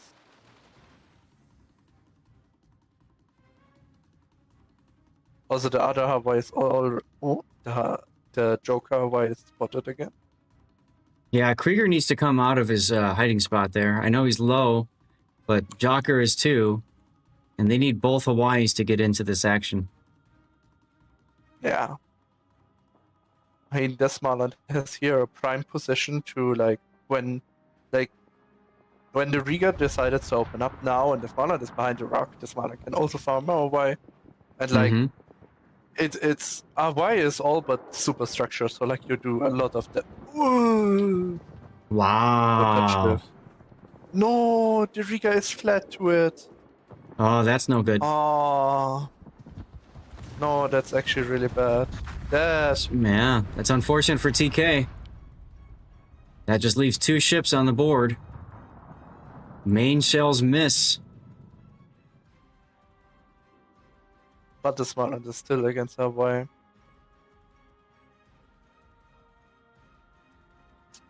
No, I think this is over. Like if the Riga could have like not died there when Mhm. Nose Indian put to Hawaii, Hawaii is dead. Actually, that and was a the pretty big Montana and kill. the Kid are- That was a pretty big kill, though, of Jocker right now, because that keeps B-cap ticking for TK. That's true. But it's still 3 minutes and the kid will get into A. Right. Definitely. It is Malan could try to prevent it, but he don't have a lot of HP, although he gets another heal. That's still a kit. Kit with a heal. Kit, one of the most tanky tier 8 DDs actually. Oh yeah, very much so.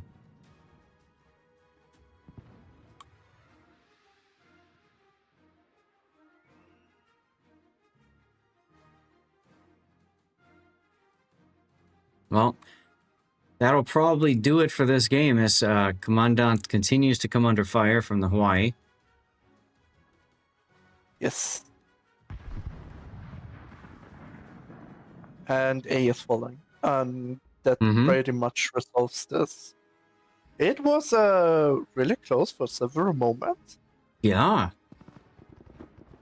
but in the end, Exile will the team that gets to still play the tournament, and TK will be with this eliminated. And yeah, then tomorrow we can see some best of threes. There won't be that many ties then anymore.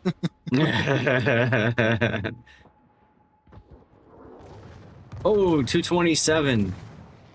If you don't mind, I have some questions for you about tomorrow when this is over. Yeah, sure. Go ahead.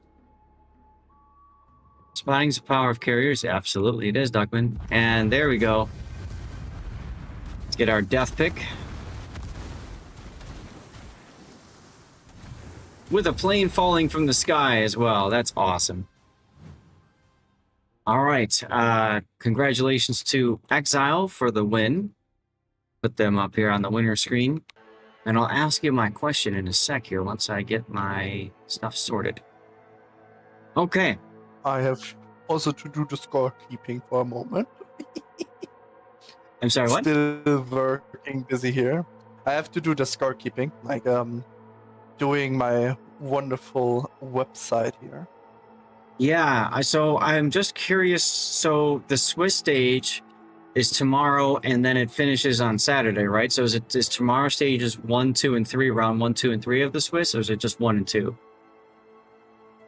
Tomorrow is round 1, 2, and 3, and on Saturday will be round 1 and 2. And since how the Swiss is designed, there could be like after this ties for like the places that get rewards, like 7 and 8, and 5 and 6. And those matches will, like, depending on how many we have, will be also best of threes. And those matches could then either be like half Saturday or Sunday, or only Sunday, depending on how much it is. Okay, so you guys will then determine if we start the finals right away on Sunday, or we do the decider matches then for placing. They will most definitely be parallel, so a lot of teams don't have to wait too long. Sure. Like we had in the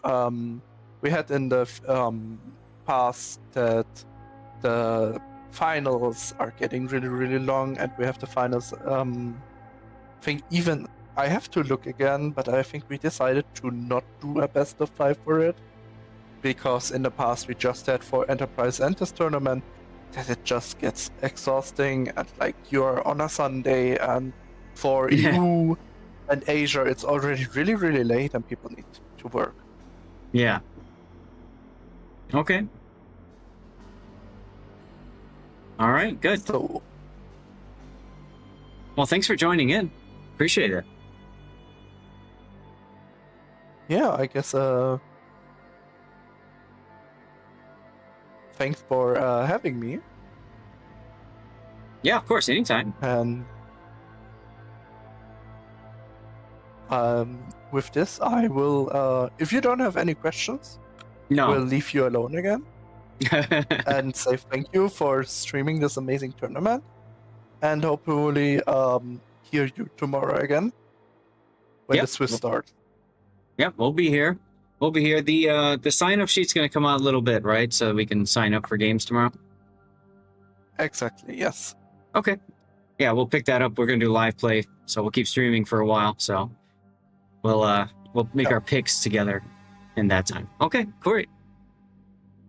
All right. Thank you. Bye-bye. See you later. All right, chat, you heard it there. We are now officially done. Officially done, and a commercial break is about to start. Can I snooze it in time? I can. Okay, so we're now gonna change over to live play. It's almost 1 p.m. We're gonna play at least 4 hours, maybe a little bit longer. We'll see how things go. Stick around, stay tuned, y'all, and we're gonna do some World of Warships on the North American server. Thank you guys all for being here.